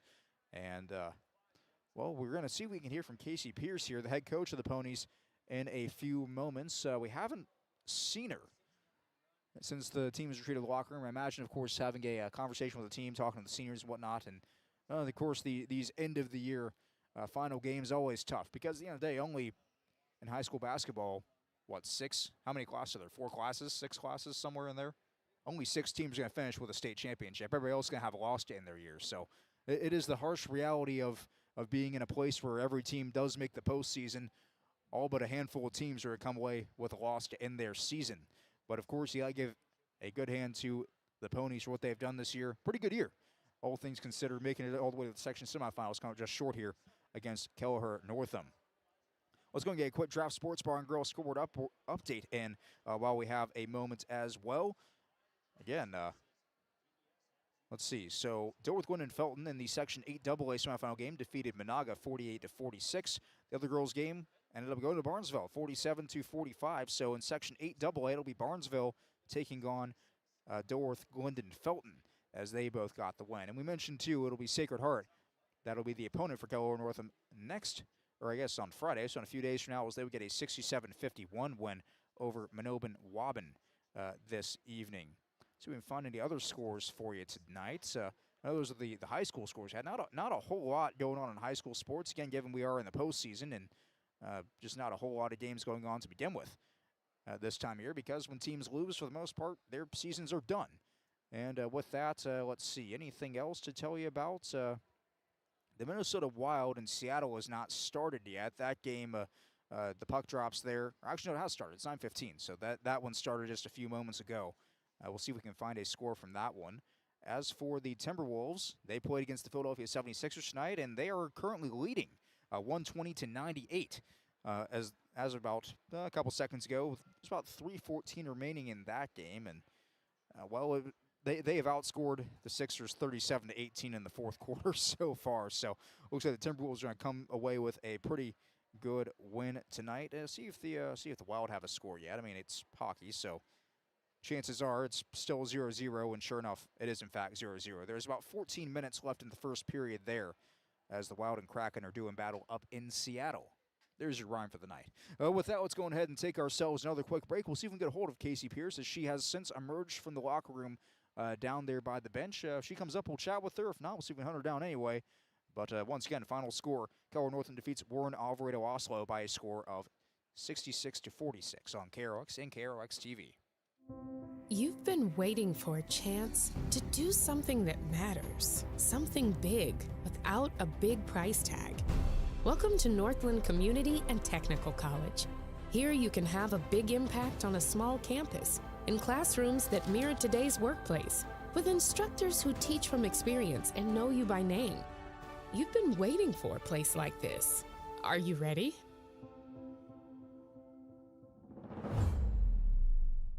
Shopping for groceries is easier than ever with Hugo's Family Marketplace. To simplify life, Hugo's offers convenient online shopping with delivery or curbside pickup at gohugos.com. Even better, shop on the go with the Hugo's Family Marketplace smartphone app. Download e-coupons, recipes, grocery lists, weekly ads, and place your grocery order right from your phone. Save time and save big with Hugo's Family Marketplace, your hometown grocer since 1939. You're gonna find more low prices, more great stuff when you go to Hugo's. This is my farm. Don't come out here and tell me what I need. I need solutions that work and market options that are worth my time. Small town support that sees the bigger picture. A global network that empowers us. A co-op that's there for us every day. Exceptional people, exceptional care. The team at Riverview Health is getting stronger to serve you better. Riverview Health is pleased to welcome orthopedic surgeon Dr. Brennan Smith. Dr. Smith specializes in joint replacements and sports medicine. Dr. Smith is now seeing patients Grand Forks and Thief River Falls. You know you'll be in good hands with Riverview Health when you need specialized care. For appointments, call 218-281-9595. You can make a sweet life right here in the Red River Valley with a career at American Crystal Sugar Company. Our shift schedule offers 14 days off per month, which gives you time for family, friends, the great outdoors, and everything else you enjoy about small town living. Entry-level positions are available, and pay starts around $18 per hour. Apply today at crystalsugar.com and share in our sweet success.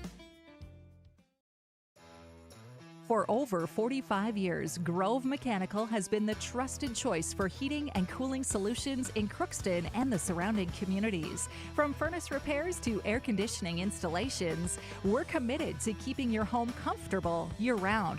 We're proud to support this community and all its athletes. Best of luck to the Crookston Pirates this season. Grove Mechanical is behind you all the way. Welcome to Mahnomen State Farm. We're located on 423 North Broadway, next to Holiday in Crookston, Minnesota. Third generation agent with State Farm. We've got a team here with over 75 years of experience, 6 of us fully licensed, here to serve you. We know insurance is about a promise, and we're here from the beginning to throughout the whole process to deliver on that promise. Nobody likes to wait on hold, and neither do we. Give our office a call where a cheerful voice is ready to help you right away. Call 218-281-3643. For all of your automotive service needs, call Christian Brothers Ford here in Crookston. We have a service team to handle all of your vehicle's needs. Does your vehicle pull to the right or left? Call and schedule an alignment today. Proper alignment saves gas and wear on your tires. We're here to take care of your vehicle repairs and maintenance. Call Christopher or Jersey in the service department at 281-1338. Make an appointment today with the service department at Christian Brothers Ford of Crookston, where we make it easy. Are you an enthusiastic sports fan? Want to have fun and get in on the action? Heck, yes. That'd be awesome. Have great attention to detail? Want to stay active? Definitely. Want to give back to the student athletes in your community? Obviously, yes. Then you'd make an excellent high school sports official. We need more officials in Minnesota, because with no high school officials, there are no high school sports. Sign up today at highschoolofficials.com. Help support Crookston Youth Hockey. The Crookston Blue Line Club works hard to improve youth hockey, and club investments help keep the hockey program costs down. The Blue Line Club has paid for equipment, liability insurance, MAHA registration fees, MITE Park and Rec fees, and USA Hockey membership fees. The Crookston Blue Line Club also pays tournament entry fees, home tournament expenses, and website development and maintenance. For more information, contact any Blue Line Club member. Please help support Crookston Youth Hockey. And we are back here at the Ralph Engelstad Arena. Again, post-game wrap-up here. We are awaiting the head coach of the Ponies, Casey Pierce. We saw her on the floor a moment ago. We just sent Gabe Bishop to go track her down, and we'll see if she makes her way up to the booth. And if so, we'll have a quick conversation as we wrap things up. Again, the Ponies would fall to Kelliher Northome by a score of 66-46 this evening here on KRX. And KRX, you just saw, they will play against, or Sacred Heart, rather, will be playing against Kelliher Northome on Friday night, which we plan to bring you here on KRX Radio and KROX TV. As, yep, here they come. Gabe is here, and so is Coach Pierce, so we'll go ahead and have a quick chat with her. As Blake gets the headset ready. Coach, thanks for taking the time here.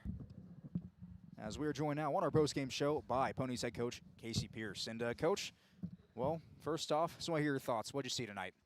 You know, Kelliher Northome, they're an outstanding basketball team. Not a slouch of a team at all. Very aggressive, strong, good, hard-nosed basketball players, and you know they took it to us. And you know, but at the same time, I'm proud of our girls, holding them to 66 points, where I think they're averaging like 85 points a game. So still tough defense, but we just couldn't get the ball to go in the hoop. That's a team that is not, you know, they're known to score in triple digits from time to time as well. Very good offense. You guys were able to play a pretty solid defensive game on them for sure. Well, I don't want to focus too much on the game here. Of course, this being the last one of the year, you guys finish off with a 22-6 record. Pretty good for you guys, but I know a lot of emotions down there on the sideline after the game, especially with your two seniors, Regan Mortimer and Ava Oberg. Just know what those two have meant to the program over these last 4 years. Yeah, we actually have three seniors, Chandler Strobel as well. Chandler, too. You know, all three of them are outstanding leaders. We're going to miss them immensely next year. And I watched them grow as leaders, as captains, as basketball players, just as individuals this whole season. And I hope that carries over into the rest of their life. I know all the things that they learned throughout this season and in the past seasons. It's going to carry over. The consistency, the discipline, the leadership, all those things. They are outstanding young ladies. So I wish them the very, very best. And you know, we're gonna miss them each for their own individual characteristics. You know, Regan, I really watched her step up and become a great vocal leader, where she wasn't that last year. She wasn't using her voice, and this year she took it to the extreme and was very much a voice on the floor that we needed. And not only that, she added a couple moves to her game, and she got us more baskets than I thought. You know, compared to last year, and she did an outstanding job just growing as a basketball player too. Ava, she's the one that does our, you know, she's the no stat for that type player. She does the dirty work. She doesn't always get a lot of credit for the things that she does, but I do want to recognize her for just giving it all, doing, you know, things night in and night out that we really need her on the floor, and she was part of our big success. And then Chandler Strobel, she's a fantastic leader. She's great. She's great with the girls. They look up to her. She brings a lot of positive energy, a sparkle, and I know she's going to be a great leader in the future. For sure. And with that, I mean, this team has a lot of young players joining next year, a lot of good freshmen and sophomores on your roster as well. What is to look forward to with them coming forward? Yeah, we have 3 juniors, and I know that they're going to step into that leadership role, and they're going to do a fantastic job. 3 great young ladies, and I'm excited for them to take on that leadership role, and also step up on the basketball floor next year. And I know that they'll work in the off season to improve their game. And yeah, I'm excited for the future. 2 wins, that's huge for these girls, and I hope that that's what they remember. They take away the wins and the memories that we made on this season. What is the thing or things you're going to take away the most from the season? Remember about it? Oh, put me on the spot. I just like the chemistry that these girls have developed. It's a we over me mentality, and it's, we're a family on and off the court, and I'm really proud of these girls for, really, I don't know what the word is, where they take that and make themselves stronger with, being a team. And they're a great group of girls. They're outstanding. They play fierce and competitive and aggressive on the floor, but at the same time, they're just great people off the court. And that's what makes me proud to coach these girls. For sure, Coach. With that, is there anything else you want to mention tonight? Yeah, I would like to thank my coaching staff. I have Todd Mortimer and David Durand, and I could not do it without them. I feel like I leave them out of the conversation a lot when it comes to interviews, and they deserve a whole lot of credit. I got them chirping in my ear all the time, whether it's practice, games, there's just constant communication, and we have a lot of fun together, and I just really value their experience, their knowledge, their advice, and the girls love them. So together, I feel like we make a great coaching team, and I just do want to shout out a big thank you to them, and to all the community support and my family. It takes a whole village to have a successful basketball program, to have people buy in and back you up, and whether it's the parents, the fans, the paper, the school, all the families, it really takes that much. And I really appreciate our pony culture, and that's huge, and I hope that continues to carry on throughout for a long time. All right, Coach. Well, thank you so much for the time here. Congratulations on a great year, albeit maybe not ended the way you guys wanted to see it end. A lot to be proud of for this season for Warren Alfred Oslo basketball. Well, that's Coach Casey Pierce here on the postgame show on KRX. Thanks, Coach. Thank you. All right, and with that, so we're going to go on ahead and start wrapping things up here. Let's do one more quick check of the Draft Sports Bar and Grill scoreboard update on. Well, there goes a headset. We'll get to that later. But one more quick check of the Draft Sports Bar and Grill scoreboard update. Again, we do know that it was a win tonight for Dilworth, Glendon, Felton, and for Barnesville, both by 2 points in the Section 8 AA games earlier this evening. It was Dilworth, Glendon, Felton over Monaga 48-46, Barnesville to Pelican Rapids 47-45. So they will be playing in the Section 8 AA Girls Championship on Friday night. As for the Section 8 Championship, it'll be Kelliher Northome, who we just heard defeat Warren Alfred Oslo 66-46. Playing against Sacred Heart, who won 67-51 over Mahnomen Waubun this evening. A couple other quick scores to check on. Kraken and the Wild still tied nothing about halfway through the first period there. And the Timberwolves, they won 126-112. The final score for Minnesota over Philadelphia this evening. You can see the entire Draft Sports Bar and Grill scoreboard update on KRXAM.com. We're usually updating that all the time, so we'll have the scores up there sooner rather than later this evening. And, you can also see the story, stats, pictures, and more from tonight's game, as well as all the games covered here on KRXAM.com. Click on Sports and Sports News, and you'll be able to find all of that information. As always, we want to thank our sponsors for helping us provide this game this evening. And the best we can say thank you to the sponsors just by patronizing their business and spending your money there, because if you spend your money on them, they can in turn spend their money on us to help bring you things that we love to do, like athletic events, high school and college games, of course, the Coach's Corner program as well. So big thank you to the sponsors for letting us do what we do and get to do what we love to do, and that is to cover these local sports and local events. We also want to thank you, the listeners, for tuning in this evening, whether that be on KRX Radio or KRX Video. We always appreciate you listening in and following our students and student athletes throughout our communities that we serve. And, well, with that, let's go ahead and wrap things up. For Gabe Bishop, for Blake Fee, my name is Zach Thomas signing off here from the Ralph Engelstad Arena. Final score one more time. Kelliher Northome defeats Warren Alfred Oslo 66-46. They'll advance to the Section 8A Championship against Sacred Heart on Friday night. Have a great night, everybody.